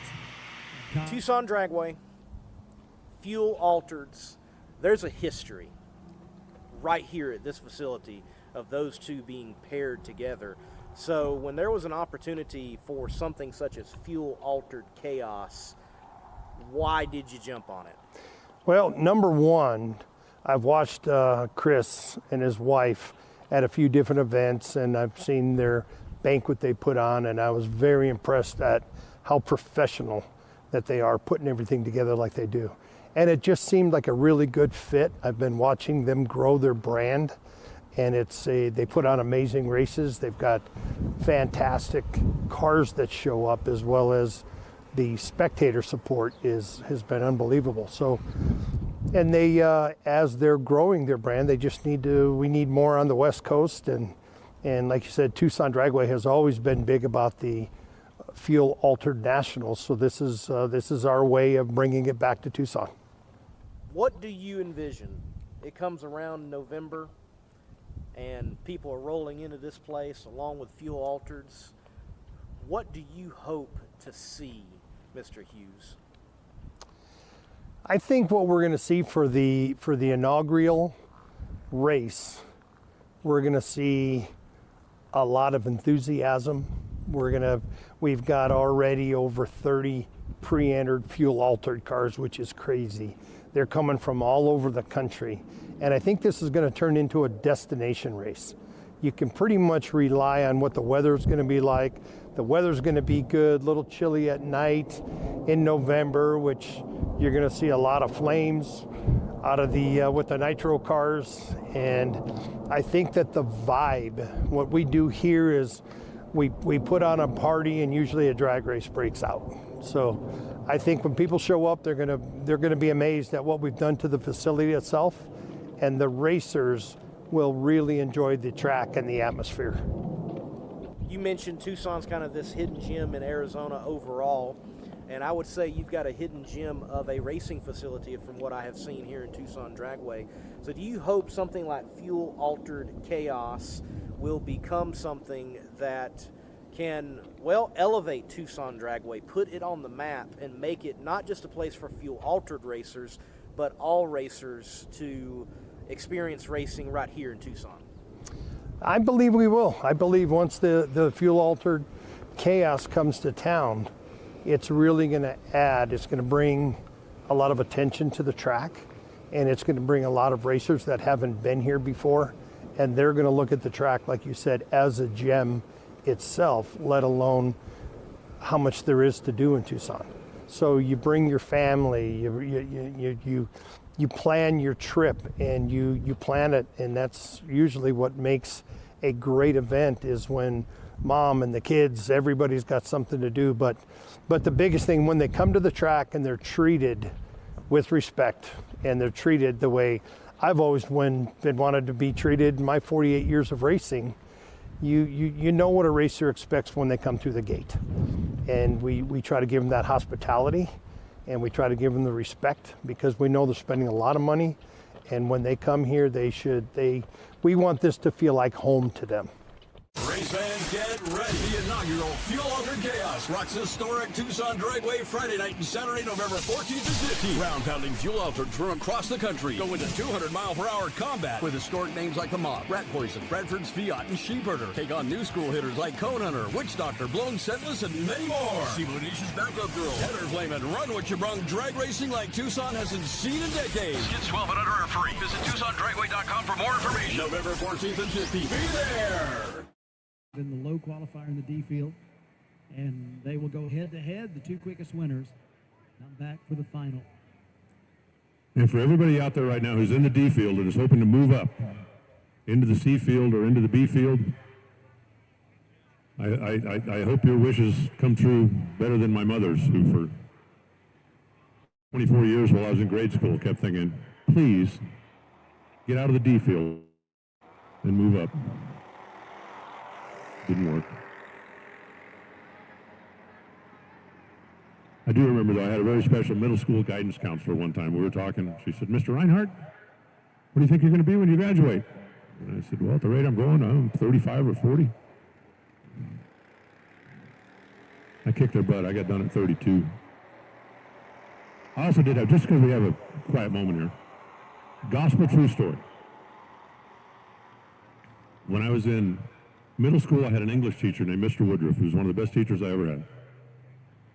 Because he understood that, you know, the way I'm going to connect with Dave is not necessarily the same way I'm going to connect with Alan, and he kind of personalized his students to try to give them the best shot.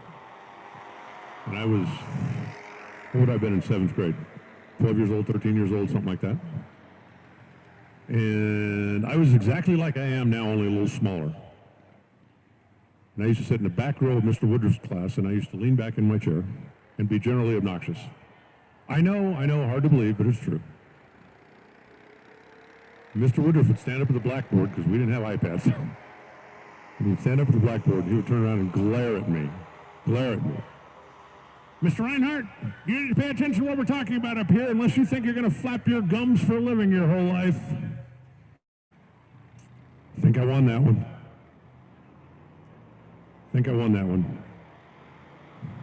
Thank you, Mr. Woodruff, for the encouragement to follow my dreams and make it a career. That is a true story.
Fuel Altered Chaos Racers, this is your call to the staging lanes. Lanes 5, 6, 7, and 8 are open for you for that third qualifying shot.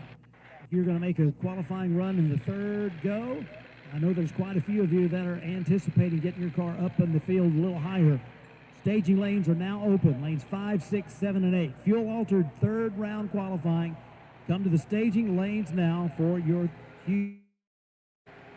Fuel Altered Chaos. To the staging lanes, please. Lanes 5, 6, 7, and 8.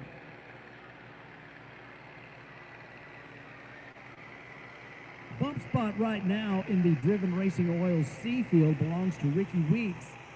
His car out of Roswell, New Mexico, put a 472 on the board. The number one qualifier in the D field is Smokey Blanton in the Texas Joker at 480. So if you expect to move up into the C field, you're going to need to go quicker than 472. If you're going to move up into the B field, you're going to need to go quicker than 440 with a 0. And that is not exactly the case. Wrong list. Phil Flower has the bump spot in the C field with a 446. So you got to go quicker than 446 with a 6 to make it into the C field. To make it into the B field, you're going to have to do better than the 422 of Sean Dale. And if you want to break into the A field, you got to go quicker than Jim Maroney's 399 with a 5. That's the number 8 qualifier in your CP Carrillo A field. So staging lanes are open for our Fuel Altered Chaos Racers, lanes 5, 6, 7, and 8. Bring them to the staging lanes. We'd love to get you down the racetrack right about now.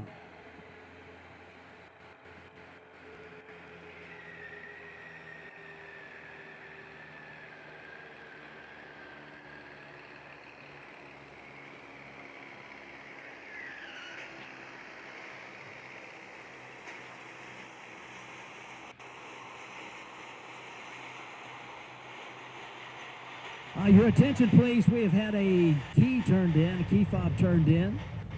So you want to check your pockets, make sure you've got your automobile key. If you're someone that drives a Ram, you might want to check extra hard. Thanks to Debbie Harris for bringing that up. It was found underneath the grandstands. So if you've lost your keys, chances are that we might have it for you in the tower.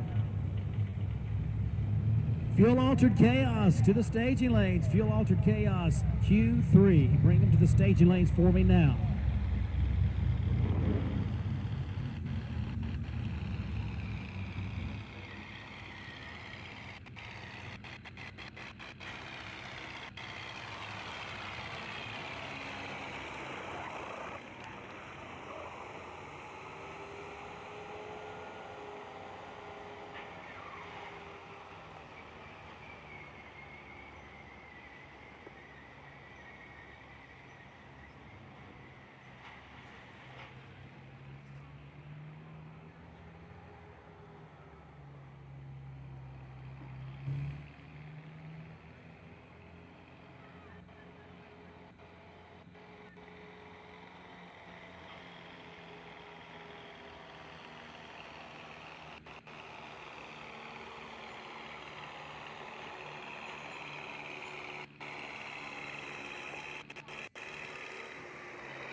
Few last finishing touches by the track staff.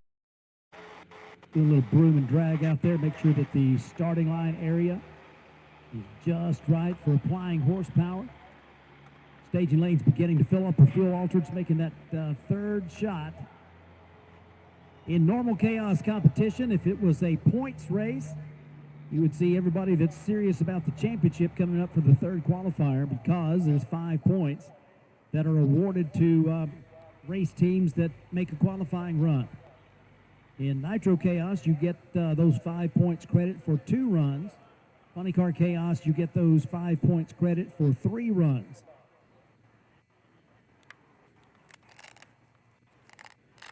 This not being a points race, but rather the inaugural event with no championship, season championship on the line. Some of our racers will choose to come up. Some of our racers will not choose to come up and will stay where they are. satisfied with their performances so far and getting ready for tonight's bench racing session and to be ready for action tomorrow once eliminations start. For those of you coming back tomorrow, I hope that's all of you, and I hope you bring some folks with you. I hope you've had a good time tonight. We've definitely enjoyed bringing you the Fuel Altered Chaos show. Bring some friends and come on out. Gates open in the morning at 9 o'clock. We are going to kick things off with the chapel service at 9:30 on the pitside grandstand with our chaplains from the Racers for Christ. 11 o'clock, warm-up, chaos, and eliminations for Fuel Altereds will start promptly at 1 o'clock. Opening ceremonies at 12:45. Fuel Altereds to the staging lanes for your third and final qualifying round. Fuel Altered Chaos Q3. Need my Fuel Altereds, if you're planning to run in this third qualifier, bring them to the staging lanes for me, please.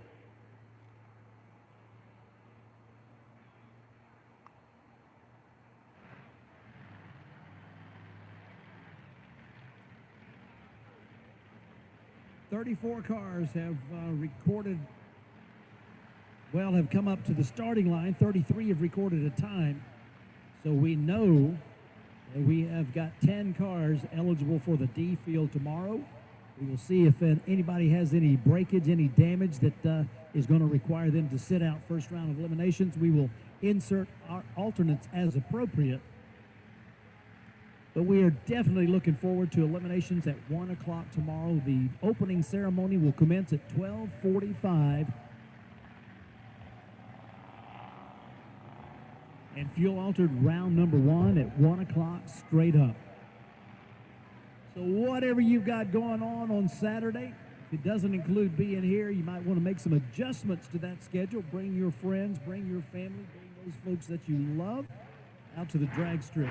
Tucson Dragway bringing you the inaugural Nitro Chaos, a spectacular event with race cars from coast to coast, trying to see if they can take out the Fuel Altereds from Arizona. And the Arizona group says, not in my house. So we'll see how it goes tomorrow, and we surely hope you'll be here. Official event shirts at the Nitro Chaos Funny Car Chaos merchandise trailer. Again, you've heard us talking about they've got limited sizes because not all of the shipment arrived.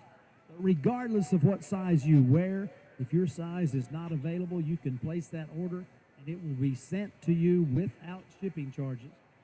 So be sure and get yourself signed up and make sure that you get those one-of-a-kind event shirts for the inaugural Fuel Altered Chaos at Tucson Dragway.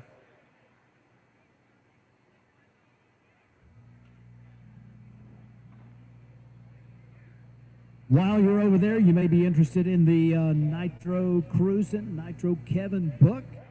You've got those at the Nitro Chaos trailer as well. And, of course, there is a raffle going on. The Nitro Kevin, Nitro Cruisin' raffle. If you see somebody coming your way, I want to get yourself some of those raffle tickets to get a prize in the Nitro Kevin raffle. Fuel Altered's coming to the staging lanes. We'll have our first pair coming in up to the water box here momentarily. As after that second round of qualifying, we got everybody down the racetrack better, most of them better. There are a few definitely looking to get their car to stick to the racetrack and put a good number on the board like they are accustomed to running. So we'll see if they can move themselves into a qualified position that better fits their goals for this event. CP Carrillo, Western Differential, Driven Racing Oils, and Oliver and Miller Racing bringing you the title sponsorship for all 4 categories. Every team that made the tow to Tucson Dragway will have the opportunity to compete in eliminations tomorrow. 8-car fields in the A field, B field, and C field. Those that don't make the top 24 will be running in a Chicago-style D-field format presented by Oliver and Miller Racing.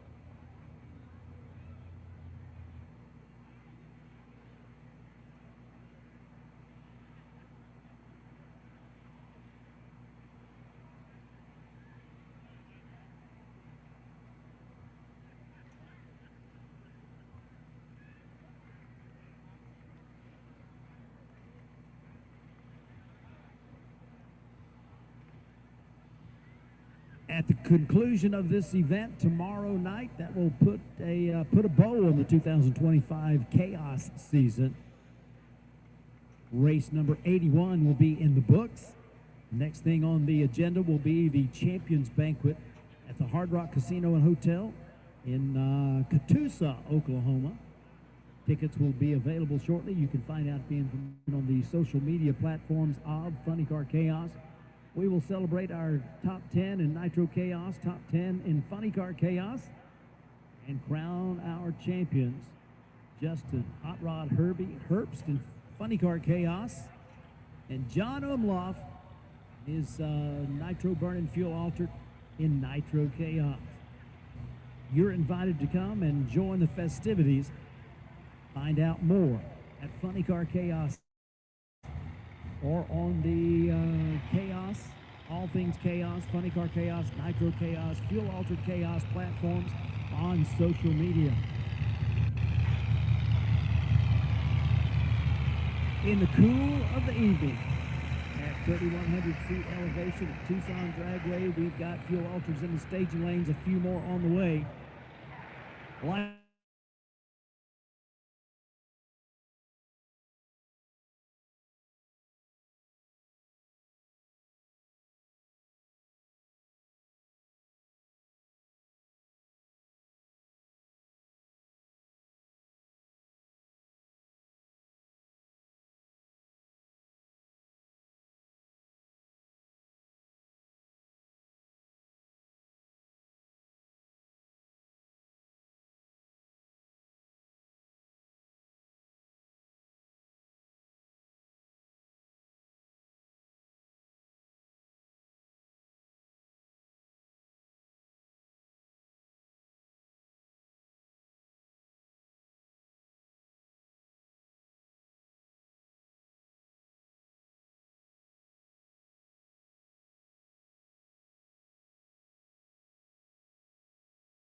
Nitro, Nitro, Nitro. Dove Fuels is your source for nitromethane, Top Fuel Harleys, Nitro Funny Cars, Fuel Altereds, and more. If it burns nitro, fly right with Dove Fuels. From a drop, drum, or supplying an entire nitromethane burning series, Dove Fuels is able to supply while also being on location to serve. We are also an official Driven Racing Oils distributor with a full line of products to accompany nitromethane sales. For all your motorsports endeavors on nitro, get wings with Dove Fuels.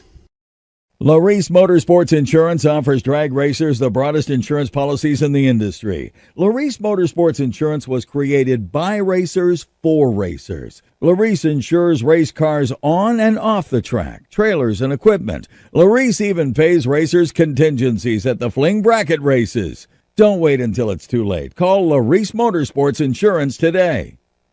Check out Twisted Shifters for the largest selection of made in the USA custom shift knobs and adapters. Made for muscle cars, old and new, hot rods to race cars, and for the big rigs. With our original shift toppers adapter for the air shifters to use any threaded shift knob like the old days. Add custom lettering and logos to make it your own custom shift knob. TwistedShifters.com. We are made in America and we ship worldwide.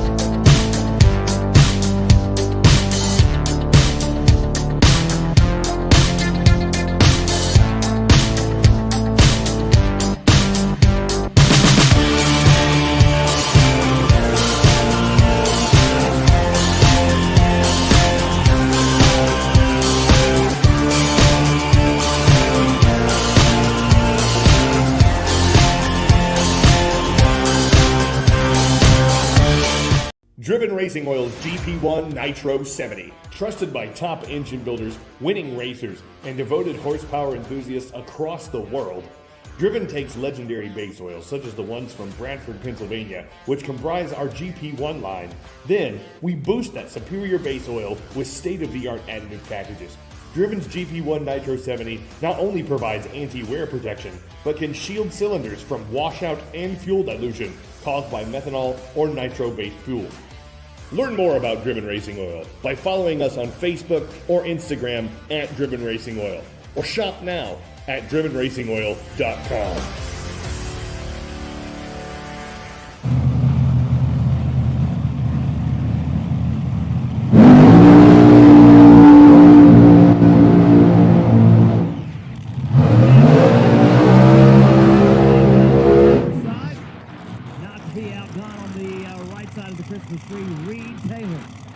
Guys were qualified 19 and 23. Reed Taylor, both Las Vegas, Nevada, and Matthew Leonard from Salt Lake City, Utah.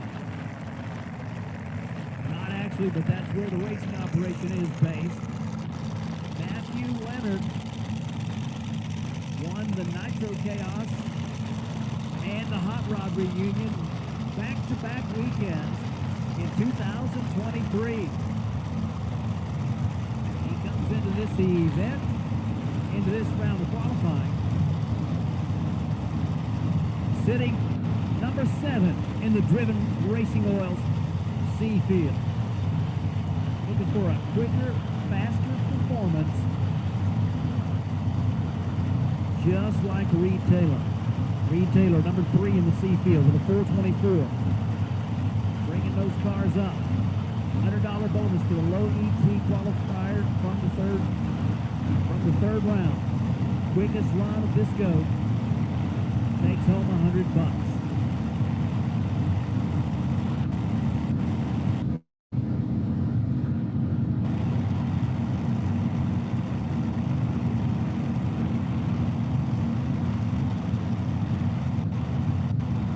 Go time is upon us.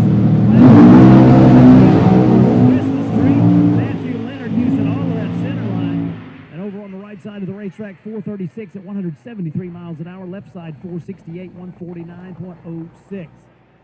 So doing some dancing out there, doing what fuel altereds do. That's why they call them the awful awfuls.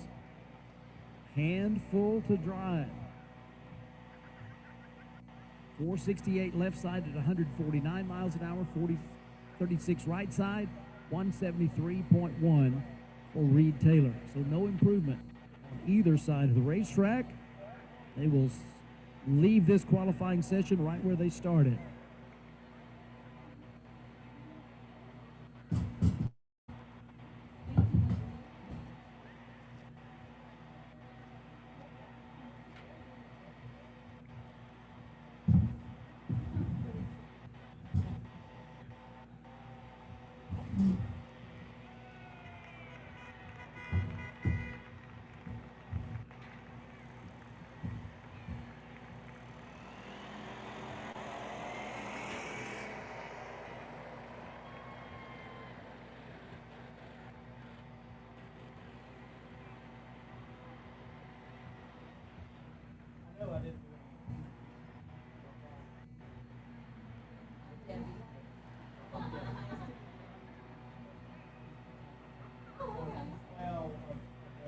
All right, getting everything sorted out in the shutdown area.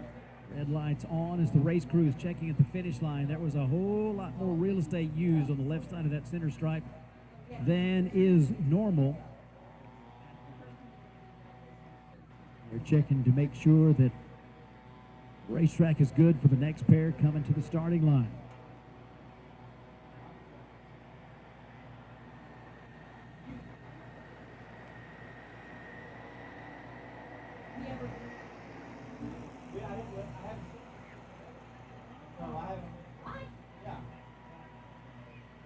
Top end says we're clear. Lights are off. And next pair of fuel coming your way. Greg Holman and Tom Padilla. Arlington, Washington home for Tom Padilla, taking that right side lane. Greg Holman, one of the Arizona cars, one of the 16 Arizona cars, presently on the qualifying list, coming to us out of Kingman. Number 18 qualifier, Greg Holman. Number 29 qualifier, Tom Padilla.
Comes across that stripe.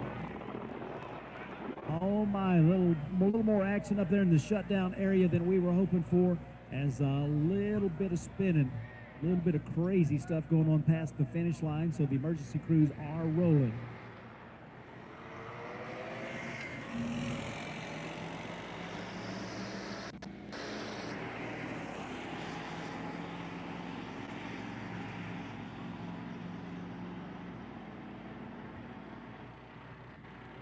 Greg Holman was going 165 miles an hour at the finish line. Behind him is where the activity was taking place. Tom Padilla was going down the racetrack on a strong run, a 103.60 foot time and 279 to the half-track point. Car began to ease towards that right side wall. Just after that point, the car made a move, a sudden move towards the left side. And Tom was trying to gather that car and get it under control. Past the finish line, the car went from the right side to the left side, back to the right side, and we are going to give you a report from the top end of the racetrack just as soon as we know. Hopefully everything is good and the safety equipment has done its work.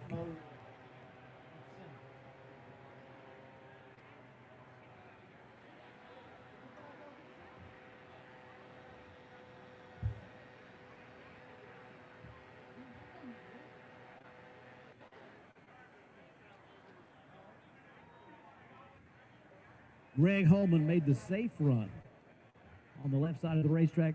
Stop clocks with the 422, moves up 2 spots to the number 8 position in the Western Differential B field. Exactly what we were looking for on this third qualifier. So the race crew, the emergency personnel checking out the situation in the shutdown area will give you a report just as soon as we have a report from the top end of the racetrack. Greg Holman had a starting line advantage. He had 0.3 of a second advantage at the starting line, so he was in front of what was happening behind him, thankfully.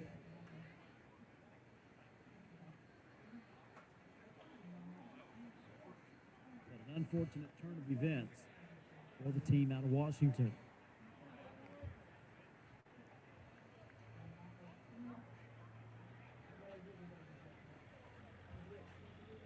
We will stand down here for just a few moments. We'll give you a report once we get the word from the top end of the racetrack. And obviously standing down while the cleanup takes place.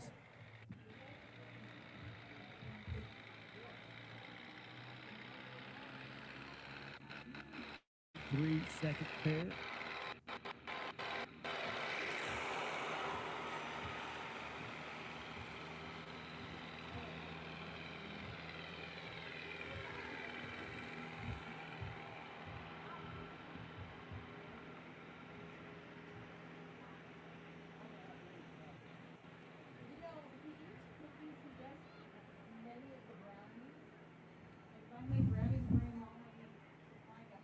Came to the racetrack last night for the pre-race festivities, and you don't have to hang around here very long to see that they have every piece of equipment necessary for whatever may come up at the racetrack, because there are all kinds of things that do. The heavy equipment rolling down to the top end of the racetrack to take care of our driver and the car and the track.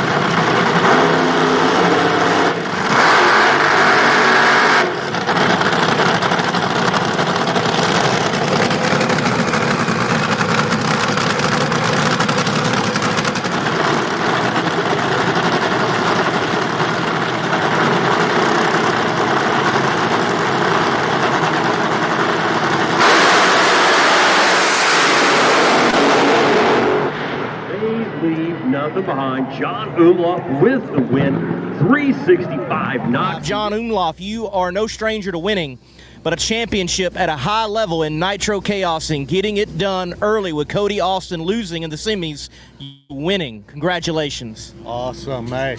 All the glory and praise goes to God. Next is my family, my crew. That's without them, it would never happen. Big shout out to Alex Conaway for helping keep this with pieces and parts to keep it going. John, 2024, this event, it was the cap of a charge that got you into second place in the points of Nitro Chaos, and you continued that charge right into 2025. What turned this program around with this hot rod in particular for you to go on and win the championship here in 2025? Well, it's hard work from the crew. My son tunes it. I mean, and we get help from Scott Shear, Pete Dove. I mean, I can't mention them all. I can't think of all of them at once, but it's just a conglomeration of a bunch of people. And my wife not giving up on me for spending all the, getting it done. I mean, you can't do it by yourself. John Umlauf, your DMP Awnings 2025 Nitro Chaos champion. He is looking for yet one more win light to make it all so sweet. Add the cherry on top of an event win and a championship here at Mid-State Dragway.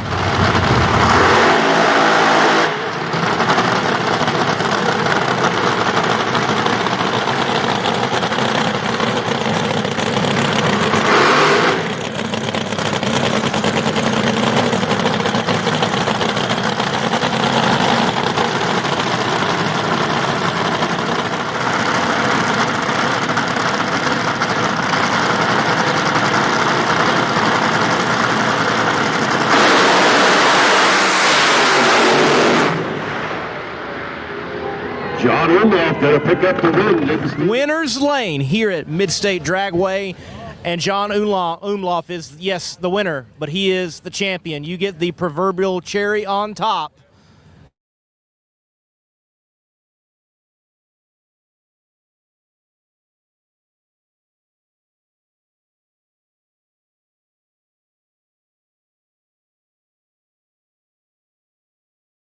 Chris and Tara for putting it on so we can do it.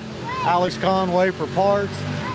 The same old people I got to thank. I mean, not old people. Trick Tools, Bruce Van Dant, Brian Zant. Trick Tools helps us out. It's just dream come true. That's all I can say. John, congratulations. What a great year. What a great race. You are the winner here, and you are the champion in Nitro Chaos. Thank you.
Brian Coleman needs to add Nitro Chaos two-time winner on that t-shirt.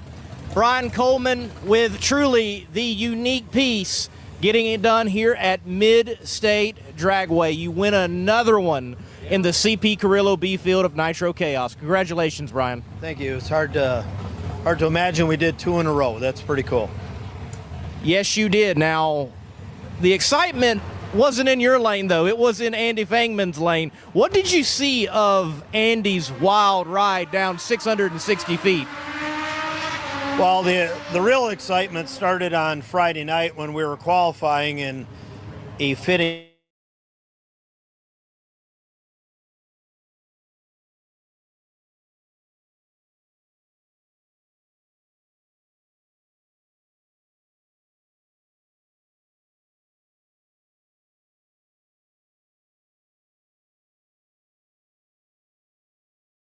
He's a great guy, great competitor, and we take off and we're going down the track and he's out in front of me, and all of a sudden I see him go sideways and I see him having trouble, and I hit the brakes and I tried to, keep him in front of me.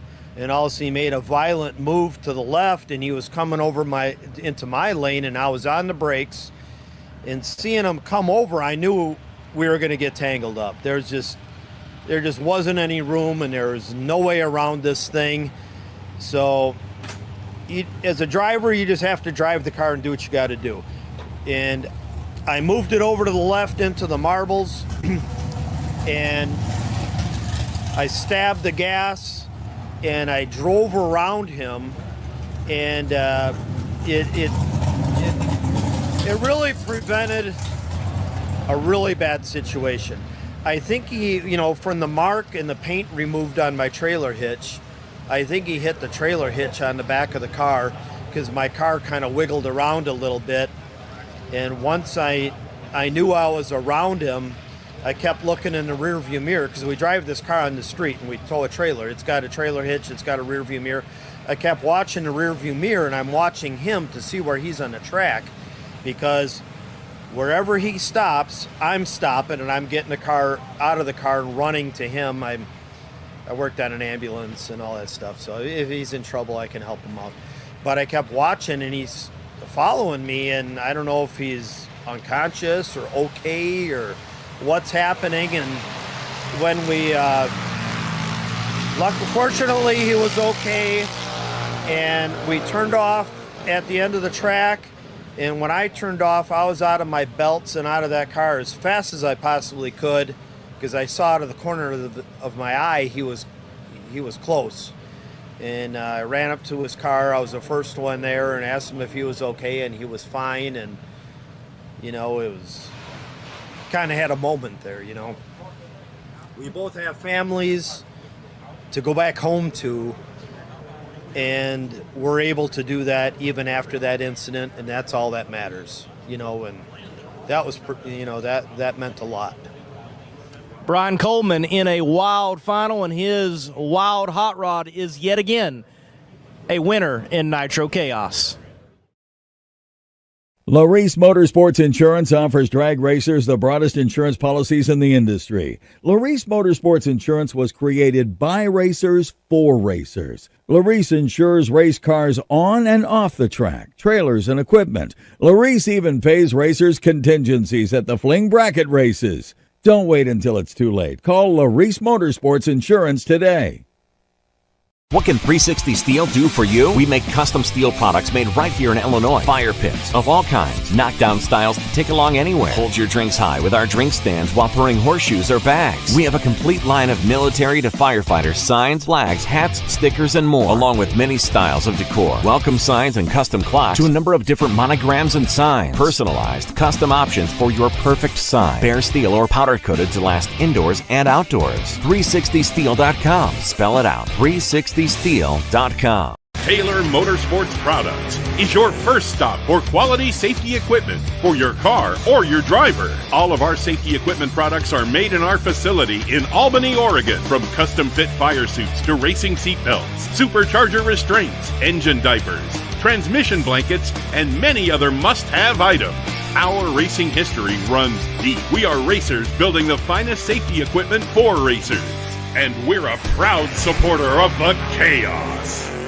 McKinney Motorsports is your #1 source for all your chassis needs. McKinney Motorsports is the leading chassis parts supplier and fabricator in nitro drag racing. From custom tanks and fittings, full chassis builds, body mounts, steering components, fasteners, tabs, clamps, composite parts, and much more. Our household name in the racing world guarantees added performance on the track. Join our list of proven winners that spans over 50 years of racing experience. Check out Twisted Shifters for the largest selection of made in the USA custom shift knobs and adapters. Made for muscle cars, old and new, hot rods to race cars, and for the big rigs. With our original shift toppers adapter for the air shifters to use any threaded shift knob like the old days. Add custom lettering and logos to make it your own custom shift knob. TwistedShifters.com. We are made in America and we ship worldwide. Driven Racing Oil's GP1 Nitro 70. Trusted by top engine builders, winning racers, and devoted horsepower enthusiasts across the world. Driven takes legendary base oils such as the ones from Brantford, Pennsylvania, which comprise our GP1 line. Then, we boost that superior base oil with state-of-the-art additive packages. Driven's GP1 Nitro 70 not only provides anti-wear protection, but can shield cylinders from washout and fuel dilution caused by methanol or nitro-based fuel. Learn more about Driven Racing Oil by following us on Facebook or Instagram at Driven Racing Oil, or shop now at drivenracingoil.com.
Nitro. Dove Fuels is your source for nitromethane, Top Fuel Harleys, Nitro Funny Cars, Fuel Altereds, and more. If it burns nitro, fly right with Dove Fuels. From a drop, drum, or supplying an entire nitromethane burning series, Dove Fuels is able to supply while also being on location to serve. We are also an official Driven Racing Oils distributor with a full line of products to accompany nitromethane sales. For all your motorsports endeavors on nitro, get wings with Dove Fuels.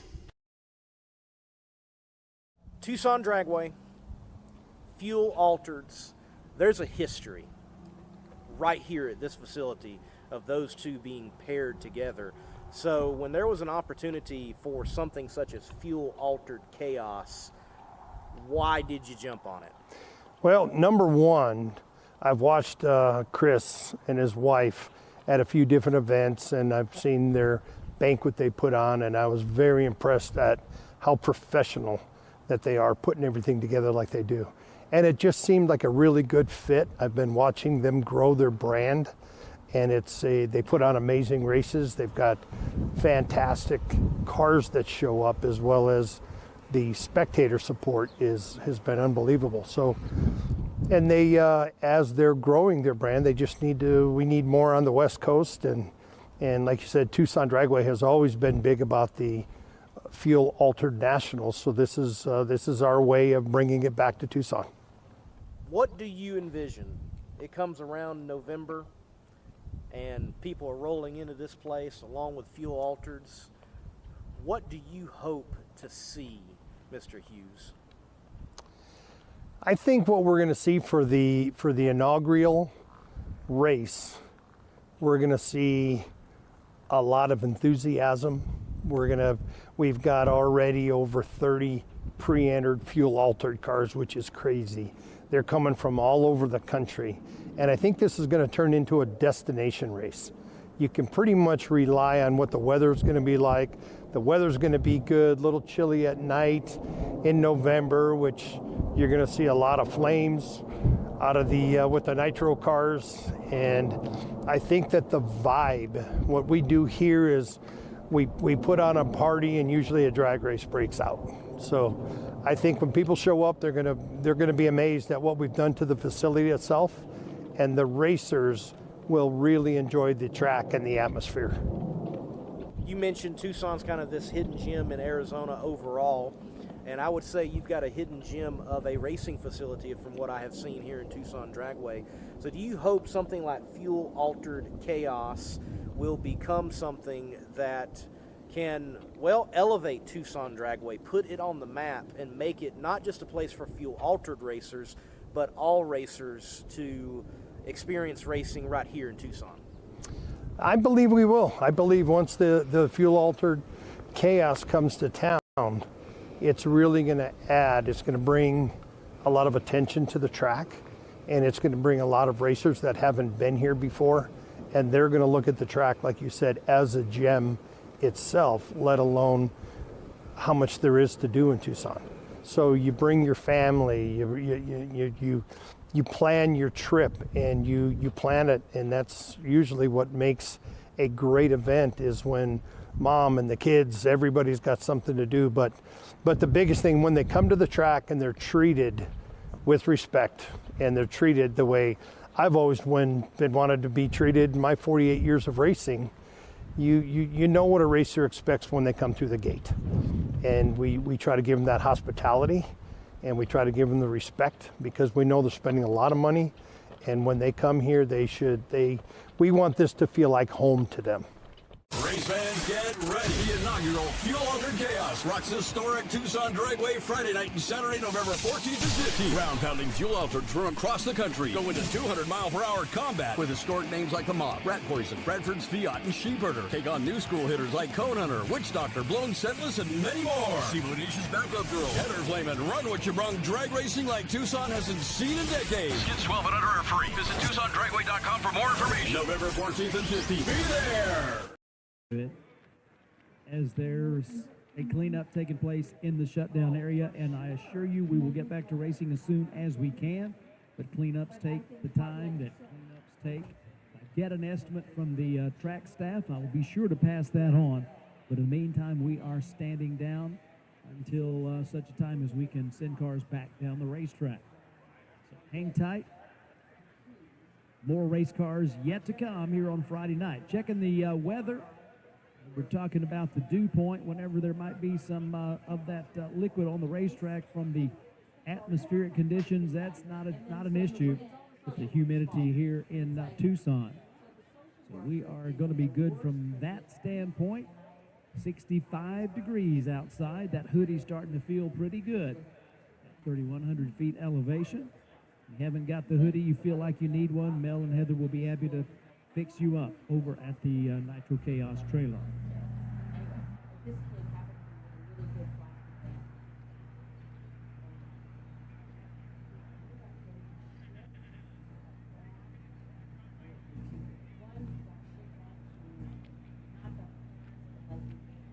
Kettle corn, fried chicken, hot dogs, hamburgers, cold drinks of all different types. I bet they probably have some warm drinks if you ask nicely. All available at the food trucks and the concession stand right behind those pit side grandstands. So enjoy. We'll let you know when it's time to get back in position for cars down the track.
So, race fans, we always hold out hope when we see the flashing lights at the shutdown area stop being down there, and we see the emergency crews getting back to their position. So, sounds like our downtime may be just about over.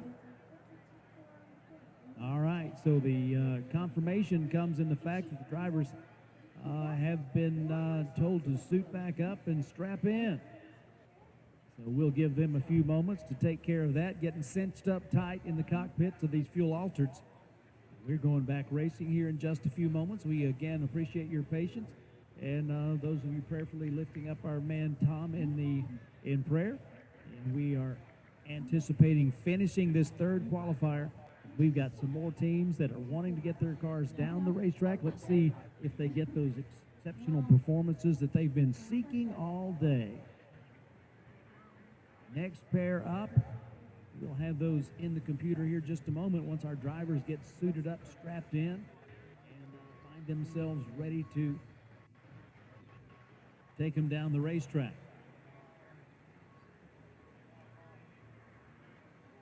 Once again, we will set the fields tonight. The A field, top 8 qualifiers, B field, 9 through 16, C field, 17 through 24. All of the cars will wind up in the D field for that Chicago-style shootout. We will check with the teams tonight, make sure everybody is good to go racing tomorrow. Once we have any alternates in position for tomorrow's elimination rounds, we will post a ladder. You will see those on the social media channels tomorrow. Possible you could see them tonight, but you will certainly see them in the morning, so we know who is racing whom. We run these 8-car fields on a sportsman ladder. 1 races 5, 2 races 6, 3 races 7, 4 races 8. That's how first round goes. The D field shootout brought to you by our racing friends.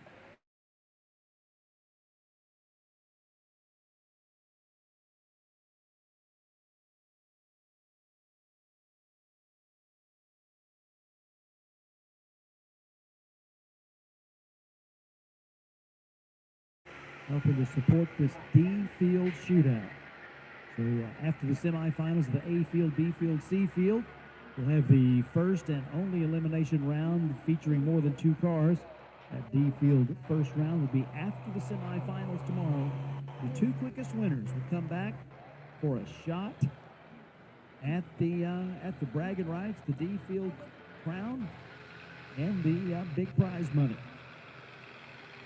Last night on social media, we had talked through the weekend about some of those legendary names in the world of fuel altered racing. One of those names, Dale Emery, driving the pure hell car of Rich Roscoe for a good number of years. The interviewer asked Dale about his best memories. He said, you might be surprised what some of them are, but he did mention a 32-car funny car show that he got with Raymond Beadle. They experienced a lot of difficulty getting their car to perform. They finally found the problem in the fuel tank, got that replaced with one that worked as it was supposed to, went to a 32-car show at Seattle, and won the final round. One of the 2 cars that, in those big 64-car, 32-car shows, you don't do an elimination round. It's Chicago style.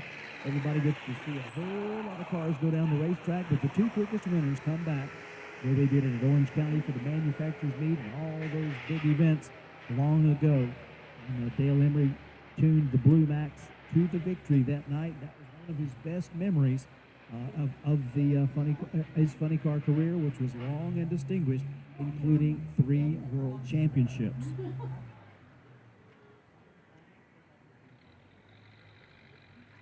Tractor does a little broom and drag. Get a little friction going out there on the racing surface with the traction compound properly applied. Drivers are getting suited up, strapped in, and we should have fire in the pipes here in just a moment. Final qualifying opportunity for our fuel-altered teams.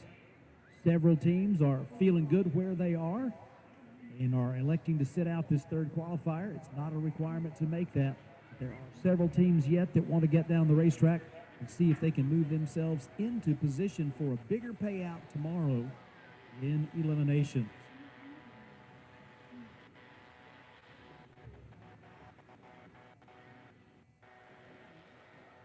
I tell you, race fans, when you learn what goes into putting one of these events on, you can very much appreciate the track staff down there on the track, in the shutdown area, our emergency personnel, our computer operators and race directors in the tower, and we appreciate the hard work they put in all through the day, because for something to go smoothly, it takes a lot of hard work that nobody ever sees but the people who are doing it. So all of you out there working hard to put this show on, your work is definitely appreciated. Just about ready to fire up that first pair once we get back to going, that next pair, I should say.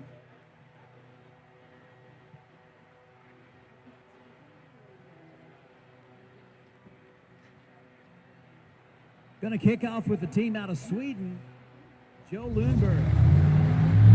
The Raw Valley car comes into this round of qualifying number 1 in the Racing Oil C field. Joe put that car down the racetrack in 4.24 seconds. He's going to line up next to the nitro burner of Donnie Massey.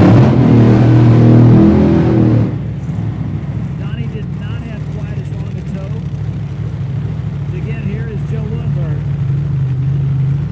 He is presently qualified in the number 3 position at 386.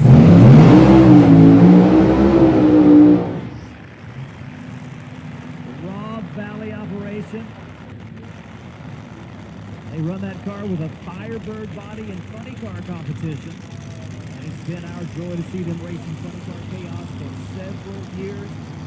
Every time they get a chance to come funny car racing, they know the door is wide open.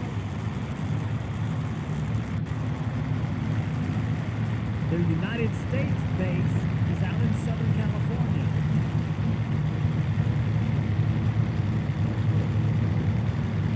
When it's not racing season stateside, you find them at home in Sweden. Donnie Massey, number 3 qualifier. One of 8 nitro burners under 4 seconds. He put that car down the racetrack at 3.86 seconds. Was the number 2 qualifier. And then Lyle Greenberg goes 385, bumps him back to number 3. Jolton Joe Lundberg. Big block Chevy power machine. Wrinkle those rims, puts it in the stage position. Wheels up, launch for the Showtime car and the Raw Valley machine. 438, 126 miles an hour after a 9.85 60-foot time.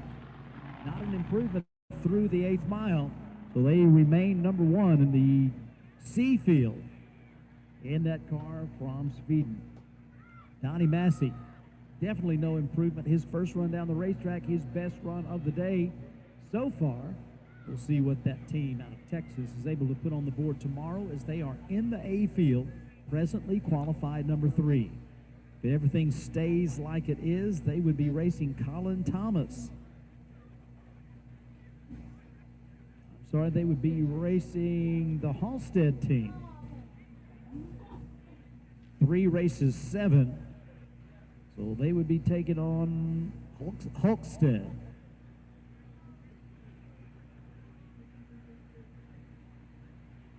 A team out of California that qualified with a 398. So we'll watch for the all clear from the top end of the racetrack, and we'll be ready to bring up another pair. I know we've still got some more that are ready to make a trek down the 8th mile and see if they can move themselves up from the D field to wherever that lapse time goes. Bump spot remains 446 in your Driven Racing Oil C field. 422 remains the bump spot in your Western Differential B field. Phil Flower and Sean Dale next up. Phil is qualified number 25, so he is number 1 in the D field. He would like to put that up into the C field. He's going to take it to the tower side of the racetrack. Sean Dale right now number 1 in the Driven Racing Oils C field. He's out of Glendale, Arizona. Both of these teams from Arizona.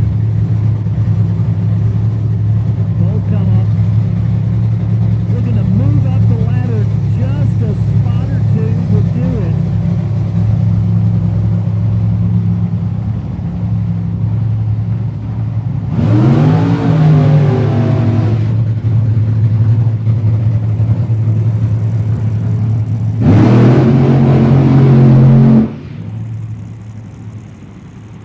Showtime, Friday night. Sean Dale takes that right side. Phil Flower, some kind of monster tower side of the racetrack.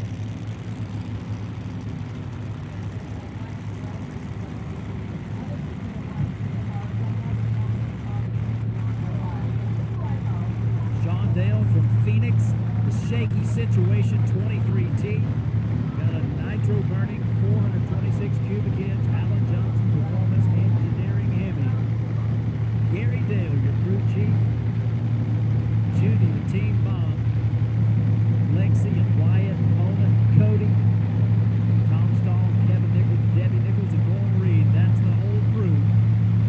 They bring that car up, and let's see how quick they can make that shaky situation go. Last chance to move up. They are in the number 17 spot. They would like to get into the B field. 4 balls left. Well, pedaling it all the way down the racetrack. A 467, not going to be an improvement. A 491 left side, also no improvement for Phil Flower. So they get the lap in. They stay where they were. Number 25 and number 17.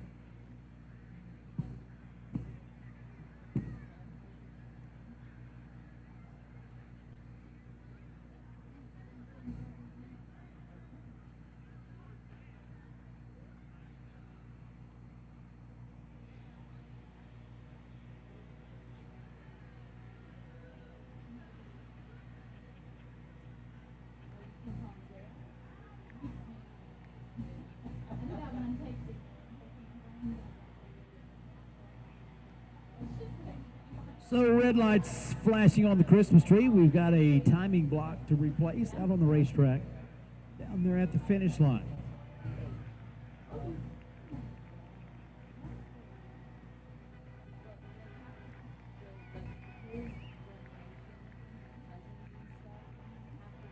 Nitro, Nitro, Nitro. Dove Fuels is your source for nitromethane, top fuel Harleys, nitro funny cars, fuel altereds, and more. If it burns nitro, fly right with Dove Fuels. From a drop, drum, or supplying an entire nitromethane burning series, Dove Fuels is able to supply while also being on location to serve. We are also an official Driven Racing Oils distributor with a full line of products to accompany nitromethane sales. For all your motorsports endeavors on nitro, get wings with Dove Fuels.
Laris Motorsports Insurance offers drag racers the broadest insurance policies in the industry. Laris Motorsports Insurance was created by racers for racers. Laris insures race cars on and off the track, trailers and equipment. Laris even pays racers contingencies at the fling bracket races.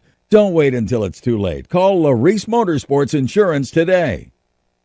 Driven Racing Oil's GP1 Nitro 70. Trusted by top engine builders, winning racers, and devoted horsepower enthusiasts across the world. Driven takes legendary base oils, such as the ones from Brantford, Pennsylvania, which comprise our GP1 line. Then, we boost that superior base oil with state-of-the-art additive packages. Driven's GP1 Nitro 70 not only provides anti-wear protection, but can shield cylinders from washout and fuel dilution caused by methanol or nitro-based fuel. Learn more about Driven Racing Oil by following us on Facebook or Instagram at Driven Racing Oil, or shop now at drivenracingoil.com.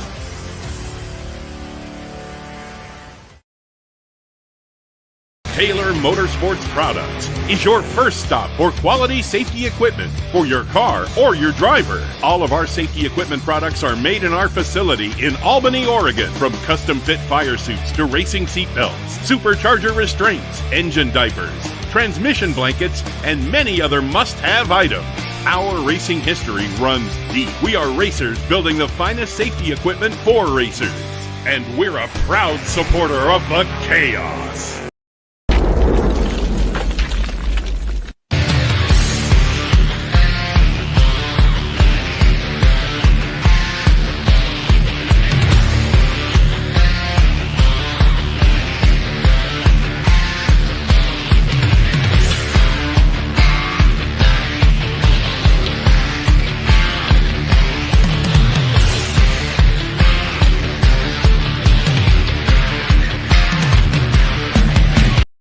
Laris Motorsports Insurance offers drag racers the broadest insurance policies in the industry. Laris Motorsports Insurance was created by racers for racers. Laris insures race cars on and off the track, trailers and equipment. Laris even pays racers contingencies at the fling bracket races. Don't wait until it's too late. Call Laris Motorsports Insurance today. Tell me this now, and be honest. If I came to you and I said, okay, I got an idea for a business. We're going to make a fortune. Okay, what do you need for your business to be successful? I need people to sit in line for 45 minutes to spend $15 on a cup of coffee. They tell you you're out of your freaking mind. That's right. Who'd have thunk it? People do it all around the country every day. I know. I used to. Not anymore. I wish I'd have thought of it. Yeah, it was a great idea.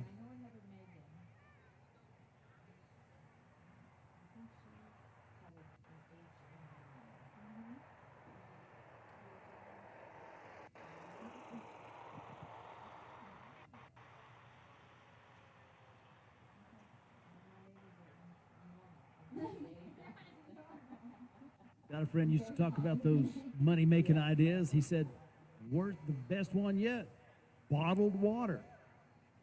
People pay more per ounce for water than for gasoline or milk or alcohol. And it runs free in the ditch." I don't know about that. My bottled water, well, I mean, some of it does. The smart water, like $8 a gallon for smart water. Sorry, but if you pay $8 a gallon for smart water, I hope it works, because you shouldn't buy it twice. Regular water's not so bad.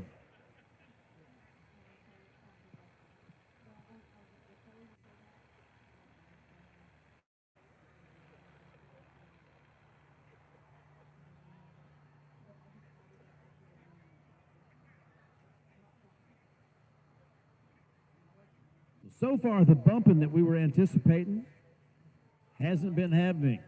What are you talking about? We bumped into a wall, we bumped into a block. Well, yeah, been different bumping all kind kinds of of crap. bumping. You are correct.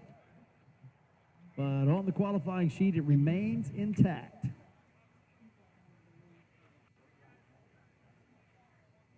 Yeah, so true. Different kind of bumping. Don't want to bump, no bump.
Fire in the pipes, our next pair coming your way. John Brewer from Tucson on the tower side of the racetrack, presently qualified number 26. Qualified with a 4:54.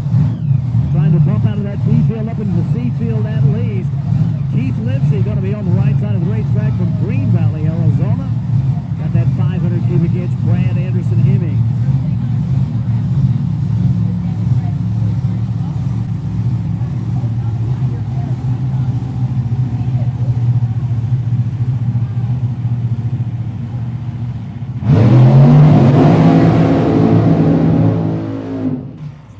Definitely one of the things we were looking for some of these cars that so far have not been able to get down the racetrack at their new normal clip.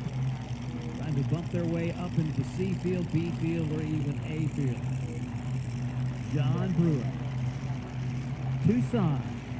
One of 16 cars representing the home state here at Tucson Dragway for this inaugural event. Both cars complete the burnouts, get them into reverse gear, and make their way back to the starting line. Big block Chevy power on the tower side for John Brewer.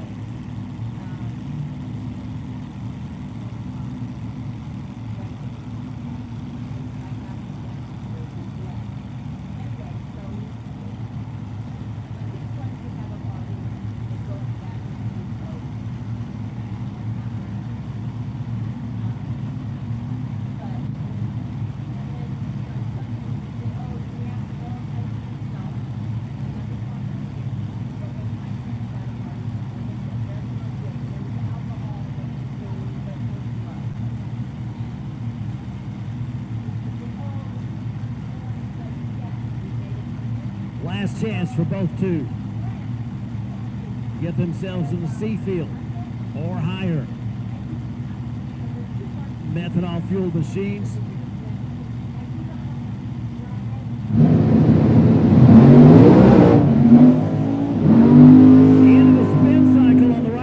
But the tower side, stopping the clock with a 4:57, 148 miles an hour. John Brewer came in qualified number 26 at 4:54. He runs a 4:57, goes 3 slower than the last time. So not an improvement there. Keith Livesey, no improvement on that side either. Was number 30 at a 7:30. Definitely does improve to a 6:09. Stays in the D field, but does knock 1.3 seconds, 1.2 seconds off their previous best run.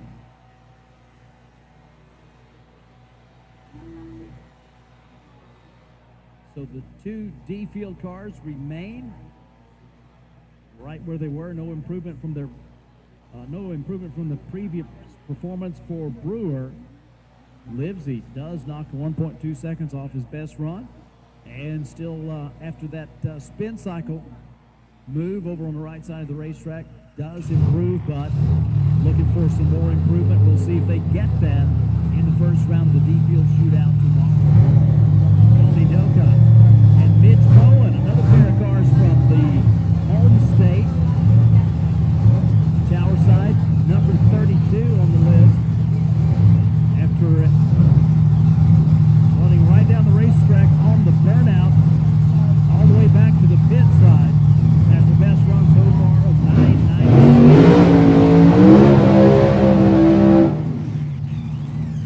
Mitch Bowen, Flagstaff, first down the racetrack on the burnout.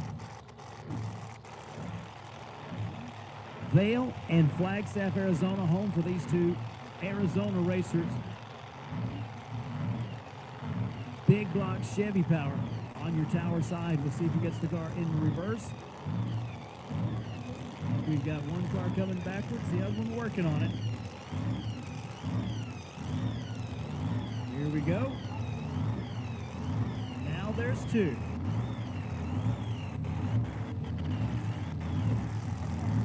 Mitch Bowen right now, number 7 qualifier in your Western Differential B field. Put a best number on the board of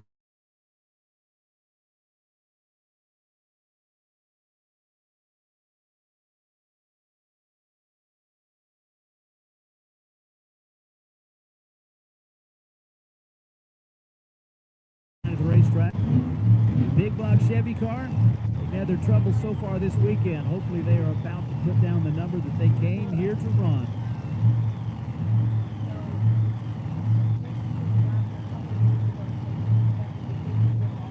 Move up from 32.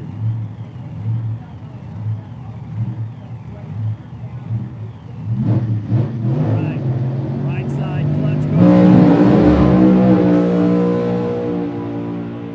Quick down the right side to a 4:03. That's what we were talking about. We've seen that car go in funny car trim under 4 seconds.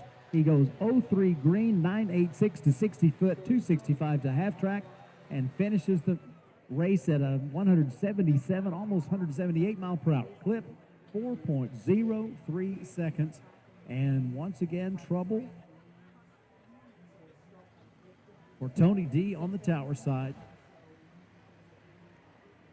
No change.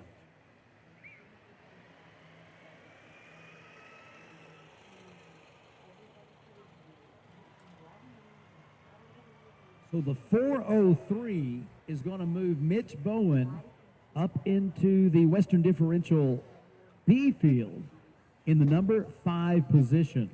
That will put Sean Dale down into the C field.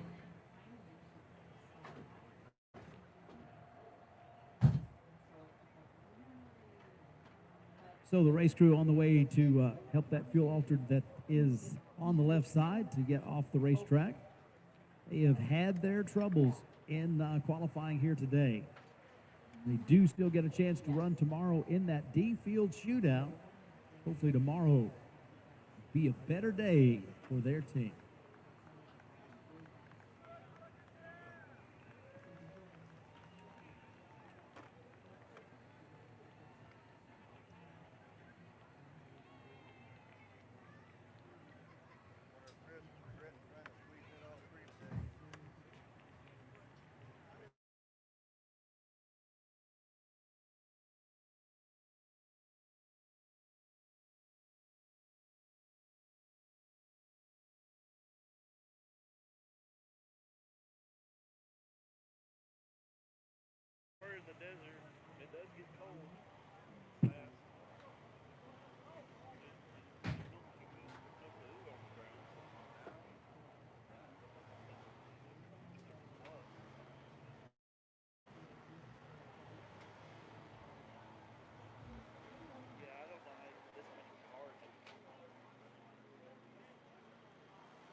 Blanton brings that car from the panhandle of Texas. Presently number 29 on the qualifying list is that Texas Joker team. So far have not found the combination to get it down the racetrack under power for 660 feet. Over on the right side of the Christmas tree. Arizona, number 22 on your hit parade. Number 6 qualifier, your Driven Racing. Let's see if we can get some improvement for these two teams. I know Smokey Blanton definitely wanting to get that car down the racetrack. Big Edge Hemi with the supercharger, fuel injection, the methanol fuel. Past winner in Funny Car Chaos competition. Broke through and got a win. Out at Smoke and Mocan Dragway in his Bad Company machine. May have switched over already to the Joker thing. Sassy Cassie, backup girl, waiting to guide her husband into the infrared.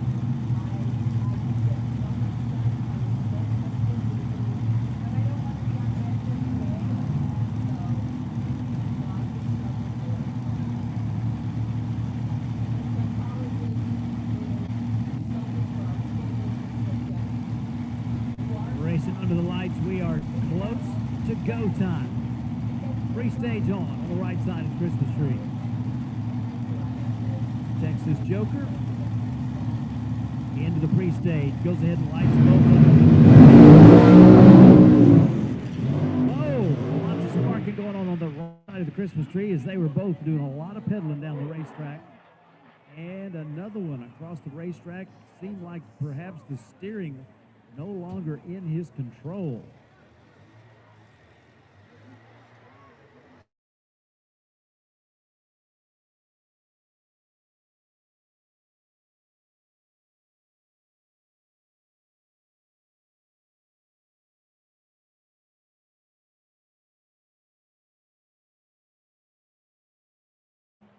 Then suddenly at the finish line, unexpectedly the car darts over from the right side to the left side. So once again, the emergency crew's rolling, checking the situation out just past the finish line there. So tough break right there for Pat Neal and their team.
Pat Neal driving David Sharp's Pinball Wizard.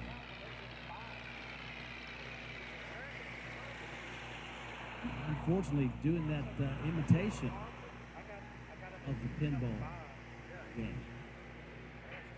It was unexpected to see that happening. The car had already begun to slow.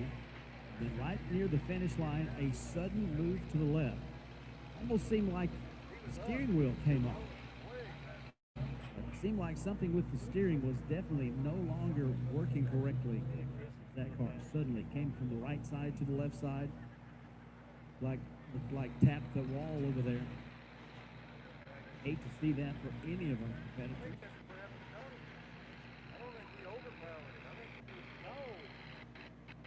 Laris Motorsports Insurance offers drag racers the broadest insurance policies in the industry. Laris Motorsports Insurance was created by racers for racers. Laris insures race cars on and off the track, trailers and equipment. Laris even pays racers contingencies at the fling bracket races. Don't wait until it's too late. Call Laris Motorsports Insurance today.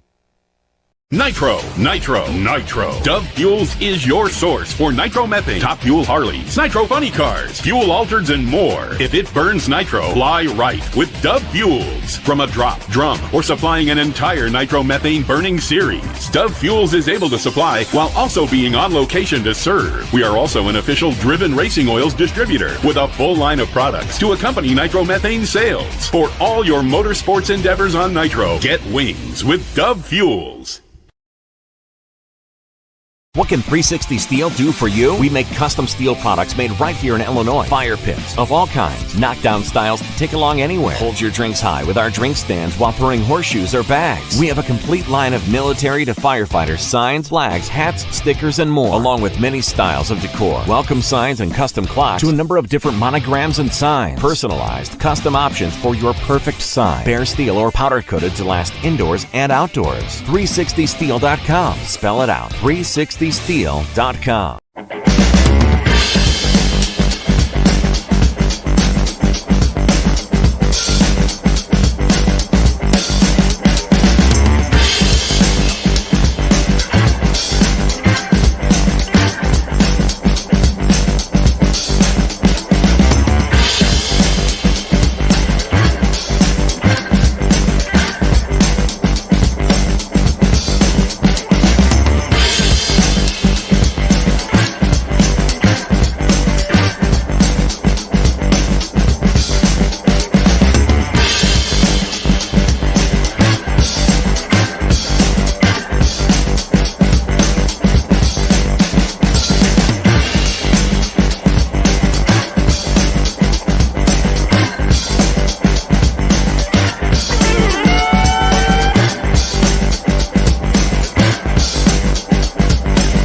Check out Twisted Shifters for the largest selection of made in the USA custom shift knobs and adapters. Made for muscle cars, old and new, hot rods to race cars, and for the big rigs. With our original shift toppers adapter for the air shifters to use any threaded shift knob like the old days. Add custom lettering and logos to make it your own custom shift knob. TwistedShifters.com. We are made in America and we ship worldwide.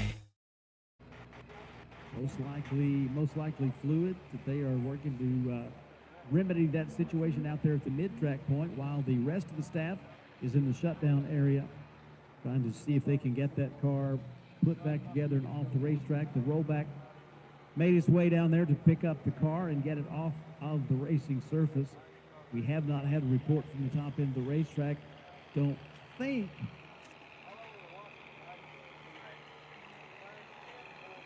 that driver experienced anything except a hard lick. Definitely strapped in tight to the roll cage. All the safety equipment. Didn't look like a bad hit, but we will give you a report from the top end of the racetrack once we get one. But no ambulance rolled, so we're thinking that the driver is probably A-OK.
So race fans, we are starting to see part of the inventory of equipment here at Tucson Dragway as we are working on taking care of the track mishap. I'd love to tell you when we're going to be going back to racing, and it shouldn't be too long, but obviously we are not there yet. So thanks for being patient with us. We'll have this up and running, and I know the racers in the staging lanes definitely want us to keep racing, because they are anxious to get themselves in better position for first round eliminations tomorrow afternoon at 1 o'clock.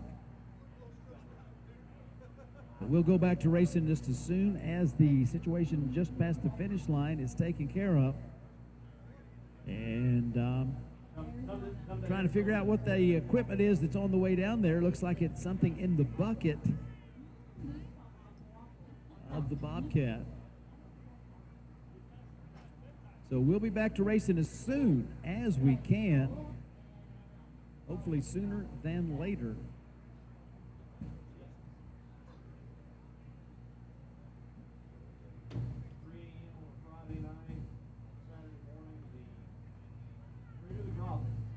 Oh, yeah.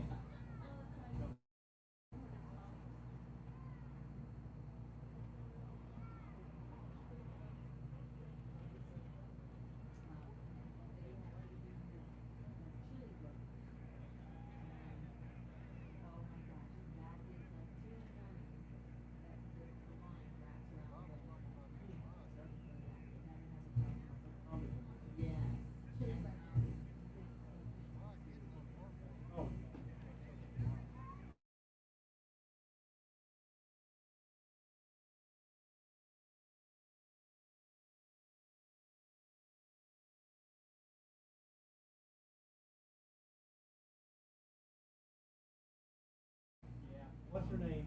Getting out of California. I mean, it's still going to stay in California. She's not going to keep the business in California. She's already moved the residence. Oh, okay.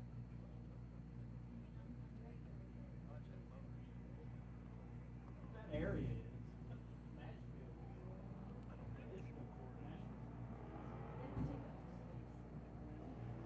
12 hours. Basically, the building. Yeah.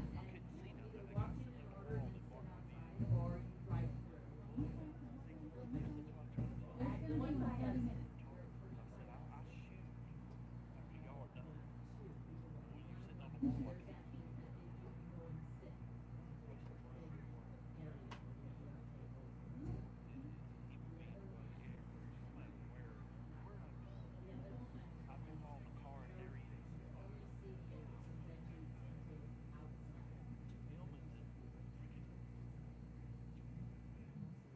drive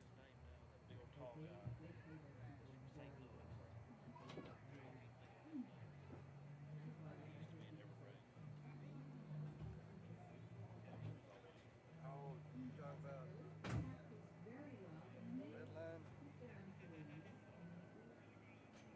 Mustache. No.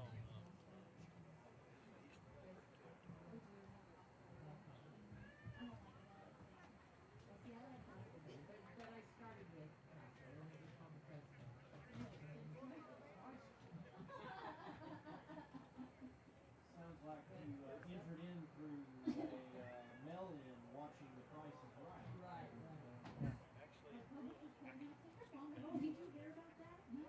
what I want, but I would like to buy another dually. Okay, I just heard that, I don't know if they're going bankrupt or something, so these people that are supposed to be What I paying. want is $100,000. Nowadays you can go wherever you got to go. You got the legs on the side. You hit a remote. Right here, you just pull out from under it, lower it down.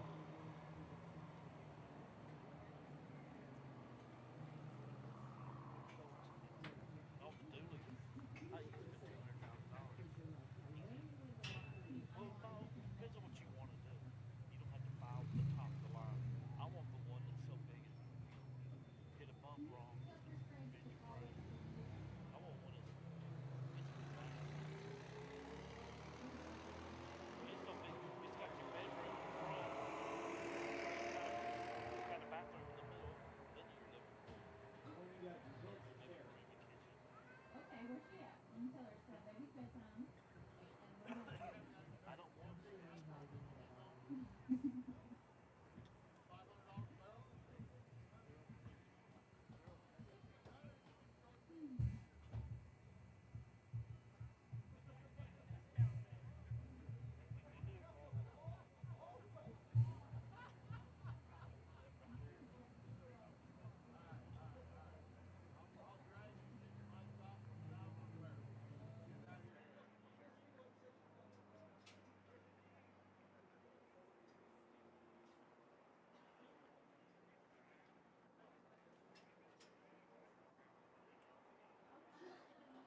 Cat on the way back this direction, so anticipating the opportunity to see race cars going down this racetrack here in just a few minutes.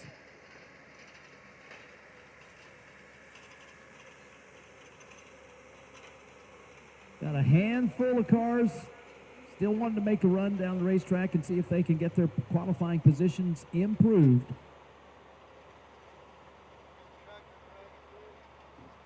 Pays more to be in the C field or higher than it does to be in the D field, so there are several competitors that want to see if they can get themselves into that taller cotton.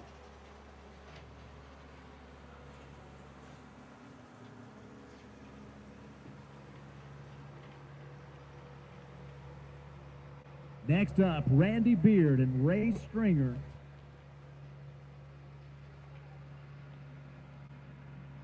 Randy from Grand Junction, Colorado. And Ray Stringer from Alamogordo, New Mexico. The Bloodlust and the Blown Sentless.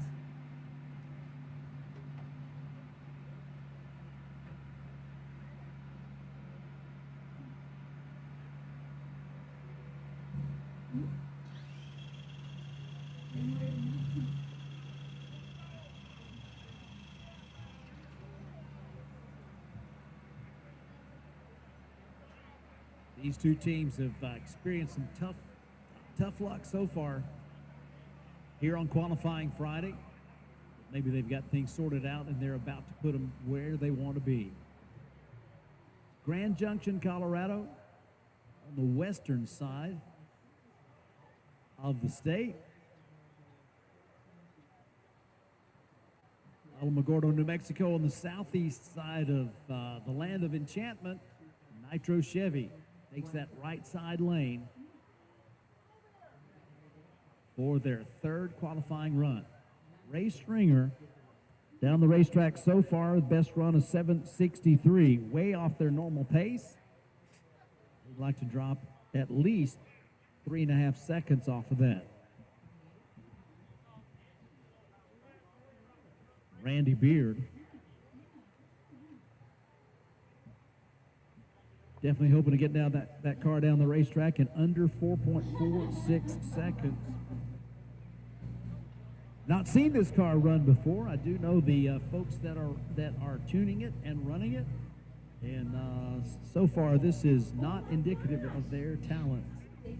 We will see if they're able to put all that power to the ground coming up here in just a moment.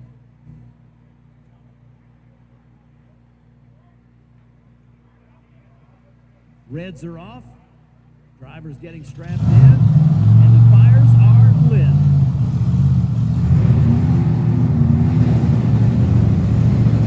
First the methanol fuel car out of Colorado, then the Nitro Chevy out of New Mexico.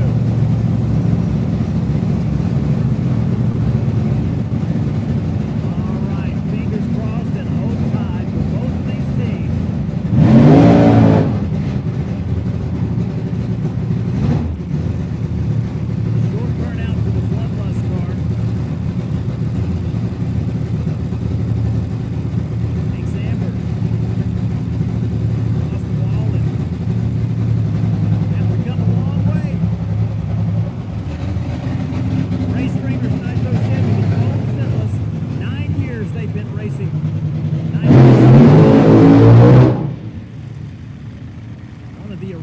Contestants at Funny Car Chaos in 2017.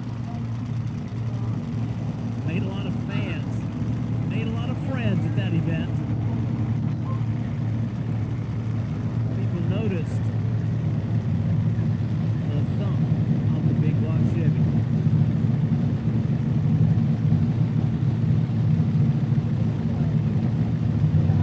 Stringer, multiple event winner in Funny Car Chaos competition with the body that they use over that chassis. Done a lot of races, match races with fellow New Mexican Lyle Greenberg out there at Tucson Dragway. But the Stringer family racing Southwest Superchargers, Rocky Mountain Superchargers, Funny Car Chaos, and much, much more. There's a good race to go to. Chances are they'll be there. All right. Let's see.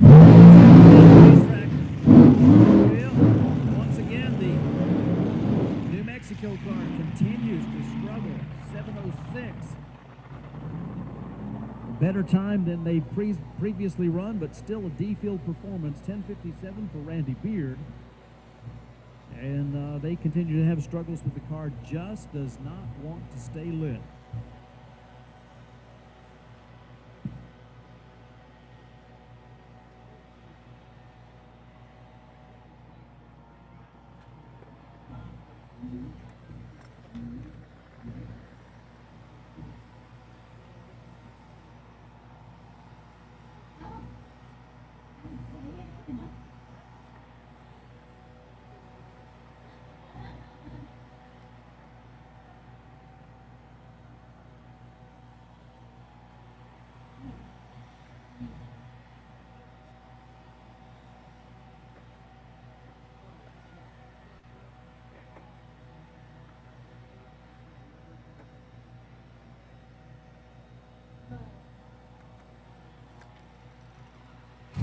So really great news from the top end of the racetrack.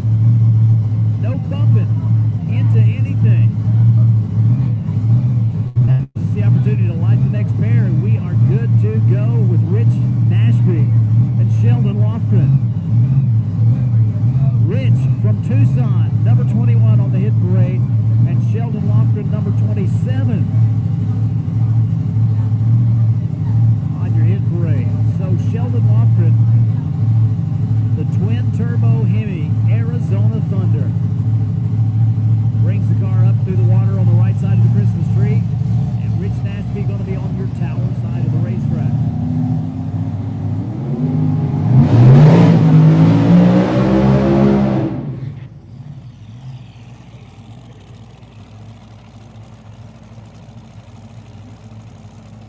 All right, race fans, our final pair of this session. We've got one more car yet to go down the racetrack in qualifying mode, and once we do that, we'll put a bow on our qualifying day, day number 1 of the Fuel Altered Chaos event.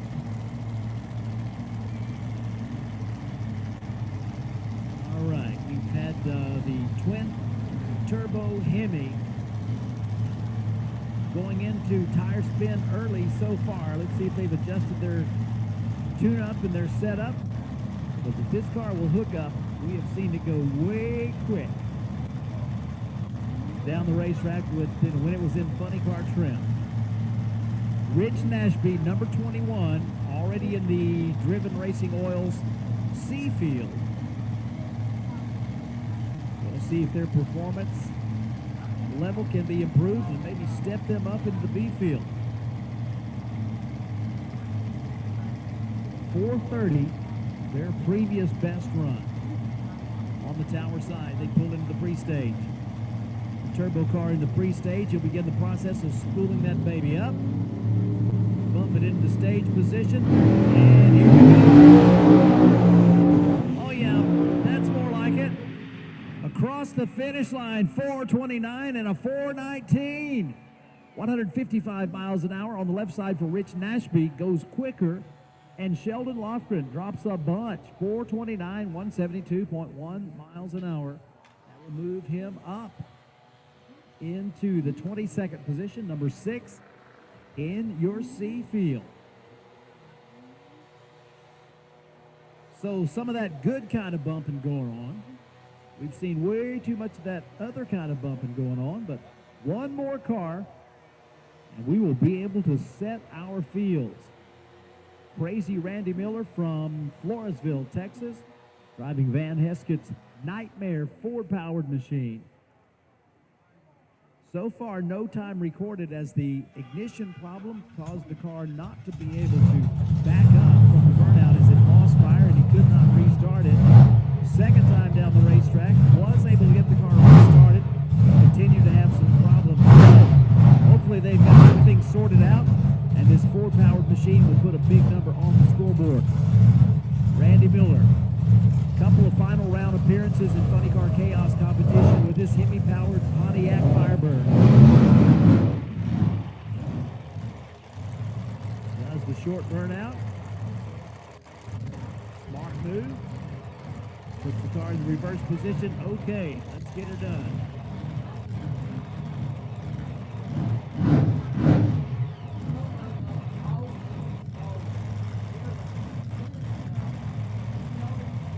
nightmare.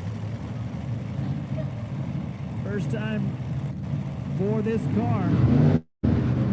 Chaos Competition takes the green light. Underpowered, trying to get a number on the board, and does accomplish that feat with a 9:04 at 70.3 miles an hour. And it may not be the number that everybody was hoping for. I certainly was hoping for a quicker run than that, but I'm thrilled to see this group put a number on the board. They are good to go for D-Field competition tomorrow. A lot of work yet to be done tonight, and we will have all of our teams getting their cars ready.